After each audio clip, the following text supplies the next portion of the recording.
Building, honey, in the midnight hour. Oh, yes.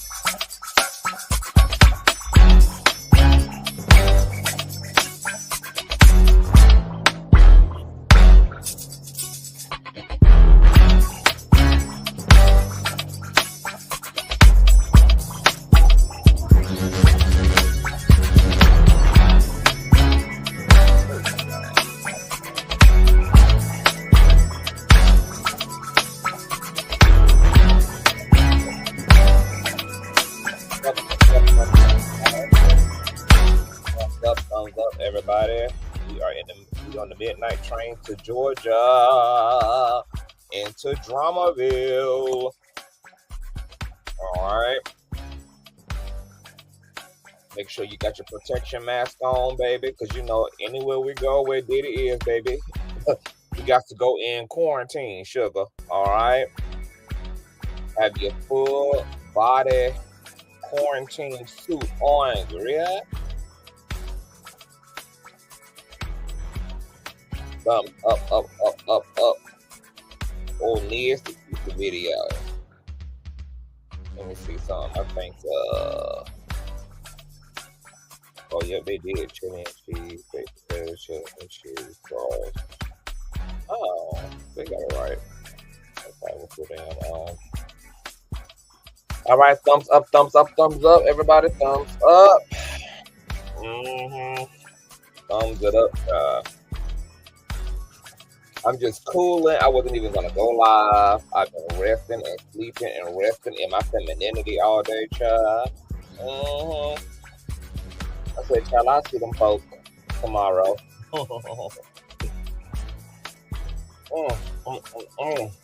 I'm laying down. Honey. Feeling real good. Eating a vegan burger. Minding my business and y'all's too. Sure is. Run that thumbs up, guys, because we got some things to get into. There's a lot going on. And you know, I decided I'm just going to take my time through all these puzzle pieces because, baby, it runs so deep. There's so many moving parts, girl. It's so many players involved. It's so many connections. It's just so much going on, yeah. A lot going on. Welcome, everybody. Thumbs up the video.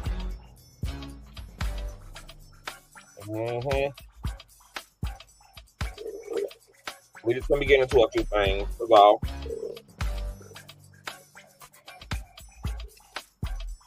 Send me swish of electrolyte infused water, girl. Gotta be hydrated around these things, girl. Apparently, you need an IV drip after the other Diddy ass. Right.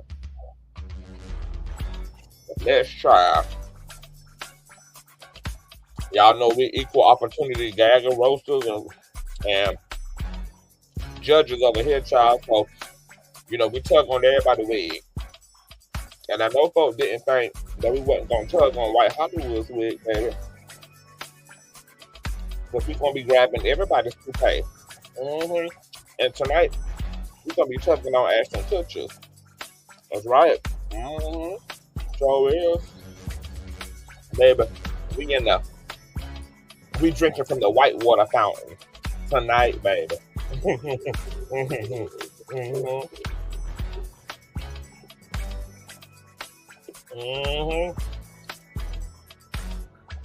Oh, yes, he is. There's a lot going on, child. Thumbs up, up, up, up, up, up, up.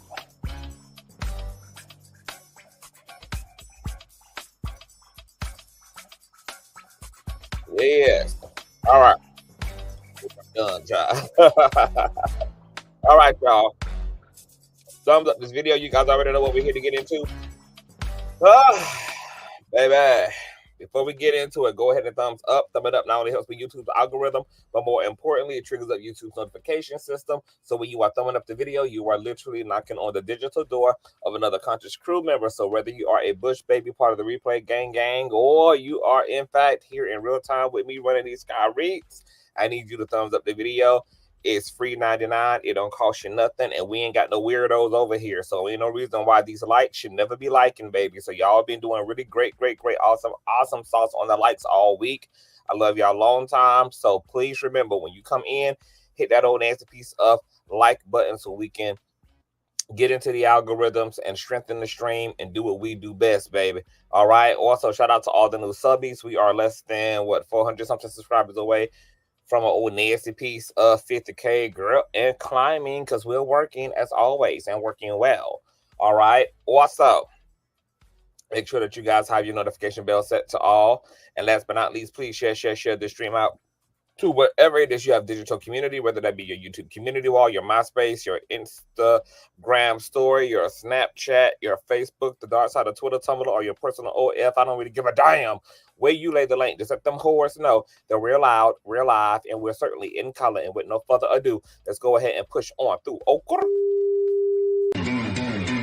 I know a place where you can recharge your soul. Baby, that's Consciouztv. And in the midst of brokenness, he gon' see your asshole. Baby, that's Consciouztv. You gon' heal, you gon' laugh and catch a little shade. Ooh, girl. Y'all know he be slaying, y'all better stop playing. Come hear what he's saying. Ladies and gentlemen.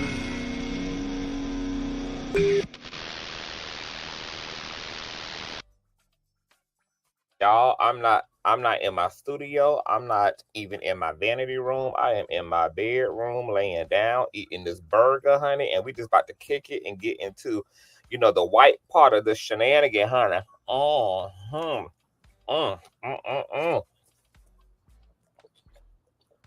So consider this partially a mukbang, baby, okay? Y'all know, fucking with Diddy, baby. You gotta have your energy up, child. Let's go. No wonder I've been feeling half dead after talking about this nigga, baby, okay? It's a spiritual vampire up in that nigga, girl. And I'm empathic, girl. So, when I be getting into the things, baby, I put my whole body into my work, girl.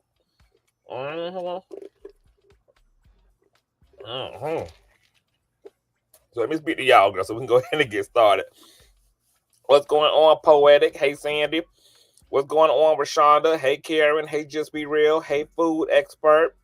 Hey, Nicole. Exactly. By the hour, every hour, baby. Everything going down the pipeline. What's going on, Phyllis? Hey, Lisa. Hey, Food Expert. What's going on, Brooke? Hey, Rashonda. What's going on, Sharon? Hey, Simple Doctor. Hey, boo. Yeah, I've been working out here. I ain't been working hard for the money. What's going on, Yolanda? Hey, Miss Dawkins. What's going on, Kev? What's going on, Latera? Hey, boo. Hey, y'all. Hey, Brooklyn. Hey, y'all. What's going on, the Angry Millennial? What's going on? Hey, Miss Mika. Hey, Torin. What's going on, Lady D? Hey, Lauren. Hey, boo. Good evening. What's going on, Vinny Vin? What's going on? What's going on, Charity? Hey, my other sin. Hey, y'all. What's going on, Tom? Hey, Brooke. Hey, y'all. Hey, Queen B More. Hey, Shauna. Hey, Seasons. Hey, Gianna. What's going on, Kels? Hey, y'all. What's going on, Brown Beauty? Ian Gardner. Hey. Scrolling back down and looking at y'all. What's going on? I'm running in a zoo. Hey, boo. Hey, Lotus Flower. What's going on, Bougie Barbie? Hey, y'all. What's going on, Spiritual Read 4? What's going on, love? Hey, everybody. All right, so let's get into it, y'all. Thumbs up. So it's a lot going on. Let me just go ahead and because y'all know I've been posting a lot of ish on my Instagram to my Instagram stories, child. So I'm just going to go ahead and pull up my Instagram story real quick and just do a little drive-through. We do little drive-throughs, honey, to prime and prep everybody, girl. I just want to show y'all some of the ish that's going on, girl. Now that y'all know we've been putting the foot off in your ass and a big size 10.5, deep down Usher's ass, okay, where we know things are used to being, okay? Because we got smoke for these ninjas too, baby. Okay? We equal opportunity over here, and we don't give a damn. Not even a bit. What's going on? 8 with the 24. What's going on, bro? Hey, KK. What's going on, y'all? So let me just show y'all some things. You know, these are just like resurfaced clips that's been just popping up ever since the Diddy indictment has happened. So, you know, it's a lot of interesting things that are just resurfacing and going back viral and coming back up and bobbing to the surface, girl. It's like small pieces of the Titanic, you know, are just, you know, floating back to the surface, girl. It's so interesting when things go viral, you know, because you just start getting all those pieces all back over again. I want to let y'all know too, there's a lot of scrubbing of the internet going on right now as well. A lot of these celebrities are running to their attorneys, who are then running to Google, submitting paperwork, threatening lawsuits, etc., in order to have certain things scrubbed from the internet. So there's going to be things that you guys might have seen last year, might have just saw a year and a half ago, 4 years ago, that was findable on YouTube, that was findable on Google Images, that is no longer there, girl. These motherfucking celebrities, bitch, are quarantining their proximity, their visual and objective proximity to Diddy, to Diddy's brand and likeness, girl. There are interviews, pictures, etc., that are just literally vanishing, unfindable. So some of this stuff, y'all gonna have to archive, y'all gonna have to screenshot if y'all see it, because this shit may not be there by tomorrow. It may not be there by next week. It may not be there, girl. Shit is getting real out here in Hollywood as a result of Diddy, honey. The head nigga Freemason in charge, the black version of Weinstein and Epstein off in this motherfucker, baby. Okay, these celebrities are sitting on ready. They are talking to attorneys. It's being alleged that Jay-Z ass done ran down there and then started consulting with a criminal defense attorney as well as a divorce lawyer. We're going to get into that because you guys know I've been talking about Beyonce. I've been talking about Jay-Z as well as it relates to all of this bullshiggity surrounding this Diddy stuff, this freak out stuff, this indictment stuff. You know, the black elite is going to go first. Hold on, let me just go ahead and just open up with this. The black elite is going to go first, okay? There is a white elite and there's a black elite. There's a black boule and there's a non-black boule. And they're also intertwined and intermesh and simultaneously imposed on each other. But just like in all other instances and times in history, baby, the pawns will go first. Okay? In this case, the niggas are going to go first, baby. Okay? The wealthy, the rich, and the perverse of the black sector of the boule, of the elite, of the secret society, of the Illuminati, baby, are going to go first. This is going to give the white boule ample time to gather, to study, to arrange, to run, bitch, to get situated. The black pawns are going to exit first on the chessboard. They're going to be the first line of defense. They're going to be the sacrificial lambs, honey. That's why I know whatever Jay-Z had to do to be where he is, considering where he come from, considering that he wasn't born with no silver spoon in his mouth, considering that he was just another nigga from the block like the rest of us, and he has totally transcended into billionaire supremacy. He is sitting with the D's of the D's. He has access to the hidden hands of the world, not just the people who we know who are on paper and run the world with a public profile, but also the shadow Boule, the shadow government, the unseen chess players that make the world go round and round and round and round and round and round. Jeffrey Epstein's ass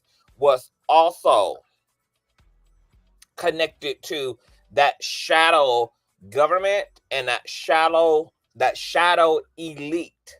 Okay, the dark side of the moon as well.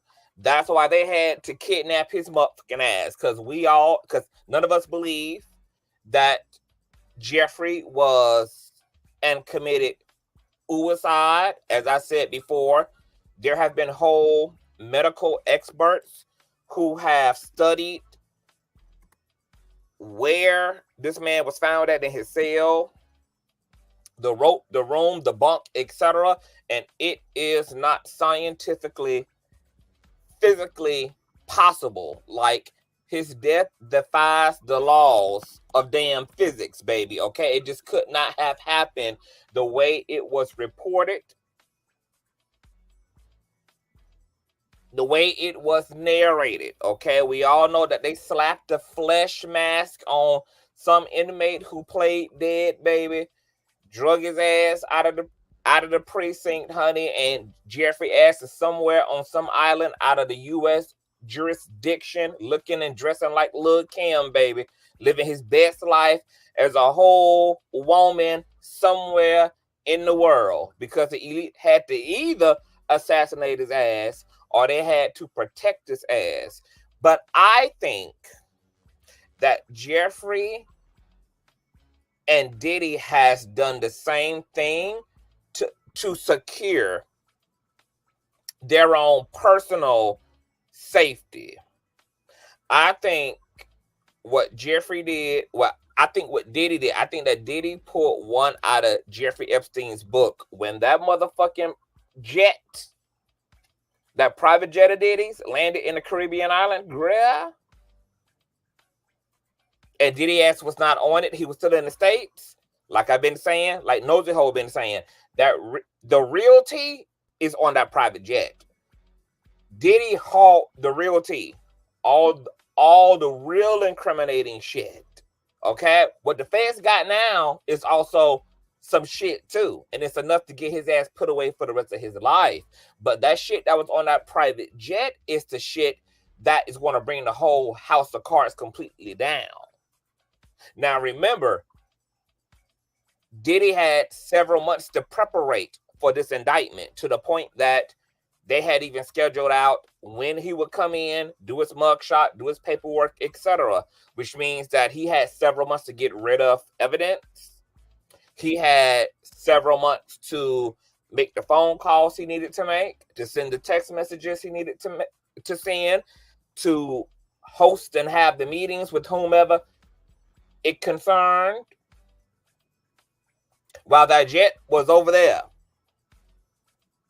hoarding off shitloads of receipts and audios and video footages, and more than likely narcotics as well. Diddy more than likely has some type of a shelter, some type of a property over there in the Caribbean islands, girl, where the stuff is being stored at. And because it's outside of the U.S. jurisdiction, more than likely the U.S. ain't gonna bother with it, or they just haven't even been smart enough to even put two and two together about that plane just being randomly over there on them islands, baby. But I think that Diddy did this for one reason and one reason only. Because when they come for me, and just in case I can't beat this, just in case I can't beat this case, baby, y'all knowing that I'm in possession of this stuff, and y'all don't know how I got this set up, hence, if something happens to me, this shit gonna be disseminated.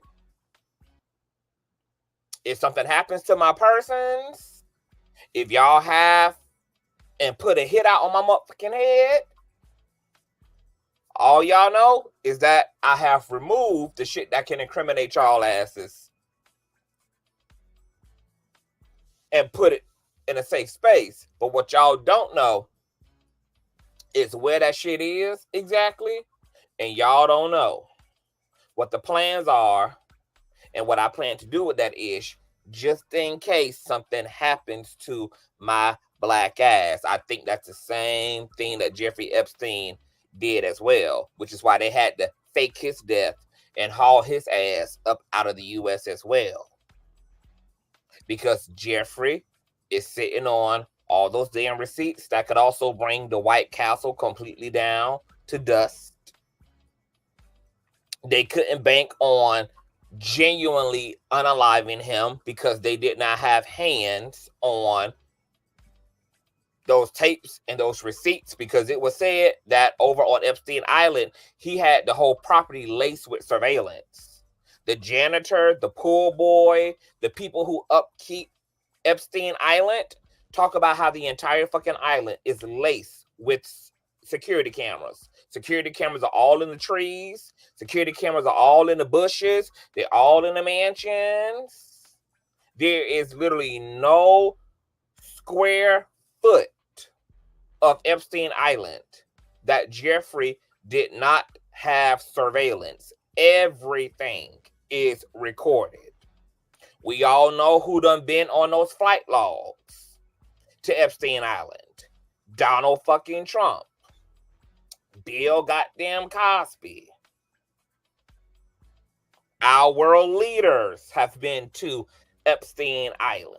There are lawsuits against Donald Trump right now.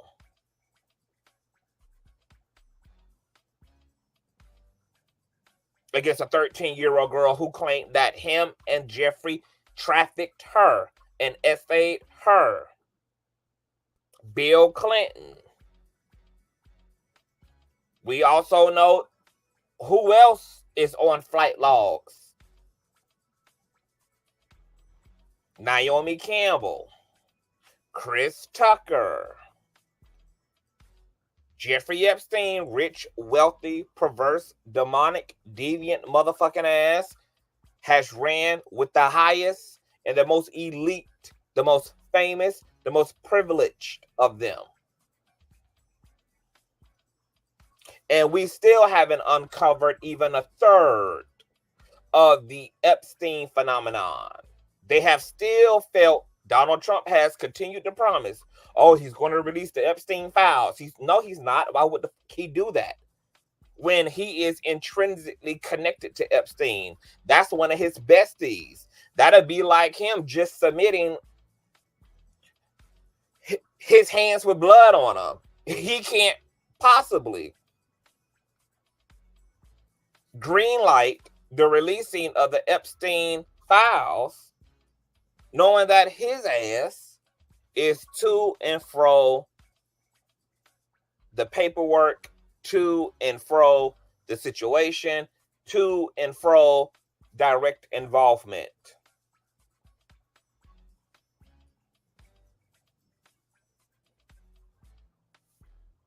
Secret societies are real. Ritualistic magic is real. Politics is real. Propaganda and mind control pushed through culture in the form of music and vibrations, sitcoms and shows.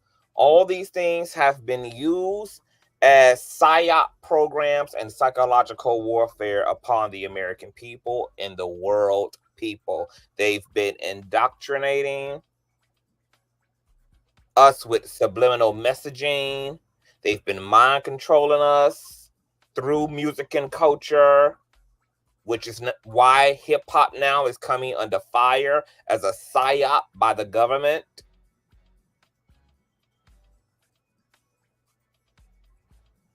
Let me tell you, we're going to, you know how I want y'all to see the age of Aquarius for the next 2,500 years? It's going to be like, think of us as us being in Oz, and we are walking down the yellow brick road headed toward the Great Oz. The Wizard of Oz is very prophetic. in terms of it's going to be the exact outcome for us Earth inhabitants, where the truth is going to be shocking, and in the end, we are going to discover the fact that 95% of the world that we live in, world events, the way we live, the way we've been socialized, has all been completely and utterly manufactured. Completely manufactured. We're already, as spiritual beings, living within a simulation, but we're living within a simulation within a simulation, because within the divine simulation is also man's simulated multiverse. This is why the prophets of old couldn't even really understand what the fuck they were looking at, because what they were looking at were more so symbolisms, like Ezekiel seeing a wheel within a wheel within a wheel, a simulation within a simulation within a simulation. Seeing convoluted quantum entanglement.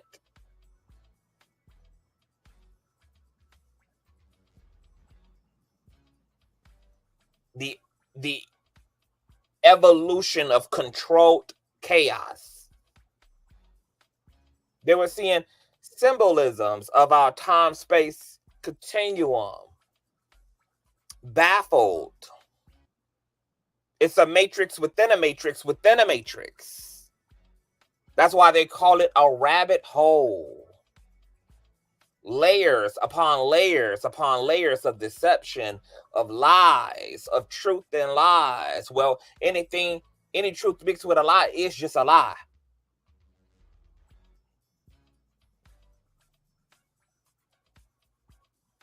You have the ultimate truth, and then you have the divine simulation, and then you have mankind's simulated reality.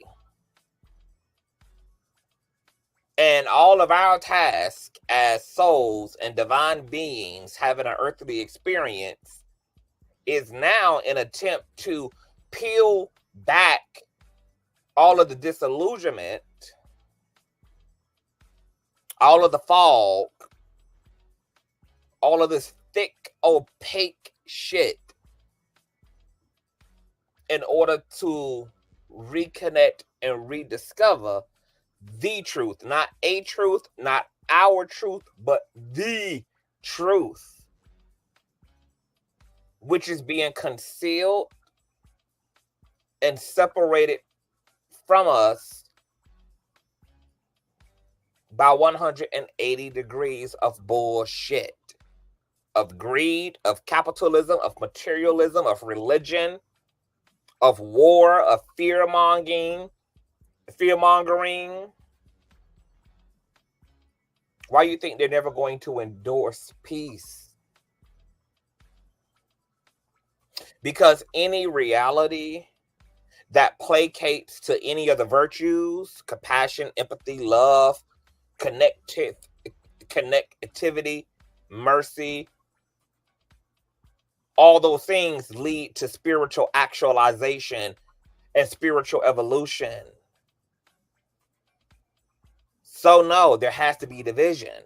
We have to create constructs to keep people divided by way of the construct of gender and sex, sexuality, religious faith, left and right, Democrat, Republican, conservative, liberal, Christian, Muslim, science. You have to create all of these conflicting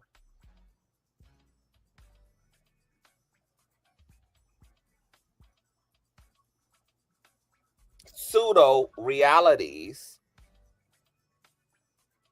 so that you constantly keep emasculating the fuck out of the human race, which are a bunch of cosmic, universal, spiritual beings whose truth is lodged within the subconscious and the unconscious of man. And that's where they want to, in fact, keep it, because that's where they've been training it to go. You know, we started off knowing who the fuck we were and having dominion over the earth. And then the laws of polarity ushered in those we call opponents and enemies. And then we've gotten here to this infantile state. And now we're working backwards toward who we were before the betrayal of the apple. Because all of these mythologies, whether they're Christian mythologies or African spiritual mythologies or Eastern mythologies, all of them are representing and trying to articulate the same thing. So we're moving slow and steady toward some hardcore truths that are going to be brutal. They're going to be difficult. They're going to be terrifying. They're going to be scary. However, in the end, they're going to take us back to the beginning, a healthy beginning. However, the rite of passage to that healthy beginning, baby, is going to be through the fear and trembling of each and every man in exchange for their soul salvation. It's going to be up, baby. It's going to be up. So don't start shaking and running now, baby. We ain't even scratching the surface of this fizzle. Okay? But let's get into some of the shit that's been going on and resurfacing. Some of the pieces of the puzzles that's been bobbing back to the surface, child. You know, since the P. Diddy indictment of it all. All right, I'm going to show you some stuff, girl. So this is a resurfaced clip of Usher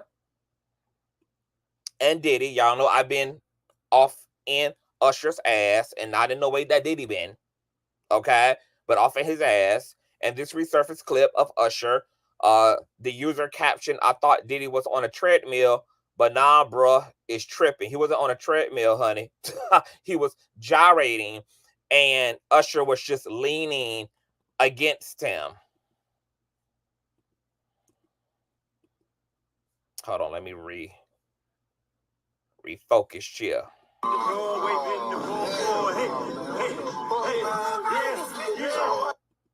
Okay, Usher and Diddy twerking, child. Diddy twerking and Usher looking pretty used and sweaty himself, girl. I don't know what the hell he just finished doing. Maybe he just got off of an IV drip, baby. I don't know. Okay, but he with the shits. This is a grown Usher.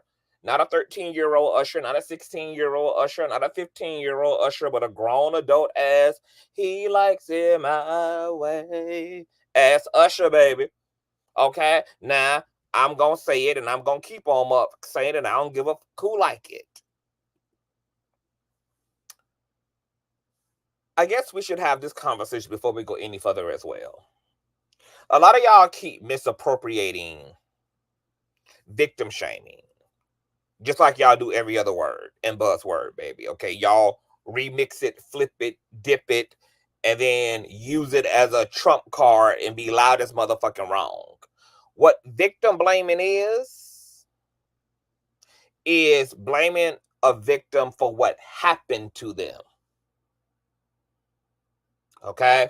Such as someone making the argument that Usher or Aaliyah even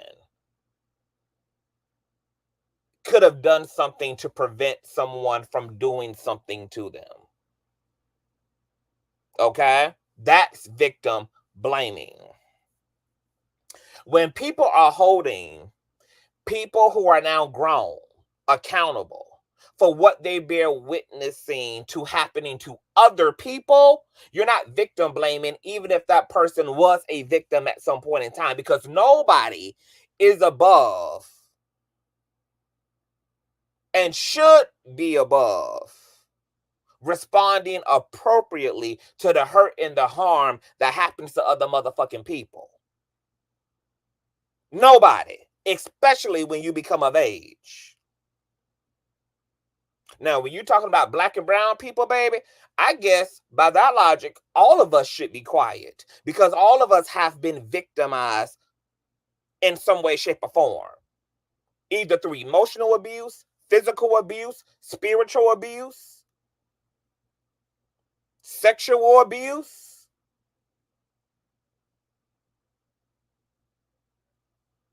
Victim and all.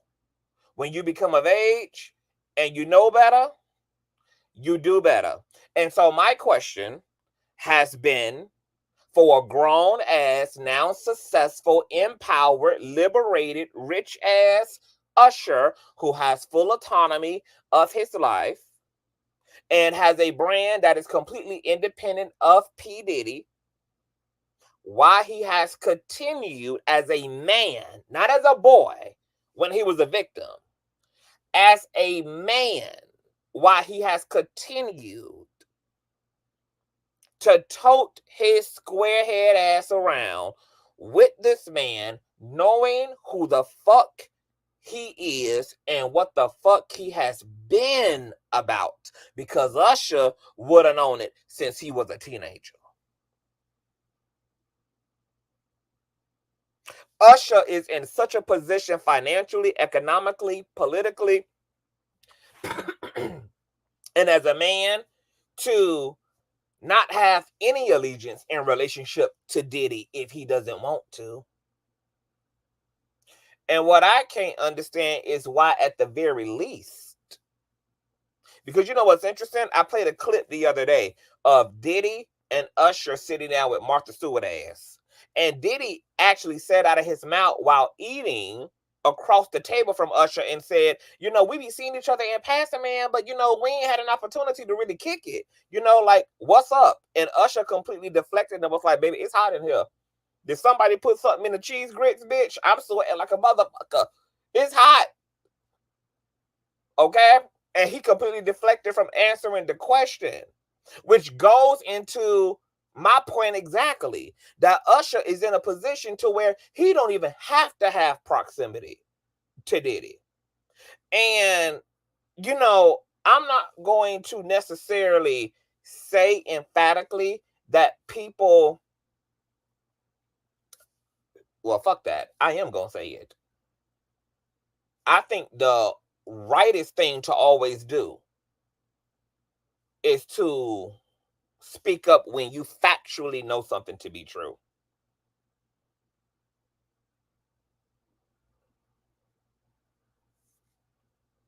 Don Richards' lawsuit alleges that Usher and Neo witnessed Diddy abuse Cassie. Usher has continued to occasionally be seen with Diddy, occasionally collaborate with Diddy on a show, even if it's not through music, etc. And I don't understand why, at the very least, if you don't want to scream from your soapbox that somebody is an abuser, fine. If you don't want to stand in solidarity with Cassie once Cassie came forward and spoke about her own experience, which gave everybody else permission to be able to say, absolutely, this woman is telling the truth. Absolutely, I saw it, I witnessed it. If you don't want to put her face up on your Instagram or your Twitter or your Facebook to stand in solidarity with her, if you don't want to call the FBI, if you don't want to call 911, if you don't want to get directly involved, okay, fine. Because, you know, if you let the general public tell it, nobody should have to get involved in nobody else's shit. Ironically, when those same people have something happen to them, they want to run to social media and have everybody else stand in solidarity with them. But they'll be the same motherfuckers to get out here and say, nobody ain't got to do shit for nobody else. You ain't got to fight for nobody else. You ain't got to defend nobody else. But these same motherfucking people, when it come time for them to stand alone, baby. And they ain't got nobody. They want to run down there to the local news, baby. They want to run down there to the damn Biden administration. They want to run down there to the social media and the Facebook and get on their soapbox and cry aloud. And they want everybody to stand in solidarity, baby. They want to create their GoFundMe's. They want the whole community to galvanize on their behalf, baby. Okay? In this same era, baby, where everybody asks, want the community to stand the fuck up when they've been victimized. It's the same group of motherfucking people who, when it comes to everybody else shit, baby, oh no, he don't owe Cassie nothing. They don't owe Cassie nothing. They ain't get that. Okay, fine. I ain't about to argue with none of these ignorant ass buffoons. But what you not gonna get me to accept is that at the very least, a motherfucker can't socially distance themselves and stop secretly and inadvertently endorsing a sadistic ass person, because every time Usher endorses Diddy by way of a collaboration, what he's doing is helping Diddy to maintain the social equity on his celebrity that continues to draw in innocent and unsuspecting young adults, minors, etc., which allows Diddy to continue to have an influx of individuals that he could turn into the Aaliyahs and the Justin Biebers and the Ushers of tomorrow. And if Usher has been through that as a young man with Diddy, very aware of Diddy's freak offs, etc., how he moves, how he gets down, I don't understand why, at the very least, then, with you knowing all that you know, you could at least separate your celebrity totally from this man and just go on about your famous ass business, instead of sitting in projects with him and doing shows with him and occasionally being seen on stage with him, where he, once again, as the indictment says, this man, this celebrity, is using his celebrity in order to entice, coerce, intimidate, threaten, bamboozle, to allure, to seduce, to control. Which means that every fucking celebrity who factually knows what Diddy is about, what Diddy does, how Diddy bees, including Justin Bieber ass, who's now grown and was still pooching around over the past 2 years with Diddy, showing up to Diddy for birthday celebrations, letting him give him a Bad Boys bomber's jacket, etc. While all these people, knowing how the fuck this man is, would continue to participate in amplifying his social visibility and his social capital. Why would you do that? Because at the very least, you could do nothing, including never be seen with this motherfucking man again. You could do that. Oh, yes, you could. It's already bad enough you don't want to scream from your soapbox. It's already bad enough you don't want to run to the FBI. It's already bad enough you don't want to use your big ass, gargantuous ass platform to sound aloud. It's already bad enough you don't want to do any of that. But to make it worse, bitch, you want to not do all of that, but you want to continue to help this man look like a celebrity.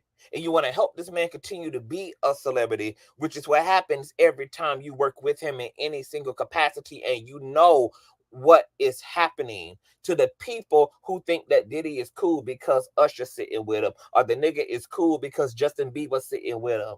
And the people who are going to be trying to apply to work through his fashion label or work through his record label, or have their dreams endorsed by Diddy, and you knowing what price people are going to pay as a result of thinking that Diddy is a viable way and a viable path and a viable bridge for their dreams to manifest upon, knowing that he's going to make these things a nightmare for these people. I am not going to accept Leah shutting her fucking mouth about R. Kelly as a grown-ass woman. I am not going to accept Justin Bieber, a grown Justin Bieber, a grown-ass Usher, no, a grown-ass motherfucking, none of these folk who knew and know and don't give a damn, because as long as their shit was charting and they was more than a damn woman, and as long as they were winning VMAs and they were in blockbuster motherfucking movies and were protecting their own interests at the expense of what they know factually was happening to other up-and-coming talent who doesn't have the power, doesn't have the economics, doesn't have the social capital, out of motherfucking order. Out of fucking order. The only people I really fucking respect, if you let me tell it, are the motherfuckers who really ran once they know. I have a lot of respect for people who gave up their dreams once they met the fucking devil. And had no business or had no problem running back to Walmart for a job application and running back to Payless for a job application. Now I got so much more respect for people who chose their fucking humanity and their dignity and did not continue to insist upon their dreams selfishly and ruthlessly, knowing what it will continue to cost other human beings. Because it's not, because it ain't like Aaliyah went from R. Kelly and then just got lost. She went from R. Kelly and then jumped right into another alleged problematic ass circle of men, Damon Dash, etc. And what we also know about Aaliyah is also what we know about Don Richards, which is that Aaliyah was very career driven, very much so, all about her fame, all about her musical dreams and goals. And I think the conversation that's not being had, that's very important to be had, especially in the context of money, in the context of success, in the context of these hyper visible individuals amongst the collective, like our celebrities, whether they come out of the political sphere, whether they come out of the entertainment industry, etc., is that there's not enough conversation about the fact that there are people who are willfully selling their souls. There are people who are willfully assimilating to the psychology and attitude that I will do whatever the fuck I need to do to get where the fuck I want to be. And I don't care if I have to slit you and your mammy's throat to motherfucking do it, bitch. We're not having enough conversation about how consumed people are. Look at all this shit that came out the past few years about all these rich ass families paying for their children to enter into Ivy League schools unconventionally, just by way of cutting a check to the school administration, while other qualified students were being forfeited because other people had parents rich enough to cut them a check to jump to the top of the line. And do you think that those students gave a fuck about the fact that they knew there was somewhere they wasn't qualified to motherfucking be? No, don't give a fuck. We're not having enough conversations about the by any means necessary attitude, the by any means necessary philosophy.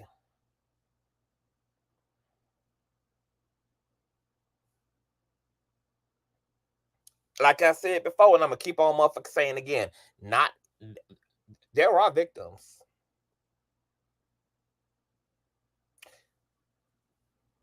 And then there are victims who became villains. And then there's a third class of people. There are people who are opportunistic, who with all the shit and was willing to lay it low and spread it wide and do whatever was necessary in order to get from point A to point B by any means necessary. And then, of course, there are the villains of Gotham. This thing is very convoluted, and outsorting who's who and where people's victimhood and their villainhood, like where their victimhood began, where their villainhood evolved, etc. It's all a very convoluted mess. But I'm going to hold every single adult, and I don't give a damn if they've been victimized or not victimized, every motherfucking person who was an adult and was aware of Diddy, was aware of R. Kelly, aware of Jay-Z, aware of God, and whoever the fuck else.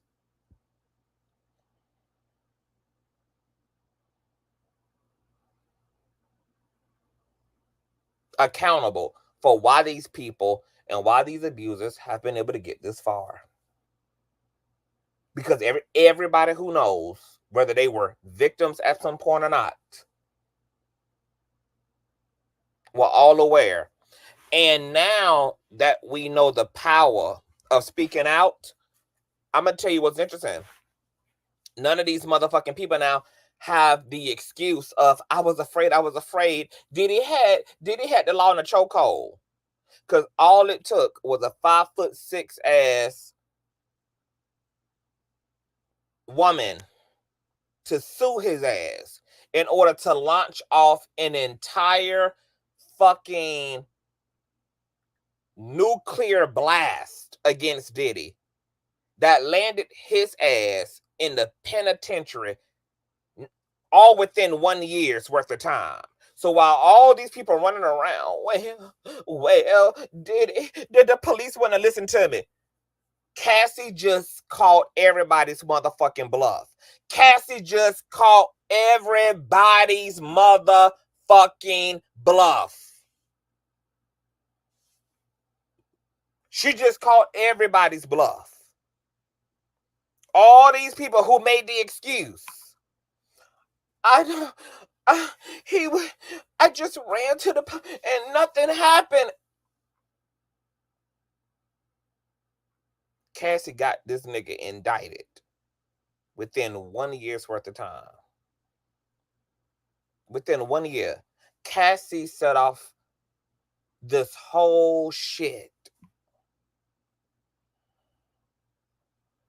And I got an interesting theory even about why Cassie did what she did, but we'll get to that in another live.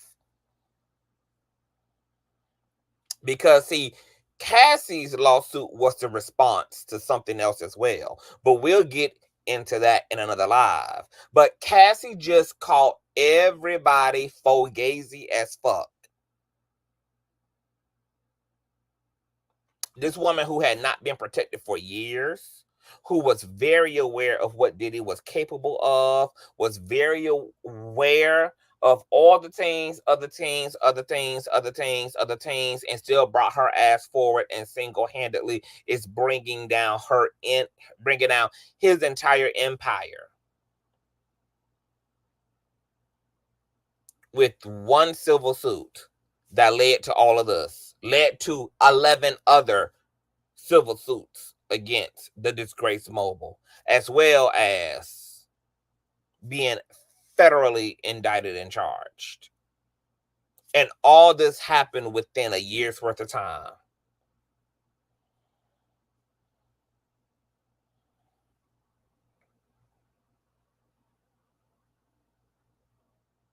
Shout out to Cassie. But let's get back into more stuff, huh? Here it is, Usher, grown ass Usher girl, continuing to endorse. Oh, and let me just say this, because here's something else we have to consider, right? And we have to, based upon what we know now, the reason why maybe some of these celebrities, Justin Bieber, Usher, etc.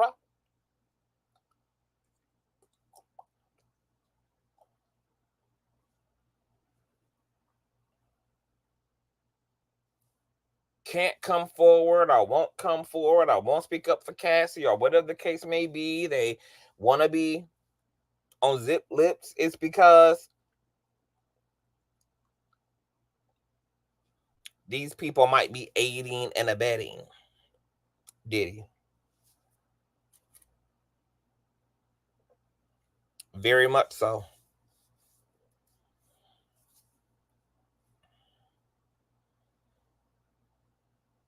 Very much so. Because why you just refuse to, if at the very least, just stay away from this man. You gonna sit your ass around and continue to hang out with this man, continue to plaster him on your social media, knowing what he does and what he is about and how much of a danger he is to anybody who comes into proximity of him, especially people with less power than a celebrity does. I absolutely am calling for Biebers and the Neos and the Ushers to have a sense of social fucking responsibility, because if it wasn't for Cassie, it would be a damn shame that all the things that have been going on and were going on up to this point would have continued to go on, because the women were willing to be silent and the niggas were willing to be even more quiet.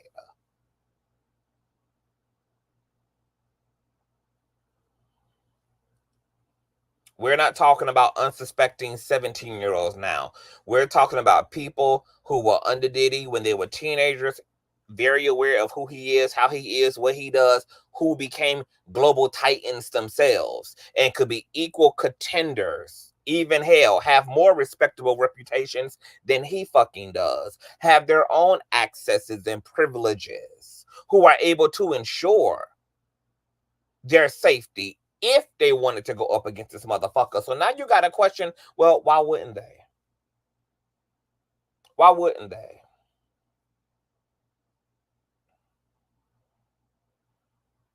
Why haven't they? Because not only have these people not have anything to have said about Diddy, they ain't had shit to say about R. Kelly either. They haven't had shit to say about Epstein either. And you would think that, considering all that they've been through, at the very least, they would have, because of their own anecdotal experiences, created organizations for victims of sex crimes, that they would have started some type of a industry conversation and created oasis of hope and resource for people who've been victimized. You would think that these people would have used their platforms at the very least to at least have a conversation to the general public about abuse. Could you have imagined Usher, Justin Bieber, and Aaliyah just having a national conversation without even having to say anybody's name, just having the general conversation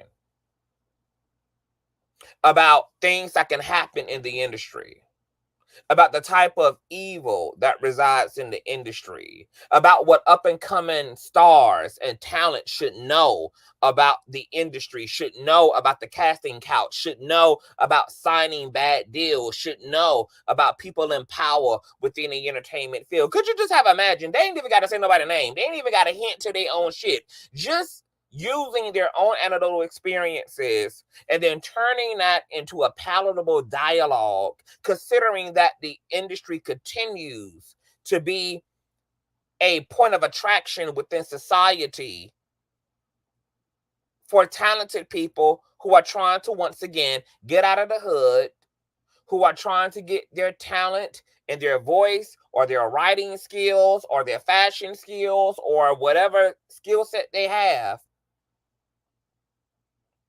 leveraged through the commercial industry. And yet, none of these folk could even do that. None of these celebrities, period, in general, could even do that.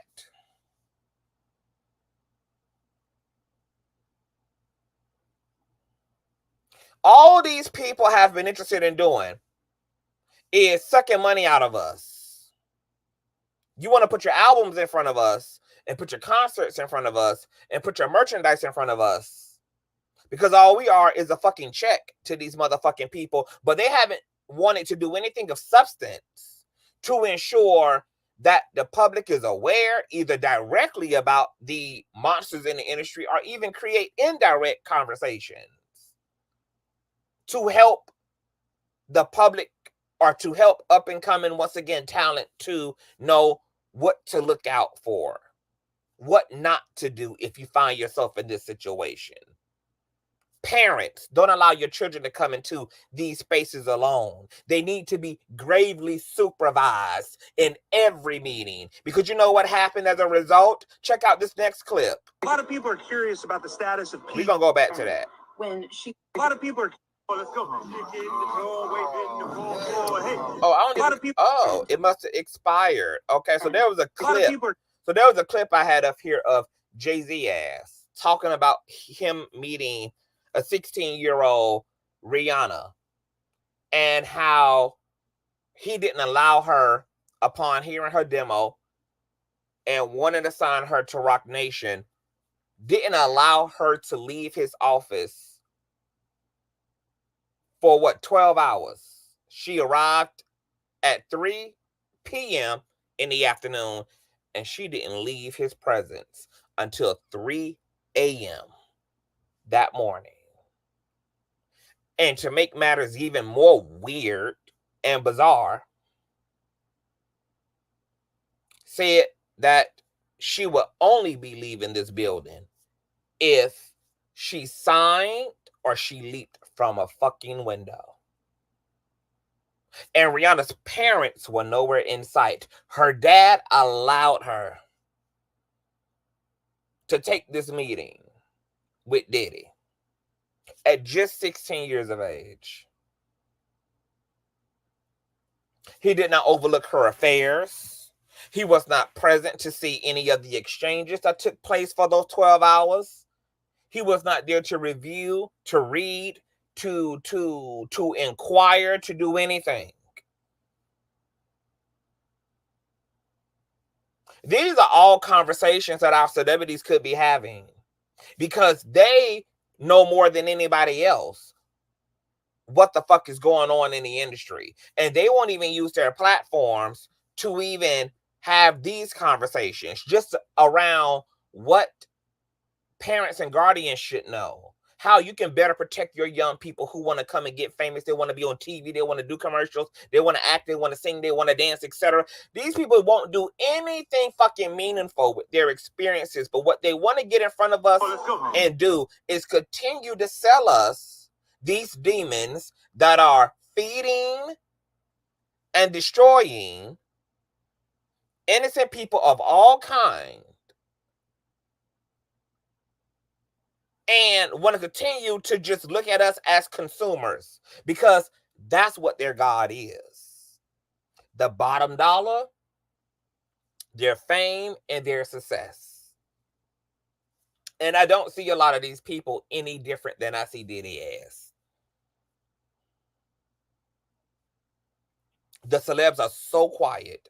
They should be having these conversations. And once again, there's all type of ways to have these conversations if they want to call themselves, not speaking on their fellow peers and comrades like Kelly or Diddy or Jay-Z or whomever it may be. But there's no excuse to not have the indirect conversation. There's no reason to not be raising social awareness just in general, considering the experiences these people have had. But let's go on to Clive Davis, child. A lot of people are curious about the status of P. Diddy. All of a sudden, P. Diddy. All of a sudden, Clive Davis don't know who the hell P. Diddy is, baby. He know what the hell a purple and lavender suit is. He know he pulling up to the motherfucking Red Lobster for a crab boil, but all of a sudden, bitch, he don't know who the hell Sean Combs is all of a sudden. Look at his response to the media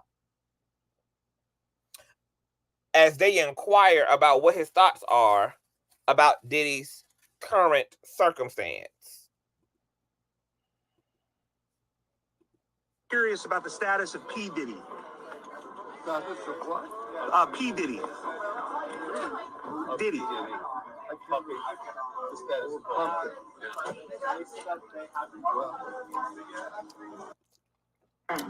Baby, he see no evil. He hear no motherfucking evil, baby. Wow. Wow.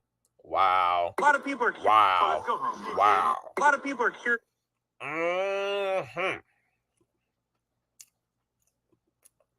Very interesting. Oh, here it is. I thought it had disappeared. Let's check this out. This is Jay-Z talking about Rihanna. Rihanna. She's from Barbados? Yeah. Okay. Okay, she's Bayesian. How did you come in contact? Oh, hold on. I'm going to have to go to the actual post because it's only going to be, it's not going to show the whole thing in my story. Hold on, y'all. Let me get this together for y'all. Oh, we just kicking it tonight, baby. Taking our time, honey. Taking our motherfucking time. Okay, she's Bayesian. How did you come in contact with her? I mean, did you fly over there? No, Jay Brown had actually bought me the song. She has a song right now, and it's I want to say massive because of Roosevelt. When I first heard the song, and then, you know, he kept going, Jay Brown, he kept being persistent. I was like, you know what, bring her by. And when she walked into our office, I was like, you know, she just had, it was just something about her. It was just, she had this, you know, it was just something about it. And then she performed the song, and I was like, okay. Okay, then, you know, we sat down and we talked, and they was talking about how she would stay in the studio and try to get the verse over, and then come back the next day. I was like, oh, work ethic, everything is there. So we signed it that night. We didn't let her leave the office. Really? The 3 a.m. was when that contract got signed. So from the meeting around 3, 4 in the afternoon, we signed it by 3 a.m. Wow. That day, I was absolutely certain. Oh yeah, she said we don't sing songs here, we sing artists. And there was this little pause, and I was nervous. But then he said, and we're interested. And there's this sudden feel of relief. But then he said something about a window and a door. Oh, then he said, you did it homework. I did a lot of homework on you this lady. He said, there are 2 ways to leave here. Either through the door with the deal sign or through this window, and we're on the 29th floor. He told her there's only 2 ways to leave this building. It's through the door with the contract sign or through the window. And we're on the 29th floor.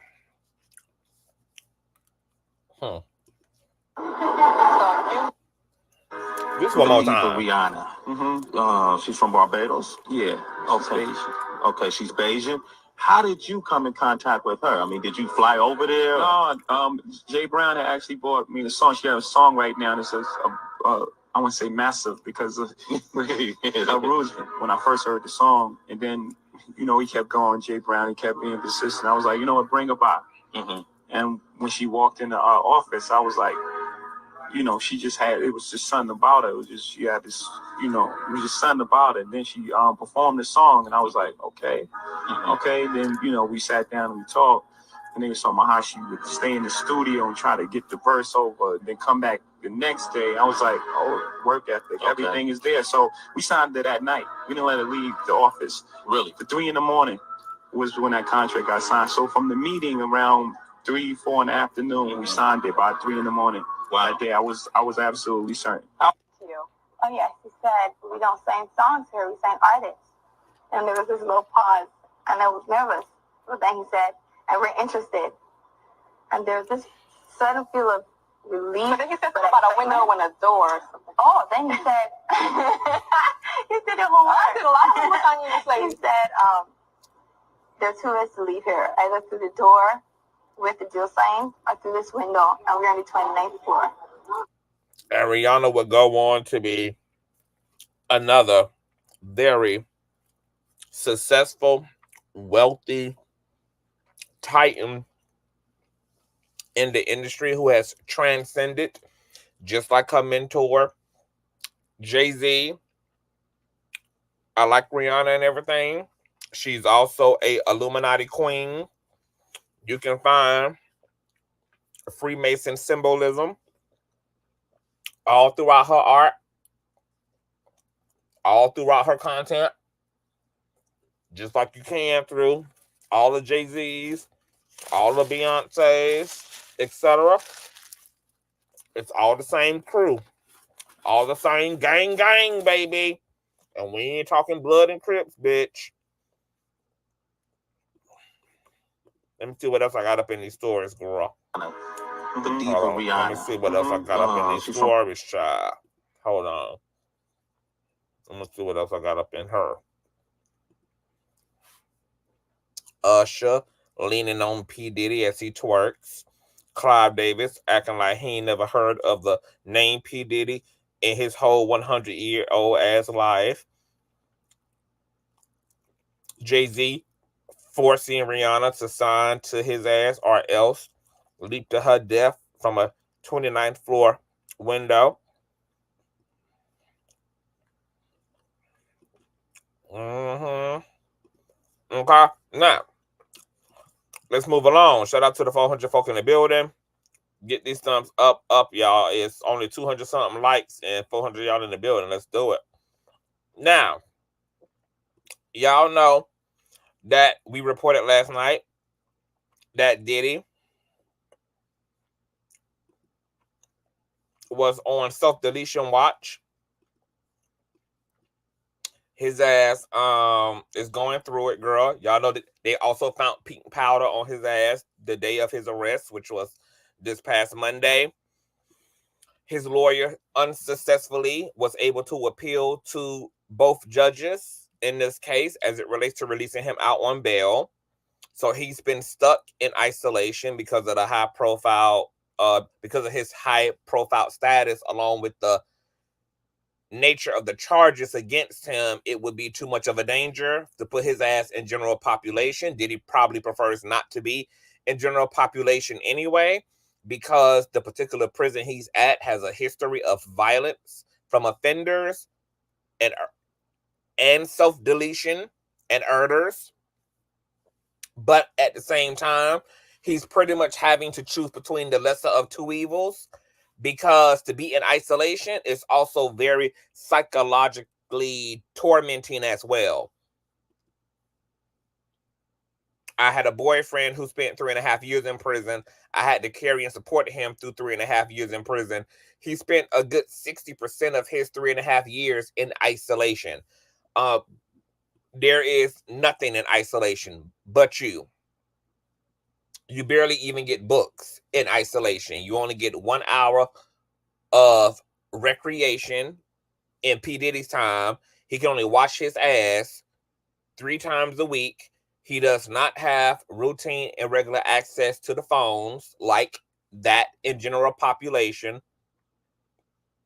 He's locked into this little ass room with a little ass window all the way to the top of the goddamn ceiling that he can't even look out of 12 hours out of the day. Where he's physically located at the ward makes it practically pointless for anybody to come visit him, because by the time they have to navigate through the facility in order to even get to him where visitor hours are to be had, their time is cut in short and they're only left with a good 15 damn minutes. His attorney is also complaining about this being the case to the judge, that it's going to be very difficult for him to communicate with his client because of the issues of the phones not really being available, and then the issue of the visitation situation, considering where he is physically located at the facility. It's not enough time allocated for him to successfully debrief his client, etc. The judges don't give a damn. Figure it out. You have a client who is and has been indicted, baby. That's not our personal problem. You got to figure all of that out since you chose to represent him and chose to take the thousands and thousands of dollars that you are charging him to represent him and figure that out, baby. Every other lawyer who's had a motherfucker in prison and had to go to trial worked it out. You work it out, Miss Mamas. Okay? Also, Diddy doesn't even get his food, girl. He's the last to get his food. And it's cold, and it's nasty, and it's disgusting. And he probably sitting up in that bitch withdrawing on top of all of that.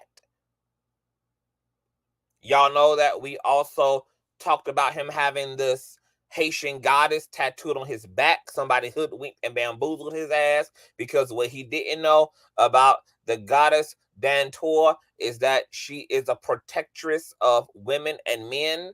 Not women and men, women and children. All of which Diddy has allegedly been abusing his entire damn career. So now he's stuck up in there with his own sins, his own mind to talk to, and who's in that mind, along with all of his thoughts, is Miss Dan Tour. And then could you imagine withdrawing while in isolation? Because that just quantifies, girl, the type of damn altered states that Diddy is probably enduring. Now, his lawyer tried to get out here and act like, oh, this is standard routine, etc., but it's not. That's already been goddamn debunked. Because according to page 6, baby, Diddy is reportedly, because I'm going to show y'all the nuance in the language. Diddy is terrified and worried about his children, okay, amid his SCX trafficking arrest. Desperately wants to talk to them. So it's interesting, as you're going to see here. Sean Diddy Combs is worried about his 7 kids as he remains behind bars. TMZ reports the I'll Be Missing You rapper, who was reportedly on self-deletion watch as he sits in a jail cell at the City of New York Department Corrections awaiting his SCX trafficking and racketeering trial, is desperately, in quotations, wanting to speak to his kids. Hold on, y'all. I'm burping from this damn vegan burger. This vegan burger. Sources told TMZ Friday. The outlet was also told his loved ones are leaning on each other for support and turning to God for guidance and strength. Shout out to the Baphomet, baby, who we know these people serve. The insider also claimed that Combs 54 is holding up well. Here's the here's the nuance. You cannot say he's well and then at the same time expose the fact that he's desperately worried, desperately in fear for his children, concerned about them, having anxiety, going through withdrawal. He's not well then, dummy. Well is well, including well about his kids, well about his mansion, well about all them rented ass exotic vehicles, just well. You cannot be wailed and desperately worried at the same goddamn time. There's a conflict of interest there. Okay? He's not well. The bitch is going through it. So I don't know why they're trying to hang on to this desperate attempt to make it seem like he's okay, but he's really not okay, girl, because he's really not okay. And the reason why Diddy is probably concerned about his kids is for 2 reasons. For one, he's a narc. And what he is now concerned about is the fact that his kids, all 7 of them, are being... Hey, So Deb, what's going on, boo? If you want to hit the link, you can, So Deb. I can drop it for you. Or if you just want to be a bush baby and listen, you can. But you're more than welcome to come up if you want to. And y'all show some love to my boy So Debonair. He's a content creator on YouTube. He does reviews, and I believe that Deb was actually live today talking about this Diddy shit. So shout out to So Debonair on YouTube. Subscribe to him, you guys. He's a great content creator. He's concerned about his kids for two reasons. His ass is he's a narc. Narcs seek to control and they objectify everybody in their life, including their wives, their husbands, their children, etc. Girl, objectification. Diddy is concerned, for one, about his kids now doing all of their own independent research. Remember, his twin girls are being supervised right now, and they're being cared for by one of Kim Porter's close friends. I'm okay, Deb. Just let me know. Okay, so when Diddy was out, right, he was able to control their reality. He was able to control the input and output in their lives. Now that he's far removed and he's going through something this extreme, he's afraid that all of this shit is going to be before his kids on their social medias, that they're probably reading articles, they're watching TikTok and YouTube videos, etc., and there's nobody there like he would be there to control the narrative, because he also know that all that shit about Kim Porter's death and his connection to that death and Kim Porter's book has resurfaced and be published, okay, which I ordered, you guys. Kim Porter Tell Our book will be here tomorrow. We will be live to read through page by page, line by line, to get into the things there, but probably not line by line. But, you know, we're going to be getting into the tell-all book. Diddy knows all of this is out. And with him not being physically, materially, objectively present in their lives, they now have an opportunity to really be fully exposed without his supervision, without his control, to all the shit that could result in them absolutely changing their tune on their father. Diddy is afraid of losing his control over his family, over his concubines, over his sister wives, and more importantly, over his children. He doesn't care about their well-being. He knows damn well they're safe and they're still rich. They're still living a high-end lifestyle and all. What he's concerned about is their perception of him, which the universe has now given them the opportunity to fully endure and be a recipient of that truth now that they daddy has been put away. This is why I keep saying that between the Haitian goddess Dantour and Kim Porter's blood on the other side, I believe that them kids' ancestors and the spirit of their mother is definitely influencing these events in Diddy's lives. It's giving them the opportunity to understand that there is a correlation between your father and why I'm not here anymore. And putting his ass away gives these kids the opportunity to know shit they may not have known until being in a position to be alone with their own thoughts, to be alone in their own lives, and without their father's control and without him fear-mongering or love-bombing them, whatever tactic he's using to control them. But now that his ass is away, he can't talk. He can't make no innuendo statements to their asses. He can't really be in communication with them. Diddy is afraid of losing the foundation to his kingdom, which once again is ran on smoke and mirrors and controlling all the moving parts. That's what narcs do. That's how they keep their better lies and keep the perception of them intact. But there's another reason why I believe Diddy ass is shook. It's because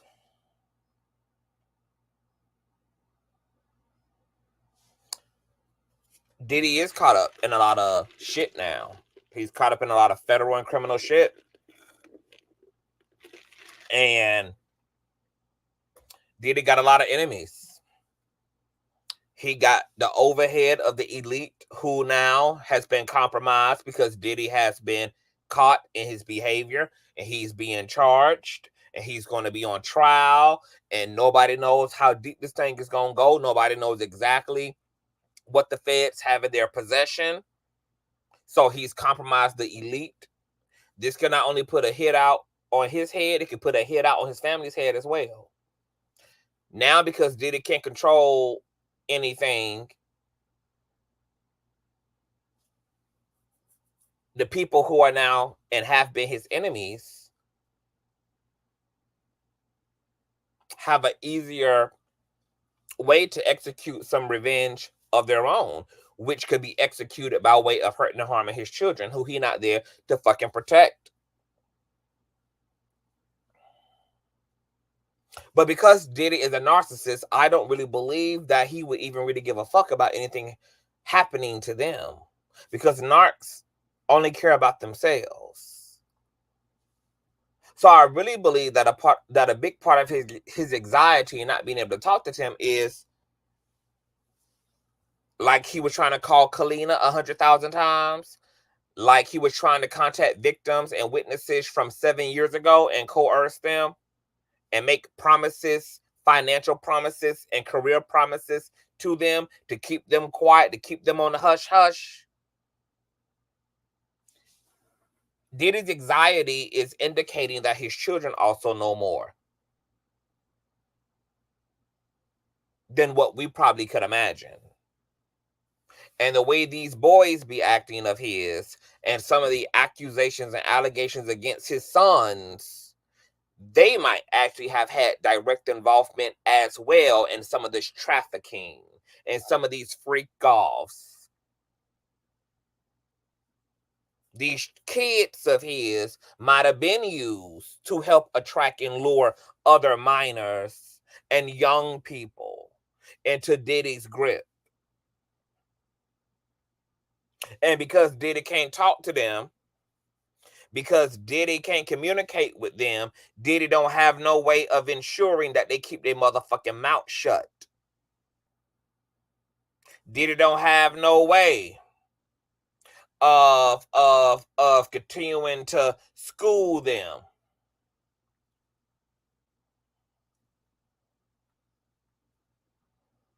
Control them. Keep reinstating and reinstilling to them. So Diddy ass is losing his fucking shit.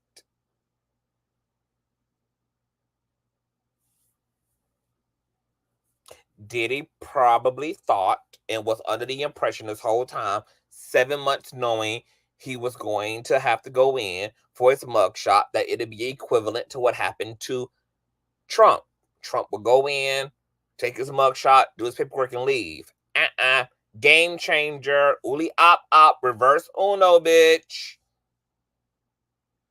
So the fact that Diddy can't control shit, he ain't got contact with nobody, including his kids, who he probably was confident in believing wouldn't sell him out. But that was predicated upon him continuing to have literal access to them. Now that he's been separated, which is why the judges are not allowing his ass to go out on bail. Because, see, King Combs and Justin Combs and Quincy and all these folk, baby, their ass are witnesses and are going to be subpoenaed in this case as well, which is why they all had to give up their damn passports.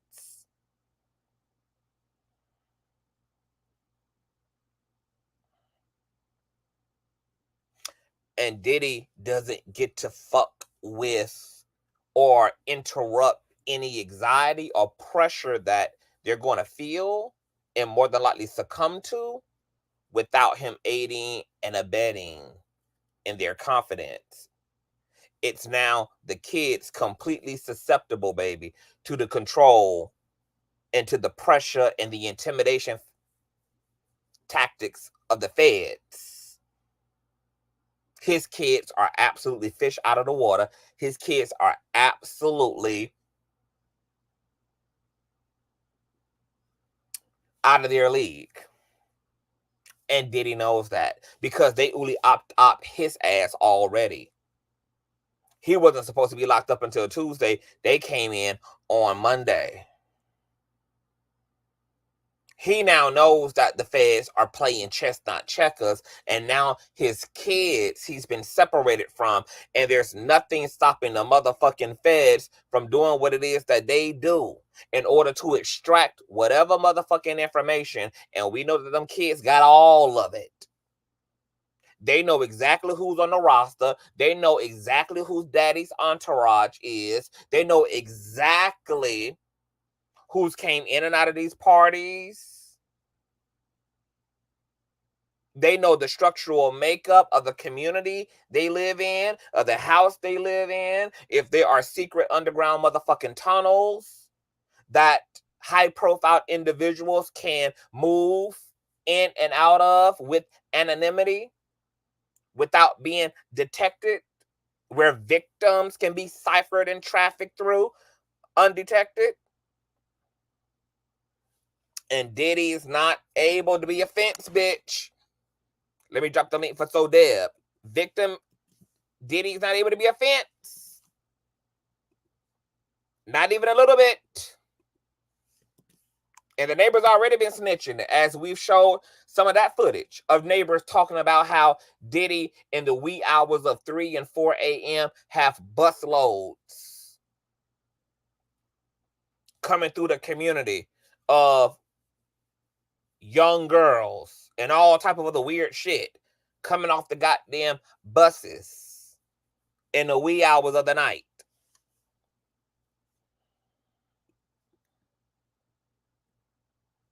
Reps for the star did not immediately respond to page 6 requests for comment. The musician has 7 kids with 4 different women.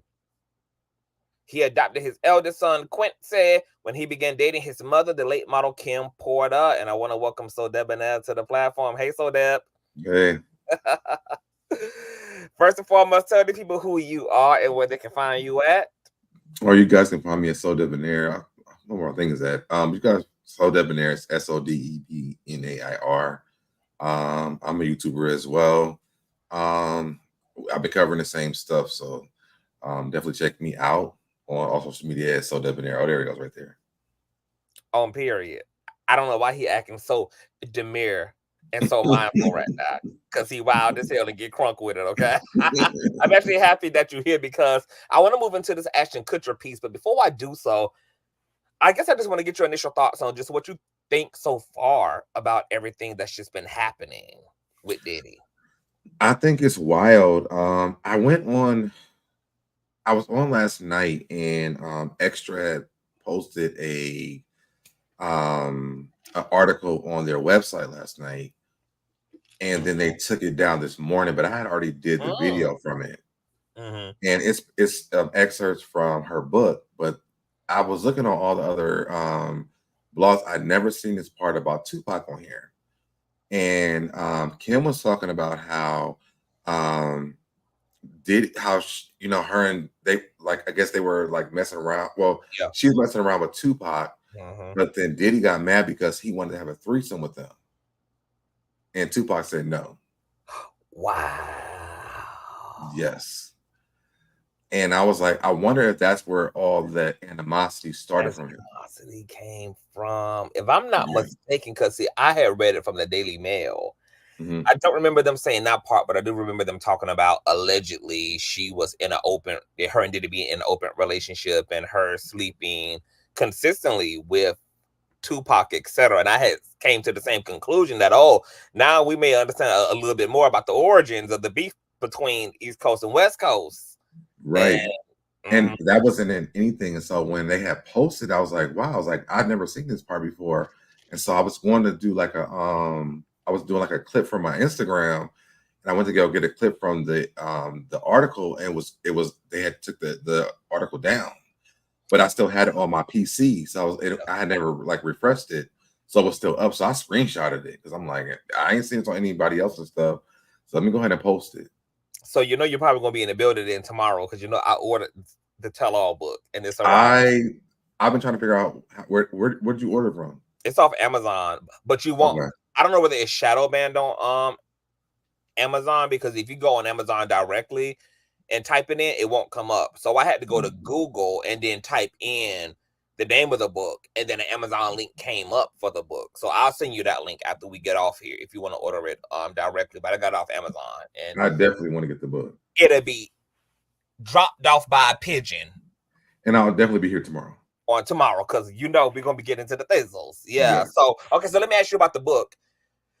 So the publisher had also did an interview and stated that he had received these entries from what he believed was a Kim Porter diary that he then compiled into a book, and he received this from her friends. He did say on record that he cannot substantiate that Kim wrote this herself, but that it did come from her entourage. It came from people who apparently were in relation to Kim. Now we also are taking his word on that, because we don't have any proof that he even received it emphatically from anybody who was actually connected to Kim. I mean, for all we know, this could be a scheme that was conjured up by Todd that he brought back to us with. But what do you think about the legitimacy and the credibility of the book? Do you think this is actually Kim's writings, or could this be a psyop?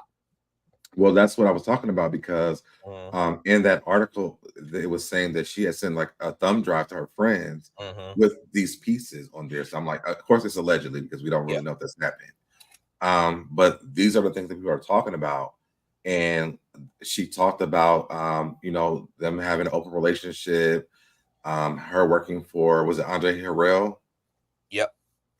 And she talked about a few things in that article, but I would hope that she would have done that. I feel like she did do that, especially because I know that Kamora Lee Simmons was like one of the people who were really taking care of her daughters for a while, because she didn't let them around. I don't know who's there with now that's in California, but I feel like she was like really proactive. Yeah, and there was like also a thing like she sent on a text message saying he got me when she had got sick. Do you feel a way about her friends not taking any of this information to the authorities? Like, y'all gave this to a random publisher in Vegas. Like, it's some parts of it's kind of sketchy to me. It's like, I think they all are afraid of him. So I don't think that that's wrong. I think that, when it comes to like, abuse and things like that, like I know people are like, well, why you wait so long, or why you didn't say something? There's a lot of things that you have to take in mind when it comes to situations like that.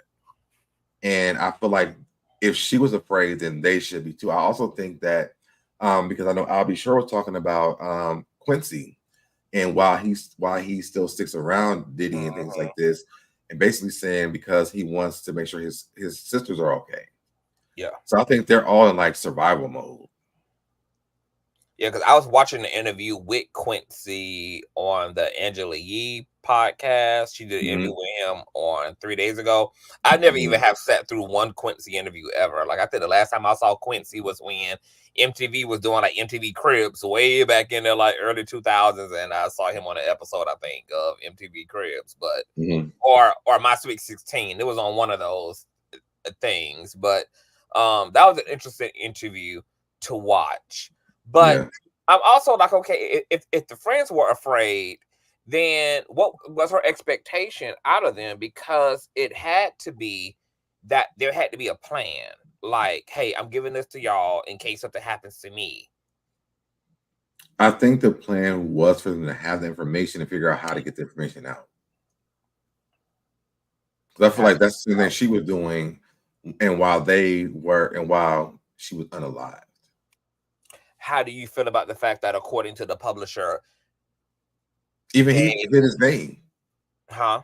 Even he hid his name until Diddy went to jail. Yeah, recently. How do you feel about him saying that they also have tapes, that the friends have tapes of these freak offs and Diddy being with minors, etc., and that the friends been trying to shop the tapes around to like Hollywood producers and Hollywood documentary specialists? I didn't see that part, but I think that they were actually sent into the feds. And I think that's why this investigation really got started. So you think the book is legit? If this is 100% true, then yeah. Do you think that it's going to lead to the resurgence of a investigation back into Kim's death? Because I also saw earlier that I'll be sure been liking comments about Quincy needing to resume his mom's body and them do like forensics and kind of reopen the whole ordeal all over again. Absolutely. Baby Kim on Diddy's ass. I think that from the grave, as she should. As she should, on period. Okay, so while you here, I want to show you something to get your response, and then I want to get into this Ashton Kutcher piece as well. Okay. You know, as the whole thing, like I said, as Diddy been coming back up, you know, all of the Blues Clues and all of the parts of Titanic has been resurfacing and bobbing back to the surface of the water. So Neighborhood Talk had posted earlier, I'm going to share my screen this clip of Neo, whose ass I've been whipping as well. The Neighborhood Talk caption is: resurfaced video from a few months ago shows Neo's baby mama seemingly trying to expose him and his freak offs. Just last week, Dawn Richards alleged, and I know that I'm saying her last name wrong, that Neo was present during the altercation between Diddy and Cassie. Let's check out this footage. See a fucking picture in his house of a fucking kid. He don't care about these kids. All he care about is doing drugs, drinking alcohol, fucking these hoes. That's what you care about. So let's go. I'm a Diddy bop the fuck up out of here. You and your freak off. You can get back to your freak off in a minute. You'll be next. You'll be next. You'll be next. Oh. You'll be next. Your stories will be coming out next. He gonna say my daughter crying. Tell him about the freak off, Diddy Jr. Diddy Jr. Tell him about the freak off. Tell them about the freak off. Tell them the truth. Tell these people the truth. Oh, shut the fuck up. You don't give a fuck about none of these kids. Do y'all see a fucking picture in his house of a fucking kid? He don't care about these kids. All he care about is doing drugs, drinking alcohol, fucking these hoes. That's what you care about. So let's go. Wow. So Neo's baby mama calling him Diddy Jr., telling him to tell people about the freak offs, calling him a druggie, and he don't care about his kids. And you guys know Neo's whole marriage fell apart because his wife found out that he was, you know, sleeping with and cheating on her with prostitutes, etc. You guys know that Diddy's indictment, you know, involves prostitution, sex workers, these freak offs, etc. What were your thoughts about hearing this? I believe it. Now, is this Mashonda? I'm not sure which baby mama it is because I don't keep up with Neo stuff like that, really. I think if that's Mashonda, definitely I believe it. But I do think that he might be a Diddy Jr. I mean, we heard that he was at Diddy's house when things were going on with Cassie. So, and that's why this came up. And I was saying in my last live, when people was asking me, I said, we can probably put two and two together, because if Neo was at these events with Diddy, etc., and he also has a proclivity toward hypersexuality, promiscuity, orgies, sex workers and prostitutes, then we can reasonably assume that, of course, Neo was more than likely also in attendance to some of these freak off events, because I mean, hell, his own baby mama is calling him Diddy Jr., for God's sake. So I wonder if not only is Usher going to receive a subpoena, if Justin is going to receive a subpoena, if Neo ass is going to receive a subpoena as well. I would want to understand what Usher and Justin Bieber's would be like, though. Their knowledge. of these events since Usher has been in Diddy's life since he was a minor. And he also was recently in a podcast interview talking about these parties and seeing inappropriate things even as a kid and not even understanding the type of shit he was looking at. And then when asked would he send his child to a Diddy camp, he said, hell no. He said, hell no. Yeah. So, and then with Neo, once again, he's been entered into the group chat because Don, entered his name into the group chat as somebody who witnessed the abuse of Cassie, etc. And since Cassie's going to be a star witness, subpoena, putting Neo on the stand would be a way to corroborate this. I feel like she's saying that Neo actually throws a Diddy parties at his house too. I mean, it very well could be. I don't think that Justin Bieber and Usher are doing that. Hopefully they're not. But I could see Neo doing that though. It's about to get nasty. It's about to. Are you going to be attending the trial? So Deb, is it here in Atlanta? No, it's going to be in New York. Oh no, I will be here at work. This is our work. So Deb. No, I have to go to my actual job. So no. Okay, this is your actual job. Somebody got to be boots to the ground. So I ain't making YouTube money like that. So. So Deb said, "Baby, y'all don't gonna get his motherfucking lights cut off, honey. He got a real job to skip a little too on period. I'm about to waste my PTO on period. All right, so let's finally get into the situation with Ashton Kutcher. I kind of hate that I ran my mouth so long that we ain't getting into this until 2 hours into the damn show. But have you even heard about any of the Ashton Kutcher connection to this whole thing? I don't know what you're about to talk about.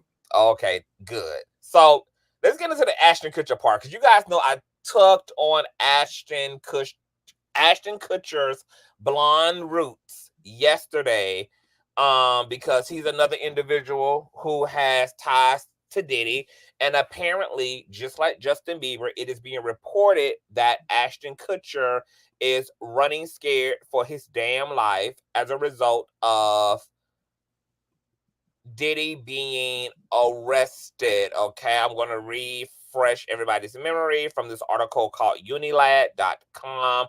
Let's go ahead and reference that together.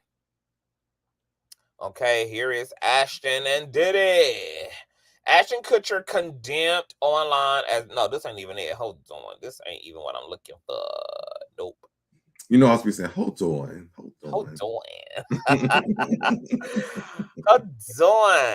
This ain't even what I'm looking for. Okay, hold on. Let me talk to the people real quick while I outsource for something. Oh no, there was a show. Where was the little person that came from? There was a show on MTV that was in some of the pictures with them too as well. I can't think of the show. What was it called? Is it Punk? Was it Punk where they were doing like the pranks on the prank show. Well, Punk was pranks on like celebrities, but there was another show that they were doing pranks on for like each other. It was like really, they was like taking a shopping cart and rolling it down like a hill and stuff like this. You remember what that show was called? I don't, but it sounds familiar a little bit. It was so many of them type of little shows. Well, one of the people from that show was in the picture with him too, and they were saying that show that cast might be on there too. Oh wow! Oh, I think I know what you're talking about, and I think we're going to get into that too. Okay. So according to Miss New York Post, Ashton Kutcher's blonde ass is reportedly fears being drawn into investigation of longtime friend Diddy.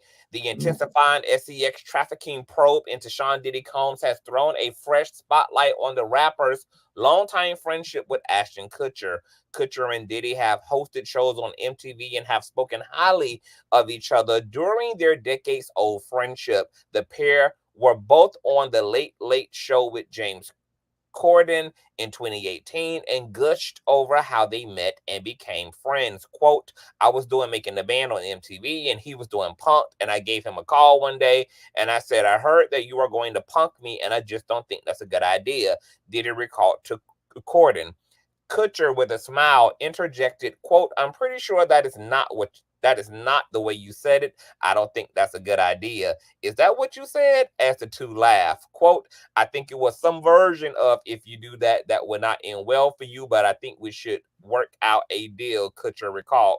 Kutcher has not publicly weighed in on the probe into Combs since the feds raided 2 of the rap mogul's homes last week, but a source reportedly claimed Monday that Kutcher and his wife, Millie Kunis, would stay quiet on Combs' legal troubles following the blow-up over the letters they wrote in support of Danny Masterson. Quote, "There is no way in hell." Oh, actually, I'm going to pop right there because we're going to get into that too. So Ashton Kutcher, girl, is shooketh. Ashton Kutcher has had a lot of controversy over the past 2 years. Ashton Kutcher, as you guys know him from Punk, also has started an organization that is about addressing human trafficking and sex trafficking. All right. He started a whole organization in 2018. I think he was still married to Demi Moore when he even started this organization. Now, shit is going to get really weird when it comes to Ashton Kutcher, y'all. So y'all just hold in on y'all seatbelt. There's a video now that's resurfacing of an interview featuring Ashton Kutcher talking directly about these Diddy parties. And he exclusively states that he cannot say a lot about said parties. Now, I done fucked up my tabs. So now I got to find out where I done put everything in. Okay, here it is. Take a listen to this interview of Ashton Kutcher talking about these infamous Diddy parties. Oh God, here we got a damn ad. Why they got an ad? Y'all thumbs up this live stream. These stories, they're our favorite genre of anecdote. If you really have one, yeah. Wow. Okay, I've got a lot I can't tell. So, I want y'all to hear that again first. Anecdote. If you really have one, yeah.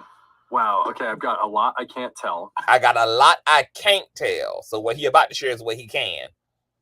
Okay, I've got a lot I can't tell. Oh, Jackass. That's what it was called. Sorry. Jackass. Okay. Can't tell that one either. I mean, I'm like actually cycling through them. So he's going through his mind, trying through the lookbook in his brain about what he can share, and it's literally in real time. Wait, can you take it back to the beginning? Because I missed it. I'm sorry. Okay.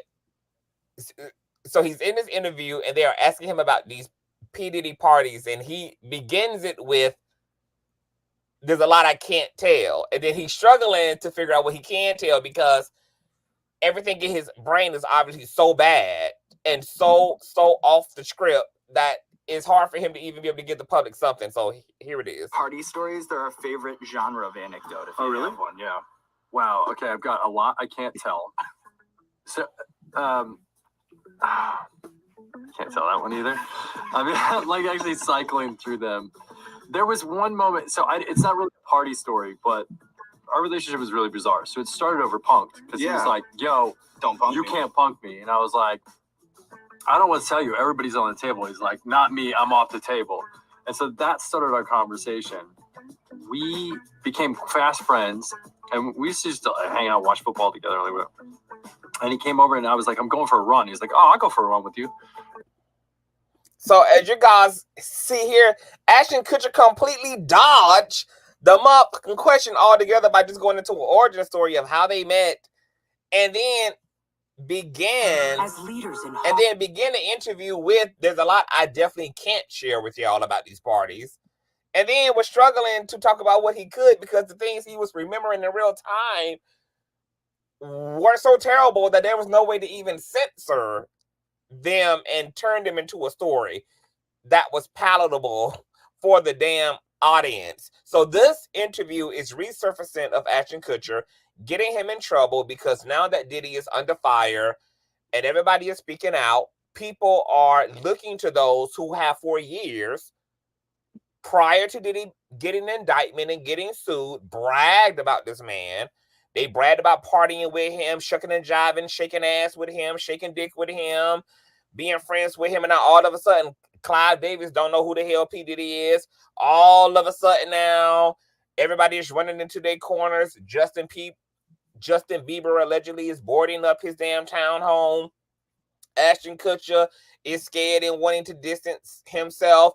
All of a sudden now, all these people who've been a part of these parties and a part of his entourage, who was okay with letting it be known and bragging about being at these parties, all of a sudden don't want anything to do with these parties or even affiliation to Diddy. But things become even more fascinating with Ashton because not only does he have personal insight into Diddy's parties, Ashton Kutcher's wife, what is her name? Mila Kunis from, y'all remember that 70s show here? His wife.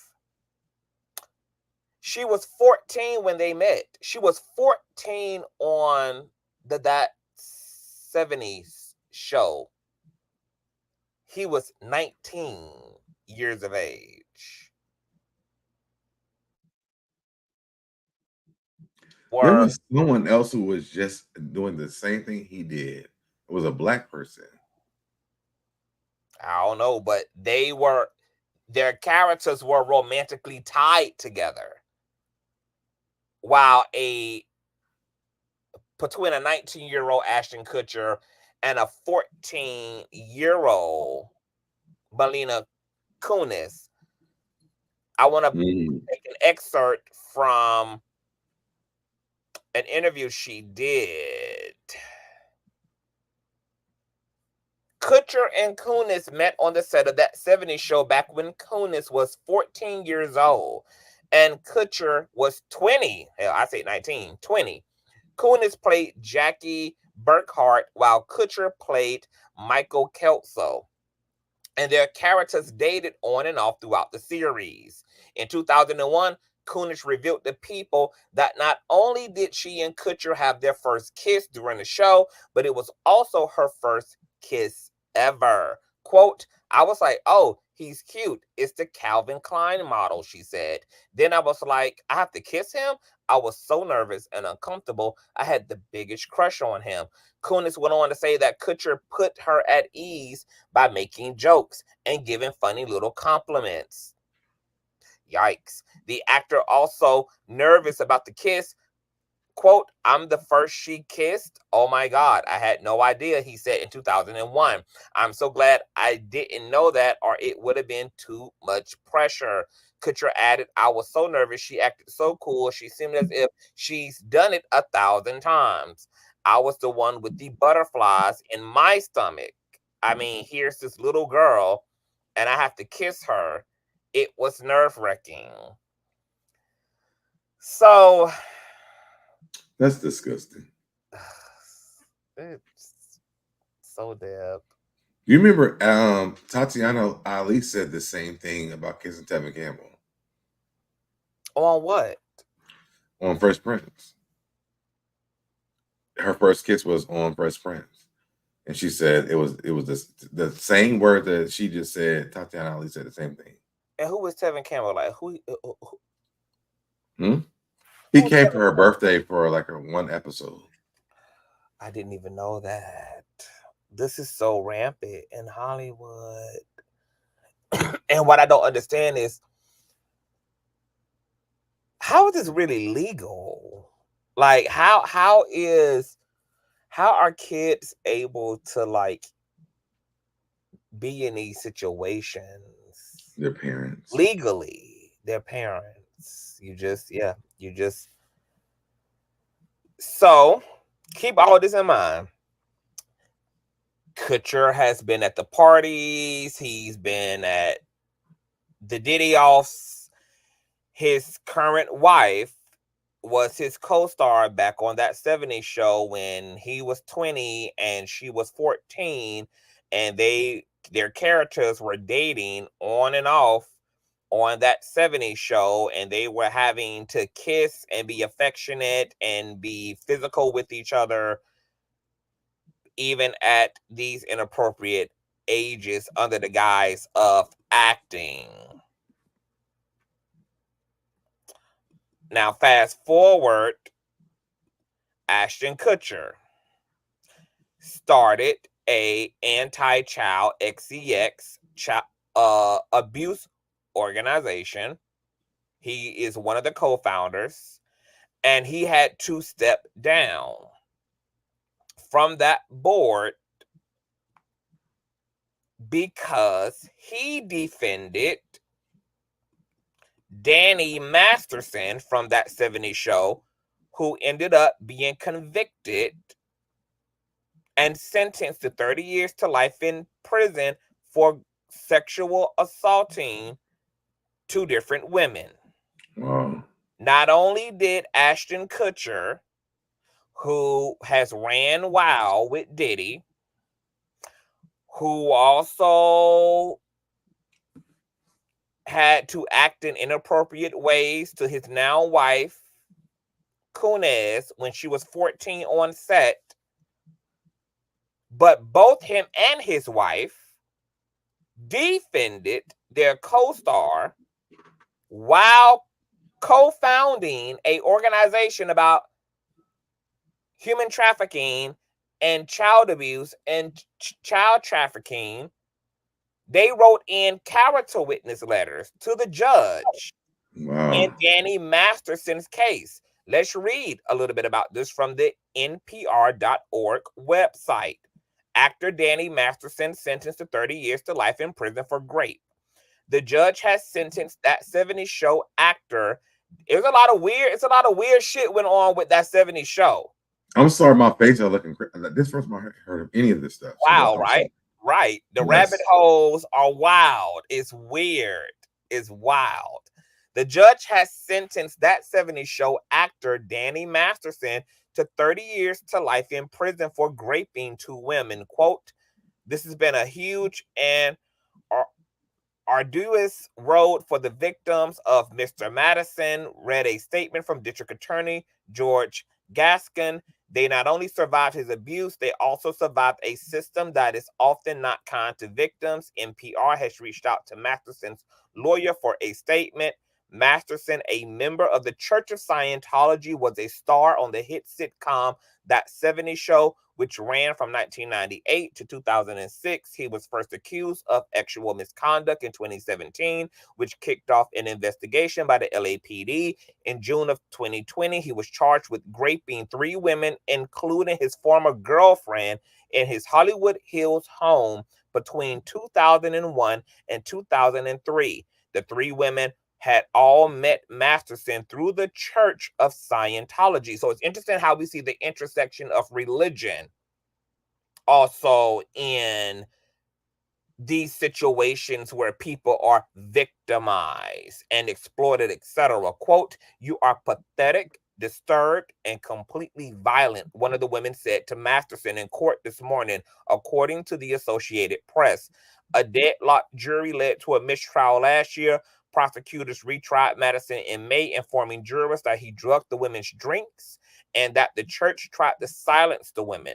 The jury found him guilty of 2 counts of rape, but were unable to reach a verdict in the allegation that he raped his longtime girlfriend.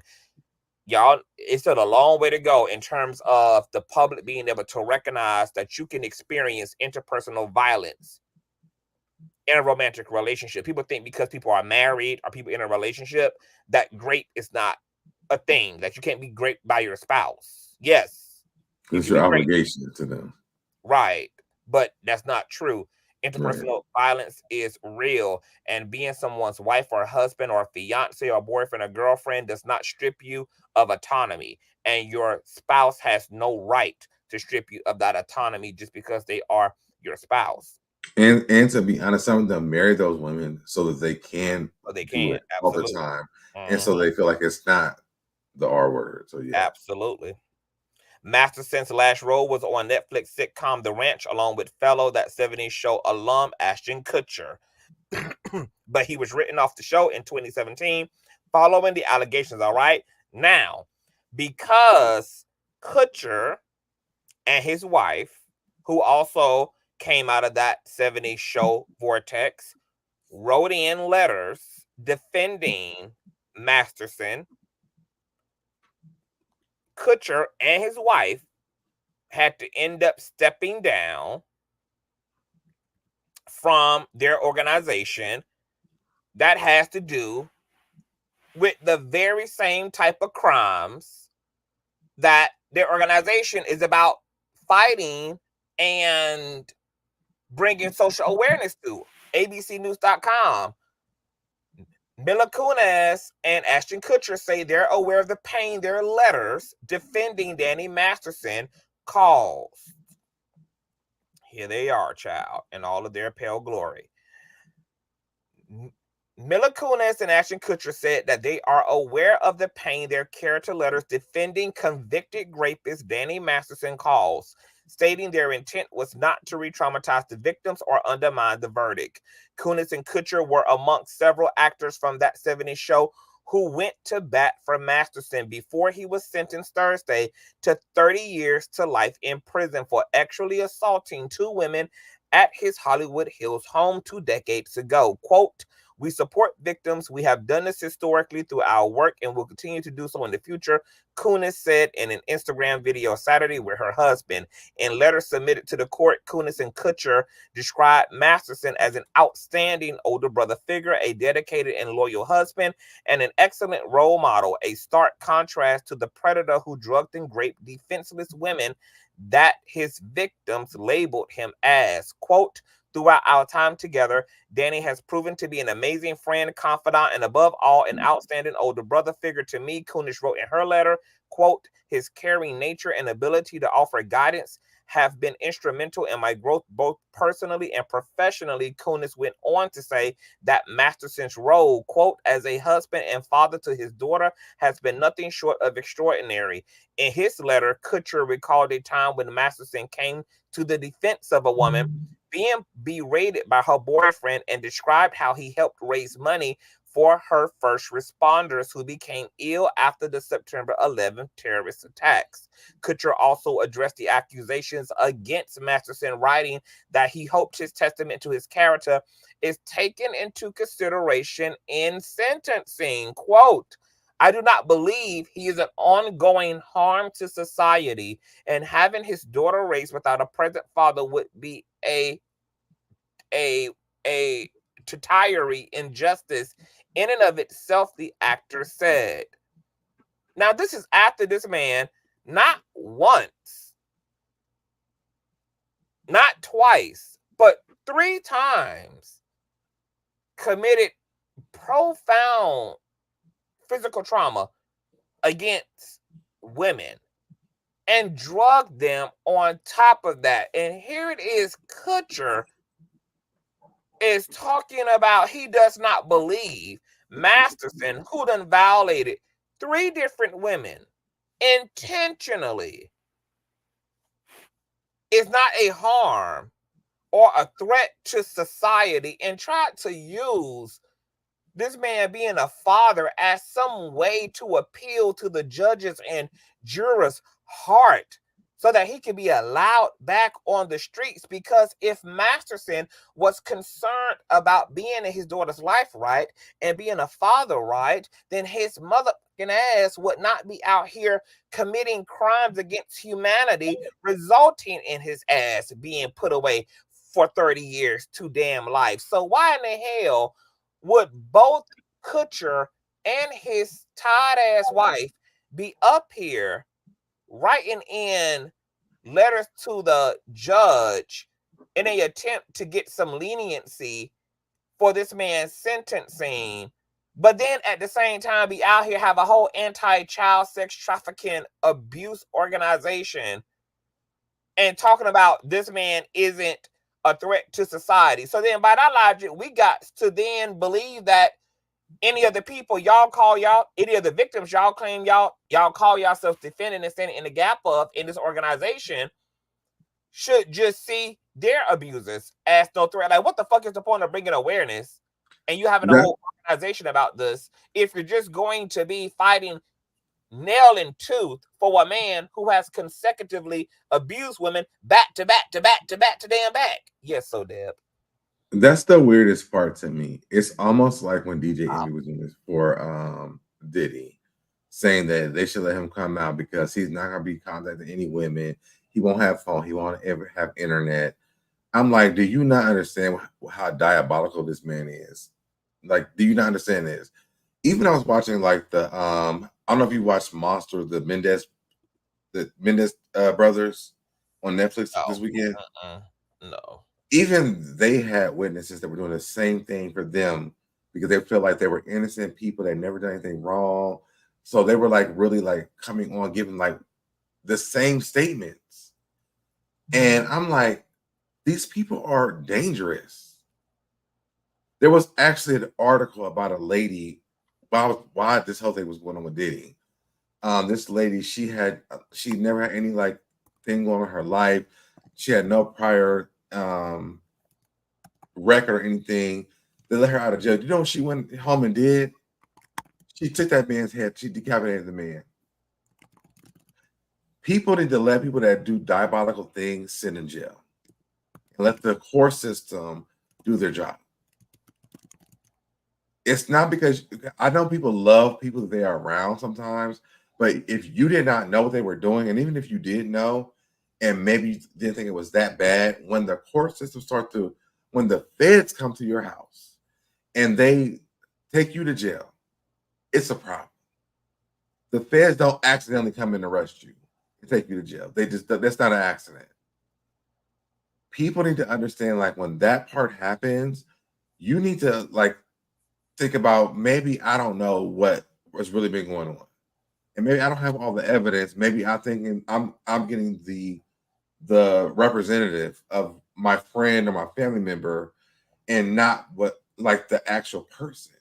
Because letting these people out for a small part of time could cause if Diddy gets out of jail, I'm bringing back to Diddy because this is the same thing that's happened with him. It will be a bloodbath. This man has so much power outside of himself. He won't have a phone. He won't have internet access. He will have an ankle monitor on. He doesn't need to use any of these things to send out commands because people will be in his household. No women in the house. Yeah, but men will be there. Someone will be there. To me, I feel like people need to, if when people are going to jail, let the system work. In situations like this. Like if Lil Ray Ray got put up for weed in the car, okay, I understand. But we're talking about situations like this. Like this is extreme. Extreme. Over the top. You're on it, so Deb. And somebody in the comment just said, let me find it. They didn't think this letter would be released to the public. Well, speaking of that, Ashton Kutcher writes, they were intended for the judge to read and not to undermine the testimony of the victims or re-traumatize them in any way. We would never want to do that, and we're sorry if that has taken place. What the fuck else do you think you are accomplishing by defending the person who fucking violated them, whether it was a letter that they would get to read themselves or a letter that was reserved only for one official in the situation? And then ironically, the letter is reserved for the actual judge in this case. So you tried to appeal to the motherfucker who is in control of what happens next to somebody who not only violated me, but 2 other women, and then are going to say to the public, because you got hoodwinked and bamboozled and media blew the cover and released the damn letters. Right. And now it's going to say we would never have wanted to undermine, as if there was anything else. There wasn't nothing else for you to do by writing in a character witness letter for this man, other than for you to fucking undermine us. And then you have an entire organization, so there, an entire organization, a whole anti-child X trafficking non-profit. But your friend can be a part of that. So we writing letters. Yo, what's going on, Nosy? Nosy Whole Live, y'all, where the messer resides. Hey. Well, the nosy is residing, baby, in her bed in Peru, bitch. Okay, living good. Shout out to Nosy. Hey, boo. Make sure you guys What's going subscribe to my on? girl, Nosy Ho. Nosy, if you want the link as well, I'll drop it for you, boo, or you just let me know. So I'm just trying to. I don't understand. I don't understand. So, Deb. So now I don't either. let's bring it all back. Ashton met his current wife, who both on the set of that 70s show, that also ironically housed and starred Danny Masterson. His Ashton Kutcher's wife was 14 at the time that he was having to kiss all on her and be romantically involved with her fictionally while he was 20 and she was 14. He goes on later in life to marry her. And then one of their other co-stars, Danny Masterson, is convicted for raping. Wait, who married? So who married who at 14? Let me show you. Melina Kunis from that 70s show and Ashton Kutcher from that 70s show. All three of them, remember, worked. I never watched the 70s show, so no, I don't know. Oh, you never saw that 70s show? No. I think they had the video up here. Let me see if I can. Well, who married who at 14? Hold on, let me see something. Yeah. Let me show you at least a picture. Okay, so that is Ashton Kutcher here. Okay. That is a Danny who's a convicted rapist. And this is Ashton Kutcher's here. Kunis. She was 14 at the time that she started working on that 70s show with both Ashton and Danny. And they were dating or they got married? They went to get married later on in life. When they both were, fully adults. He had married a Demi Moore. They divorced, and then him and her reunited at some award show and then started dating again. But she was 14 when she met Ashton. He was 20 on that 70s show. Both of their characters were written into like this romantic, toxic, on again, off again relationship. So they were kissing on set and having to shoot all this stuff while she was only 14. Right. And I know that. I heard that part. Yes. I was after who got married when I thought you said somebody got married when they were 14. No, it wasn't no marriage at 14. They were just dating while she was 14. Yeah. No, they weren't even dating. We don't really know what they were, but what we do, the surface narrative is that they were co-stars. And all we know is that she was 14 and he was 20. 20, got it. They both started working for that 70s show and kissing and doing all these scenes and all of that. And but she was uncomfortable. All that. Got it. Well, she wasn't really uncomfortable. She was just like nervous because she had never even kissed a guy at 14 yet. So no, that's what I'm talking about. That's what I'm saying. So her first kiss being on set, and it ended up being with a 20-year-old Ashton Kutcher and all of this. But neither of them are testifying or admitting that they had any type of romantic relationship. But as we read from Ashton Kutcher's own statements, but I think that's an interesting stuff too. Like, why would y'all be having them in a relationship and he's 20, she's 14 on a show? That's what I was saying earlier. Like, I didn't understand how. No, I knew what you were saying then. I think you were talking about they were dating in real life, but I got what you're saying now. Yeah, no, their characters were dating on the show, and this that then became the avenue for them to have physical affection and be in these scenes together while she was only 14 and he was 20. And then it's the way he spoke about it as well from the People article. The actor was also nervous about the kiss. Oh, I'm the first guy she kissed. Oh my God, I had no idea. He said in 2001, quote, "I'm so glad I didn't know that, or it would have been too much pressure." First of all, that response is very interesting. Like, you're happy you didn't know that, but she's 14 and y'all still went forth and filmed. The producers, the writers, the directors, all of that good stuff, the actors, everybody went on, despite knowing she was 14 years old, because she initially had lied about her age initially. But then the truth that came out. And once the truth that came out that she was 14, they went on ahead and shot the show anyway and wrote things and had it play out how it played out any damn way. And here it is. He's saying that he just didn't give a damn. His biggest thing is, oh, I wouldn't have, it would have been too much pressure. Not that like, hey, I think this is like this would have never happened, or this should have never happened. This was not even supposed to have happened. But then he goes on to say something even more weirder. He says, I was so nervous. She acted so cool. She seemed as if she had done this 1,000 times, and I was the one with the butterflies in my stomach. So now you like now it's all connected now that I know that part. Now, I was confused at the beginning. I get what you're saying now. I know that she would come up too. Yeah.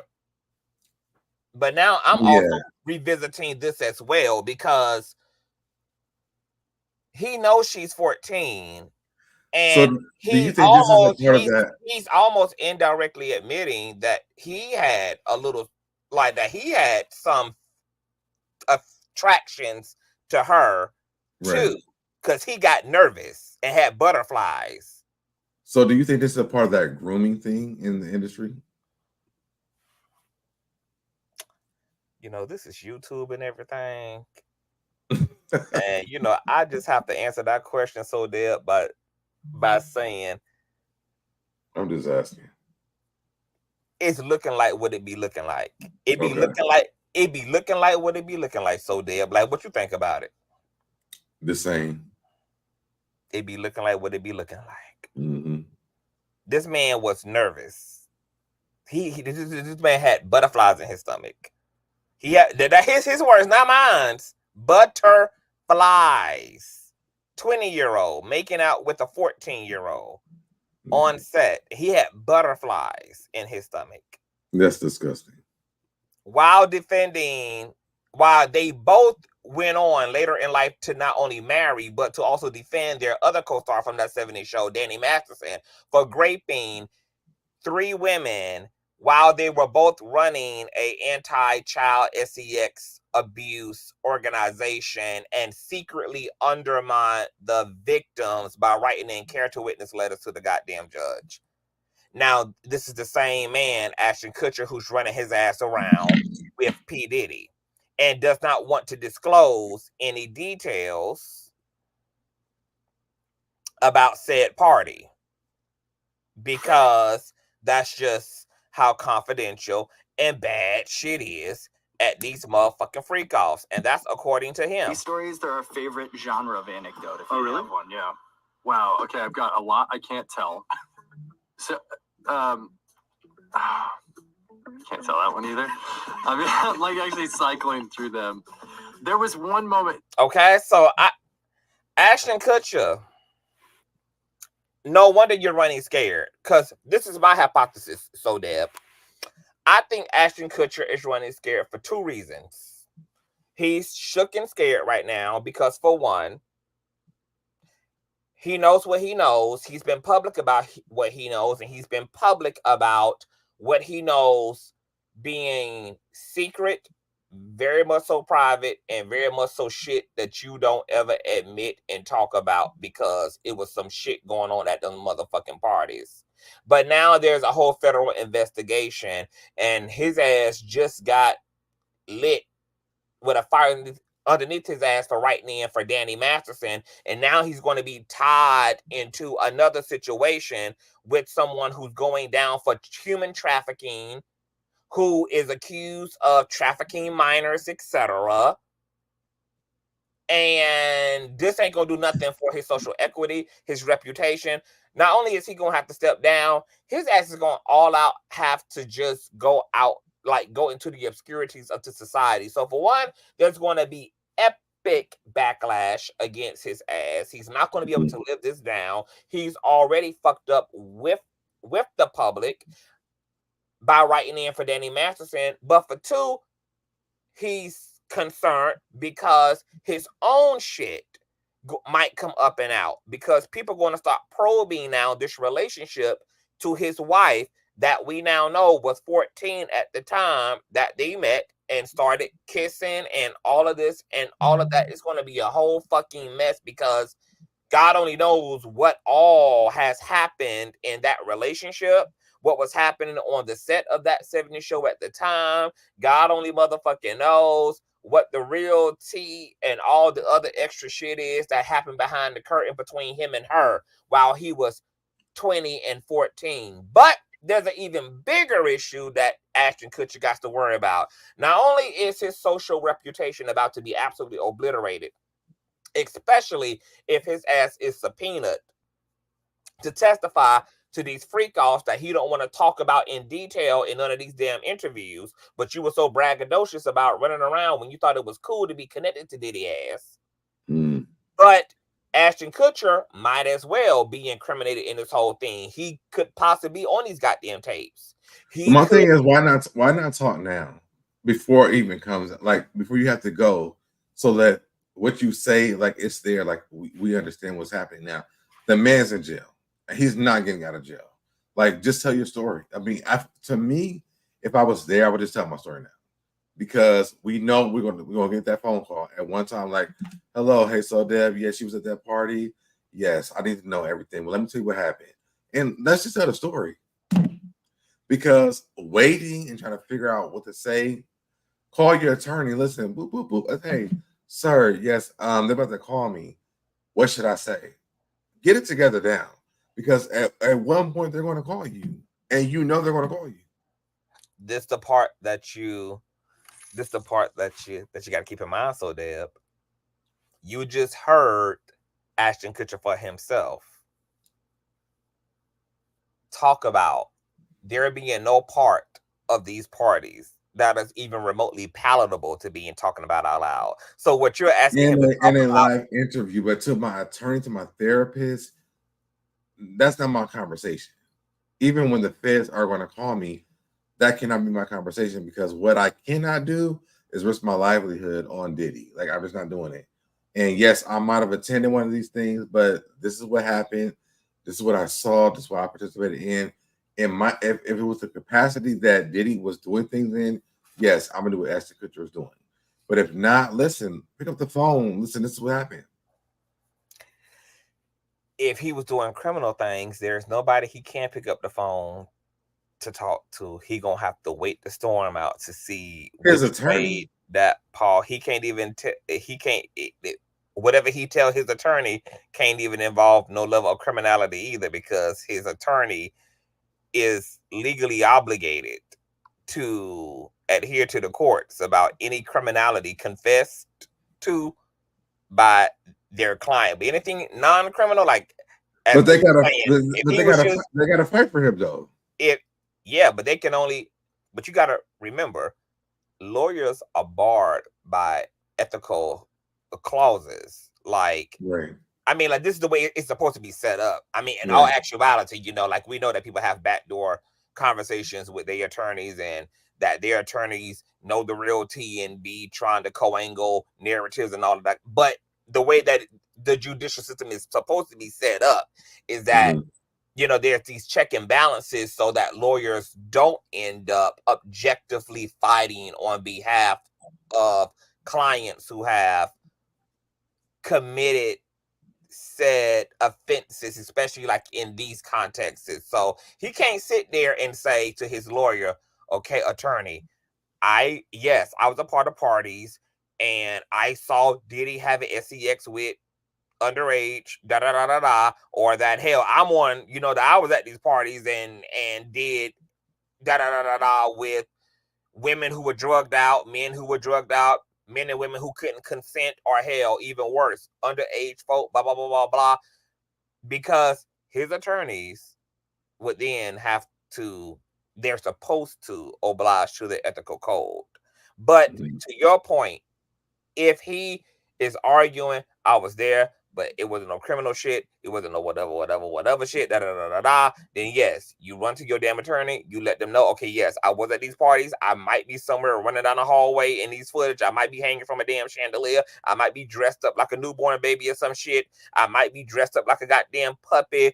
I might have been sucking toes or whatever the hell may be, but it was all consenting and and and yeah, allow your attorney to get in front of it. And I'm sure that Ashton Kutcher probably is and has consulted with his attorney to get in preparation for this shit. But if Ashton Kutcher actually saw a bunch of criminal shit, and if he knows he was participating in criminal shit, and he was even even if he wasn't directly doing criminal shit, but he was seen amidst people doing criminal shit, then no wonder Ashton Kutcher ass is definitely afraid, especially after already marrying his wife, who he met when she was 14, and kissing all up on her, and then having to step down from his organization because he defended, this man who raped 3. I mean, this is going to be a utter fucking disaster. So now the question is, what is his relationship to these parties? Absolutely. He has been a part of multiple Diddy functions, and you just heard it. So Debbie, you just heard. Yeah, I keep going like this. I feel like I have my glasses on. I keep on moving more. I don't have there's no. It's the phantom glasses. It's the phantom effect. Are you in your contacts right now? Or you just don't have? Yeah, I have my contacts on. I keep going like this. Like, where they at? So you just heard Ashton himself say, man, I can't even talk about these fucking. It's nothing I could like. It's so over the top. It's so extreme. We can only imagine what Ashton is recounting in his mind, because he won't communicate it because it's so off the books. That, I mean, is he recounting horrific shit? What is in his mind? What happened at these parties? What do you think? Like, from what you now know, what you now been informed of, you now know he ran with these parties. You now know his history. What do you think Ashton's involvement is? I think he was definitely there. I think what I was trying to say to you earlier, though, was this. If I was there, I guess you're saying, like, don't say anything. But my thing would be, like, how do I get in front of what's going to happen with me as Ashton Kutcher at this point? Like, okay, I was there. Maybe I engaged in her. Maybe I've seen some things. But what is my options at this point? And so my attorney will be the person I'm going to go to and say, listen, I seen some things. What should I say? What can I do so that I can get the best option I can get? Yeah, I'm not even saying I don't think that anybody that's in a situation has like a real way out. So what's my best option as Ashton Kutcher if I'm there and I've seen these things, I've experienced these things? What's my best option? Yeah, see, I'm not even saying he should say or not say nothing. What I'm telling Ashton Kutcher is, bitch, they're coming. Get ready. Because, baby, that's what I'm saying. Like, they're coming. Some shit, bro. So they're coming. No, but we're saying the same thing. That's my thing that I'm saying too. They're on the way. So, like, to my attorney, what should I say and what are my options at this point? Because I was there. Like, I'm on video saying that I was there. So what can I do? And, like, what's my best option? Ashton don't have no best option. That's the gag about it. Ain't no, if his ass gets a subpoena or Ashton is on them tapes, Ashton Ash is a wrap. I mean, there might be a thing where they can make a plea deal with some other options. There might be a lot of things that's going on right now. If you come out in the very beginning. And plea deals a lot of times still involve jail time. But not as much as it would if I didn't say anything. And if he's on them tapes, he might be able to get a plea deal, might lesser a charge, and or a plea deal might involve him not having to do no time at all, but he's cooked socially. I'd rather be cooked socially than lying about it and wait till the day where they expose me. But that's the thing.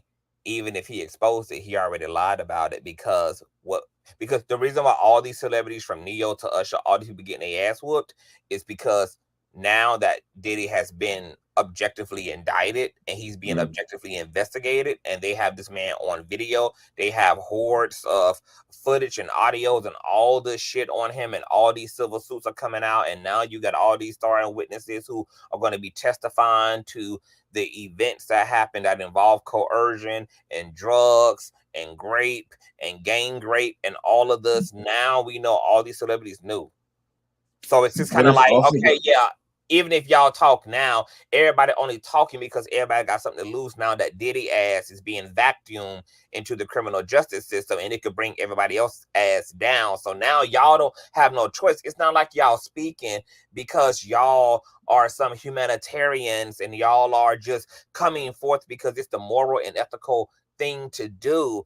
So it's just like, y'all incriminating yourselves. Y'all only talking because all y'all asses are about. That's not true. That's not true. Yes. Who? It could also be the fact that he's locked up now. Now I can speak, because before, when he was out, I was fearful for my life. Yeah, but we know I'm gonna still get some time, but also now that he's locked up, I know he can't do X, Y, and Z to me. Cassie knew what Diddy was capable of. Hell, he threw a Molotov cocktail down Kid Cudi's car and blew it to smithereens, and yet she took a 5'6" foot ass to the courthouse, filed her civil suit, worked with the feds, and single-handedly launched this entire thing off and got his ass. At that time, she was done. But she wasn't done at that time. Like, Cassie been through a lot way before that, so she wasn't done at that time. These people haven't really experienced what Cassie had dealt with.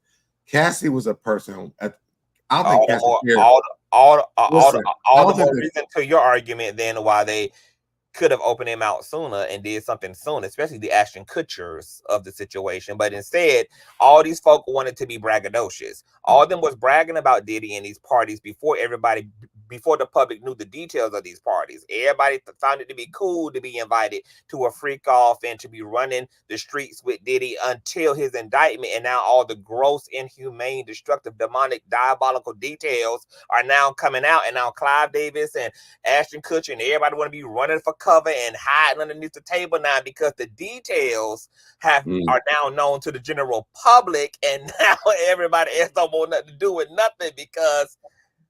Can I say something real quick, because I feel like people are misconstruing what I'm saying. I'm not saying that they should. Comment section. I'm about to let me put this on full screen for me. I'm not saying that they should have never said anything. What I'm saying is this: that fear factor is very scary. And I'll say this from my own personal experience from being molested. The fear factor is very serious. So, like, knowing that someone has something over you and that intimidation factor is a serious thing. Cassie's was extreme, but even like the smaller parts of that from the people that were videotaped from things they did at his parties were very different too.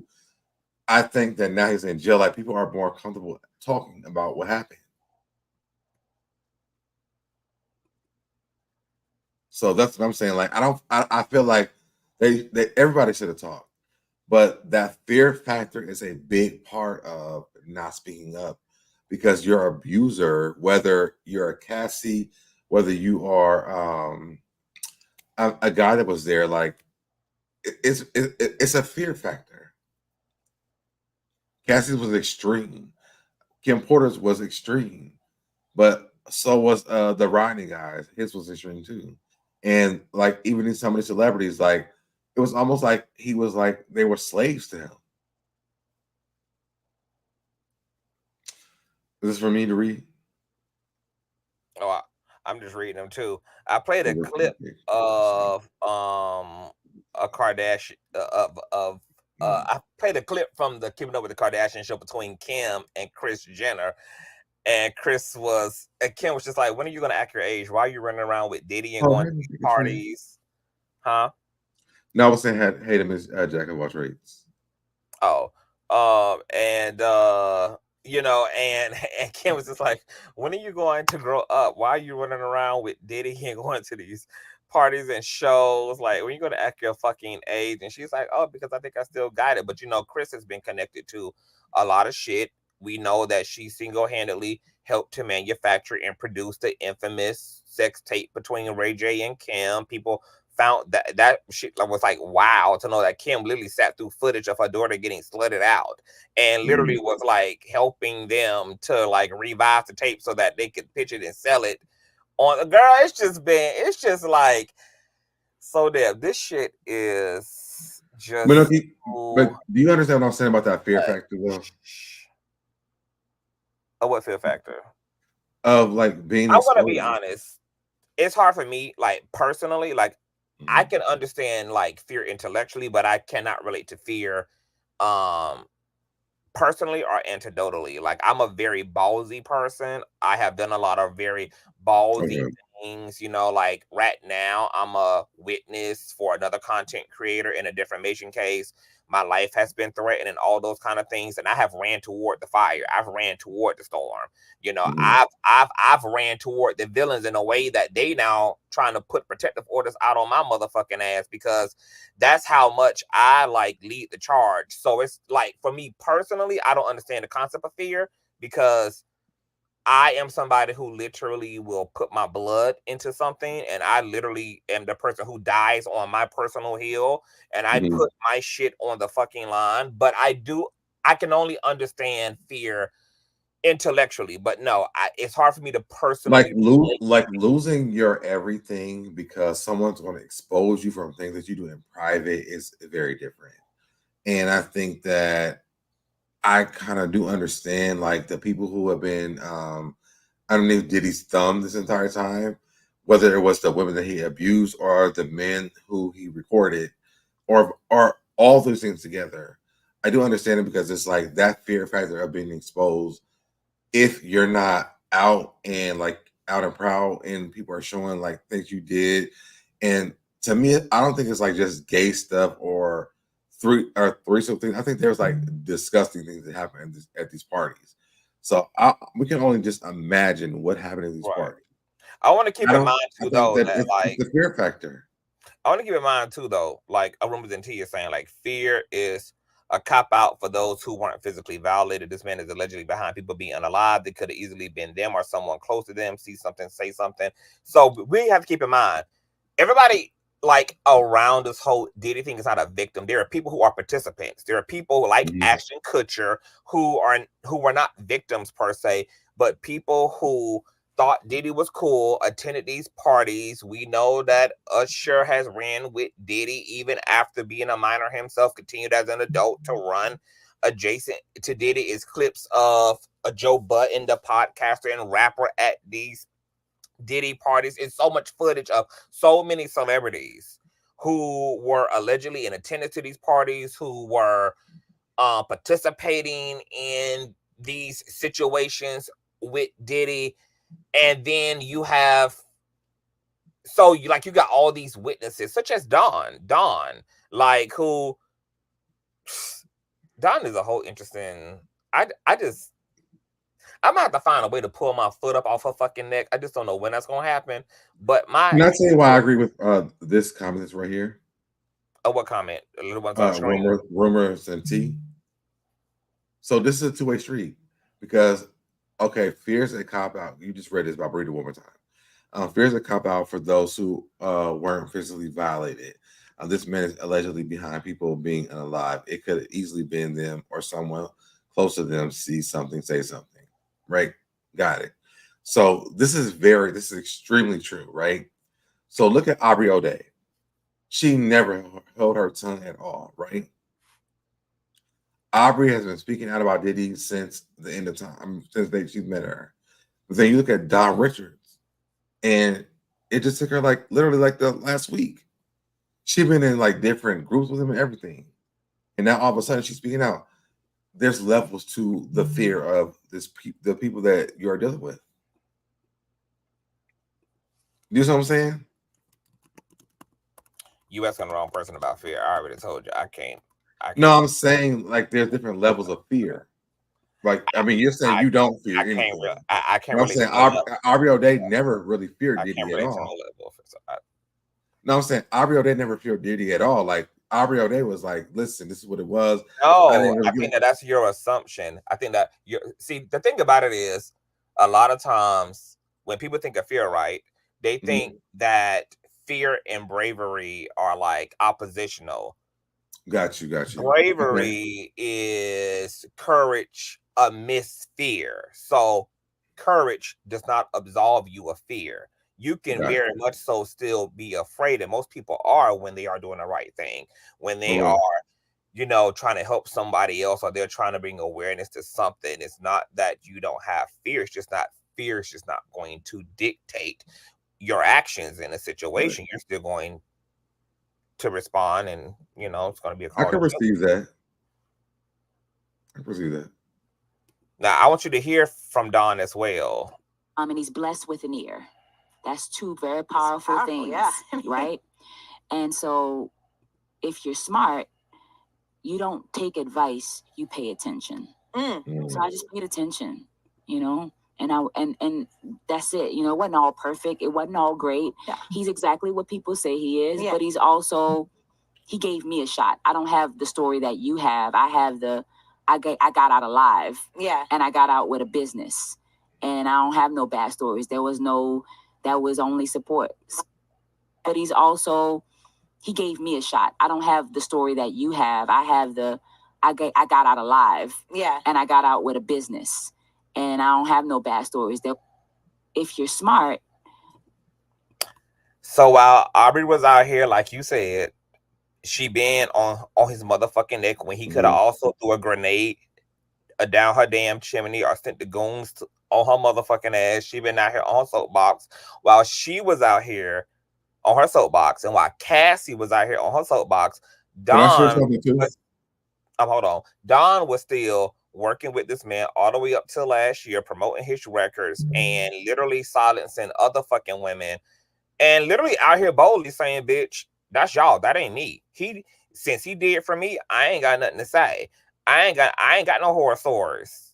Amid Cassie's lawsuit, Aubrey's and to me, it's just so funny that Dawn's lawsuit came 6 days before this man got fucking indicted, because in my opinion, what she did was wait to see what was going to happen to Diddy, because if it was going to be a one-off, she was going to continue to work with his ass and endorse his ass and do all those things, knowing what the fuck the tea was the whole time, while other members of Danity Kane and other people who had been speaking out, like the black woman who got shot in her face by Diddy at the infamous nightclub shooting, etc. And she was going to chill. But when she saw that the Cassie shit was not a one-off, and 11 more civil suits were filed by Lil Rod and prostitutes and sex workers and everybody else, and then the feds got involved, because Don is an opportunist, rationally so. She went in because the cash cow ran dry, and she wasn't gonna be able to collect on the front end, because as long as Diddy was free, she was going to be able to be a part of Dirty Money. She was going to be able to tour. She was going to be able to do all those things and capitalize, because let's be really honest about Don. The only person that ever made fetch happen when it came to Don was Diddy. She never got picked up by another major record label. She never got endorsed by another major celebrity. She never became that girl. She was never going to become that girl. The only person that ever gave her any leverage was Diddy, and that's why her ass sat right there and watched all these women endure all this and say all this and try to do the right thing, while she was talking about, he did for me, so the hell with y'all. He doing for me. I ain't got that story. I ain't got that. He gave me a business. He bought me out of a contract. All these things, honey, making his ass out to be the glory. And then once it became clear to her that the Diddy train was done, the equity on Bad Boys was completely obliterated. It was unalived. It was going to be no more. There was going to be no Dirty Money. There was going to be no 6th studio album to be a part of, because Dawn is a opportunistic motherfucker. Look, and I ain't mad. You gotta be calculated. Do what you gotta do, honey, because it's your doing to do it with, honey. Because as I said, the universe will even use a broke clock at least to be right twice. So if even in her opportunism, it led to her also being able to expose Diddy ass, then whatever her the universe use her motherfucking ass. But Don ass always been Diddy's favorite from the beginning. And I wasn't a super Danity Kane fan, but I had friends who were obsessed with this girl group. And now I'm so happy that I like looked at all the interviews and all the shit from the earlier Danity Kane years making a band, because I would never forget that fucking interview of either Aubrey or D Woods talking about this bitch Dawn trolling them in a cyber chat under the guise of another profile and body because she was being controlled by calling Diddy. them ugly, trolling her own fucking bandmates, because this bitch here is narcissistic too. This bitch here got a warped ass personality issue too. And that shit was recognizable even then, before all of this. Like, way back in the 2000s. Like, I personally never liked her. Like, people was already clocking it even then. So I'm not surprised that she was the only girl who wasn't fired by Diddy. She was the only girl that he took. That's the only one that he wanted. All that's not by coincidence. Diddy knew exactly what he was doing, and it was because he was smelling the same pheromones that is him off of her motherfucking ass. Likeness was attracting likeness, and out of Don's own mouth, baby, she ain't got no bad stories. He ain't did shit to her. He done gave her businesses. He done brought her out of contracts. It's gonna be loyalty. And if Diddy would not have got caught up, if Cassie would have never found that motherfucking lawsuit, Don was prepared, just like Kalina Harper asked, to play the I don't know nothing, I ain't seen nothing game.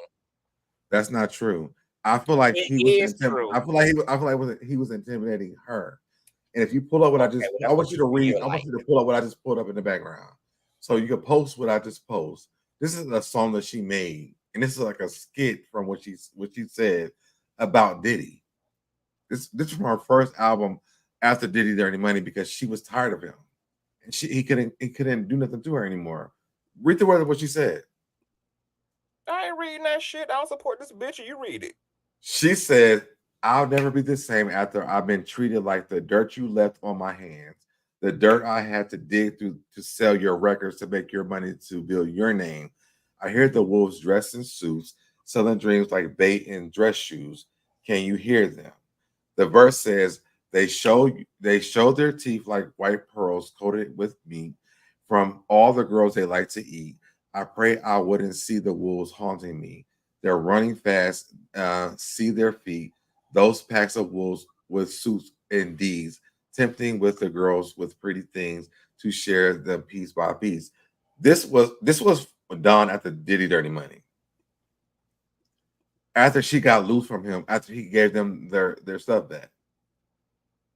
So I mean, like, so after he let her loose, she was like, "This is what's going on." Like, I can't literally say it because I'm sure there was a contract saying I can say that he fucked me over, but she's saying like, "This is what's happening to me," and I know that all the rest of these girls don't know this, but this is what happened. Those contracts didn't keep Aubrey or Cassie or Babs from making a band, who has also their contracts are very different from hers though, all years long. And guess what? Those NDAs should have also kept her ass from filing a lawsuit that it didn't keep her ass from filing as well. Don didn't speak. I'm not saying it's about an NDA.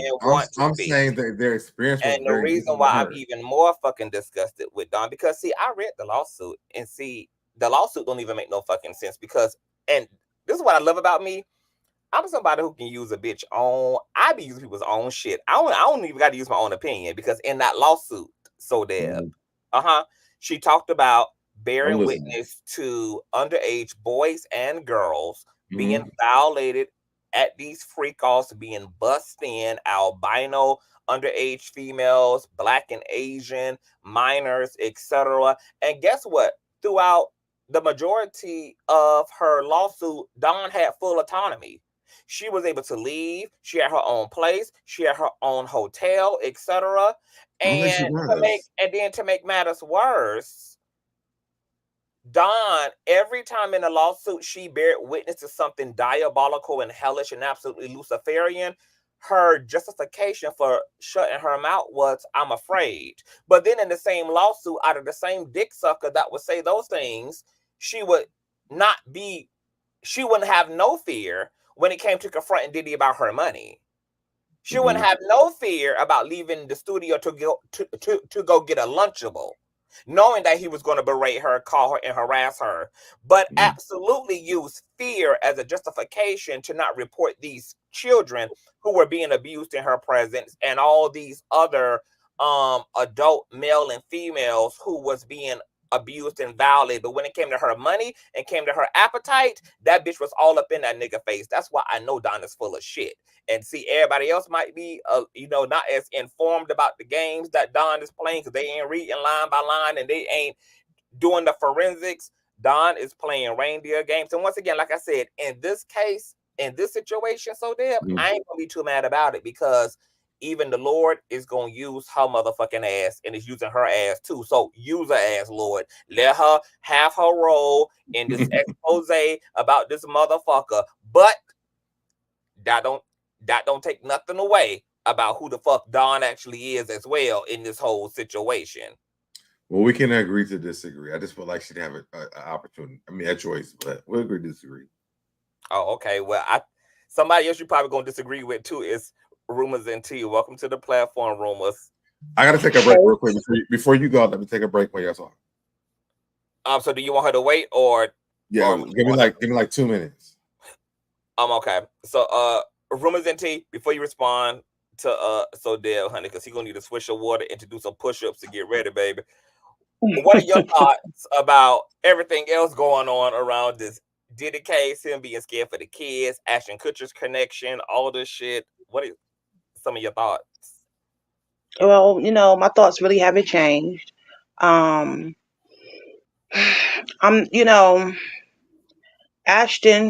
is a piece of shit, a piece of trash.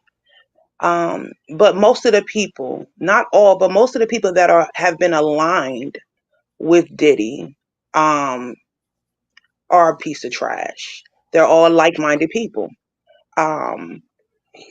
It's a saying: if you scratch it, what is it? Scratch an itch. You feel an itch, you scratch it.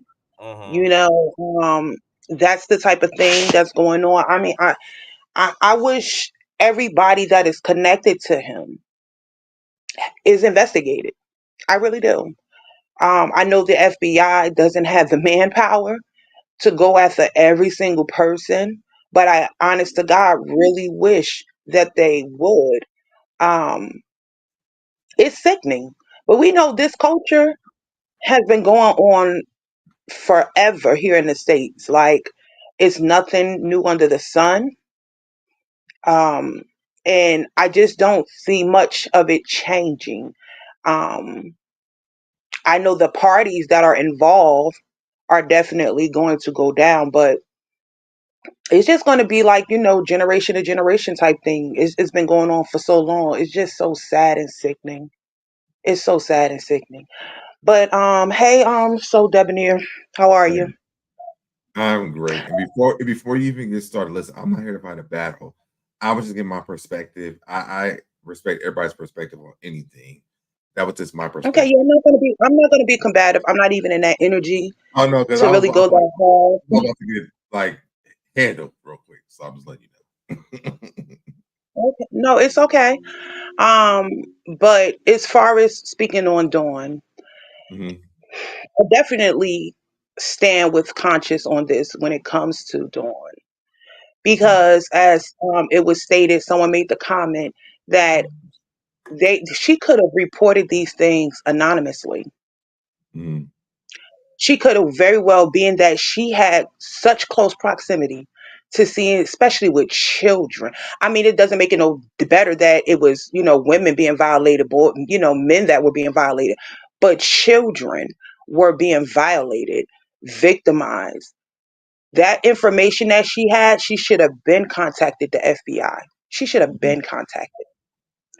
To me, just like Mace, all of these people have seen this abuse being taken place, these violations, these egregious crimes.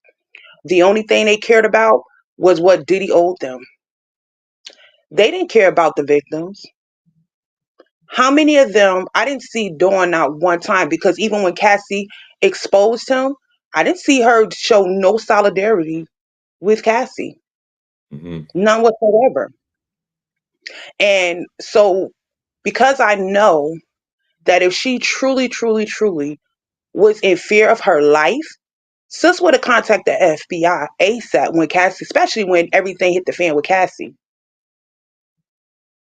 I don't think that she ever had any intentions of ever saying anything because she wasn't concerned about anybody else. To me, this is just a ploy for her to try to save face. It's not even about her trying to spare Diddy, because I definitely believe that she's been involved in some of these activities. And I don't think that she was forced to do it. I don't. I think she's been a willing participant. I do think that Diddy has wronged her in some ways.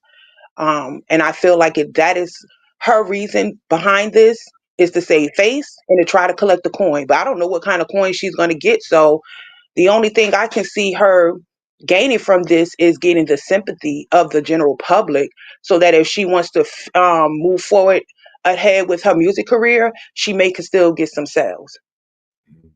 This does not seem sincere to me on her behalf. So I don't think that, although she may have been victimized in some ways by Diddy, I don't think that she is a full victim. I think she's been complicit to a lot of his crimes. I want y'all to take a listen to this hell.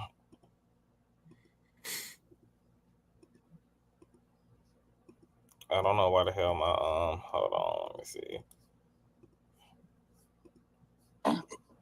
Ever since you went independent, do you talk to Diddy? Not as often as I'd like, but that's the homie. Not as often as I'd like. So here it is once again. At this point, what year was this? 2017. Okay. So at this point, she has major distance from him. Because once again, like I said, Dawn, out of so-called all the other victims, she's had the most autonomy in the whole situation. She's been able to come and go as she wants. She's been able to just do whatever she wanted to do. And she's recognizing and telling us that that at this time in her life, she's not even really in relationship or communication to him. She's still going to big up the fuck out of him and do her big one on him. But I guess this would have been an opportunity, like Rumors and Tia saying, where she could have breadcrumbed it. You could have been anonymously reporting shit, just like Usher could have been. Once these people became adult and became within their own power, there are so many ways to have executed the right of justice. I mean, there's just all type of ways that can be done. None of those things were done. And what makes it worse is that all these people who now entering into the group chat about just how terrible he's been knew that he was just terrible when everybody else was boldly talking about just how terrible he was. And the biggest problem with this being done, which is why I had to keep my foot on Usher's neck, because as a result of continuing to talk good about P. Diddy when you objectively know how fucked up he is, you were allowing his social capital to still thrive, which still encouraged people to continue to work with Diddy, unsuspecting amateur talent who wanted to make their dreams come true by way of connecting to his fashion label, his music label to come true, which means that you were inadvertently participating in the trafficking. You were still, even away from Diddy, even outside of personal grip to Diddy, when you are continuing to connect your celebrity to him, you're still continuing to sit in interviews and talk big of him when you don't have to, because we all know that these people control interviews too. You You have your cue cards. It's a whole do and don't list that goes on before interviews. Don't ask me about Beyonce. Don't ask me about this, that, and the third. These people wanted to talk about Diddy. They wanted to continue to praise this man because a lot of these people sold their fucking souls. This is what they wanted. These people were willing to do what the fuck they had to do. And as I said earlier in the stream, we are not having enough conversation about not only just the victims of these type of powerful people, but the sector of the population that does have the attitude that I'm going to do what the fuck I have to do to get what I want. And if it means slitting Sodeb's throat socially or undercutting him or undermining him, I'm going to fucking do that so that I can be the top fucking YouTuber. If it means undercutting Rumors and Tea, that's what the fuck I'm going to do. That there is a sector of people who believe in this attitude, who believe in this cutthroat, eye for an eye, tooth for a tooth, that when it comes to competition and when it comes to getting what you want, that you have to be a dog eat dog, ruthless, cold-hearted, apathetic motherfucker. Trump is somebody who was raised by his father to have this attitude when it comes to business, when it came to just navigating success and entrepreneurship. And once again, I'm just adding that not everybody is a victim. Some of these people were opportunistic, and that's just a fact. Some of these people did not give a fuck about what happened or what would happen to other people or what the price would be that other people had to pay for them getting and wanting the things that they were getting. And as Dawn said in her own lawsuit, when she saw the abuse of children and all this shit, her stupid, goofy, pigeon head ass translated that as, oh, I thought it was a rite of passage, or I thought it was a trust building exercise because he wanted to see if I could be trusted. And then, like a big doofus dummy, I didn't see that first. I don't know. Yeah, I read it. I highlighted it. I blew it up on the screen. I magnified it so everybody else could corroborate it. Oh yeah, we read it. It's there. And I also saw that Mary J. Blige said the same thing though. Yeah, and I'm gonna pull the lawsuit up again tomorrow. This pigeon head hoe talked about how she thought it was a trust building exercise for her and Diddy when she witnessed the trafficking and abuse of fucking children. And then, like a hold on. This is the second time I'm trying to complete this sentence. I don't want to complete it. Okay. And it is this big doofus head bitch, like a big dummy, then goes and witnesses all this so that she could have his trust, because she doesn't say anything. She doesn't do anything because she wanted to earn that fucking trust. So it's like, that's why her lawsuit is crazy as fuck, because it's so contradictory. It's so much pussy popping. It's so also revealing about Dawn, and you can tell that she don't even know that it's revealing, because if she had, it wouldn't have been articulated the way that it was, because it completely exposed the fuck out of her as well by accident. Mm-hmm. Her trying to get off on his ass for a payout because she saw what because see, here's the thing with Dawn, right? I believe everything that Dawn said, and it said in her lawsuit. I believe everything she witnessed is what she witnessed. And what she was expecting was exactly what happened with Cassie, because Diddy knows that I know this shit. Diddy knows that I witnessed this shit. Of course, he's going to settle out of court with my ass, just like Cassie, and run me my 30 motherfucking million. And I can haul ass into the obscurities and mind my goddamn business now that the bad boys gravy train has dried the fuck up and this nigga is locked the hell up. But the issue with Don's timing is that this was 6 days before his arrest. So Diddy had bigger fish to fry than responding to Don's motherfucking lawsuit, while his ass was being dragged into a Manhattan precinct to take a mugshot and to deal with coming trial. I'm going to have to ask you questions later on, because you just said a bunch of I don't even know about. Oh yeah, like everybody who been here, like we've been doing this for days. We have read through her lawsuit here on the platform. She said she knew about him abusing kids.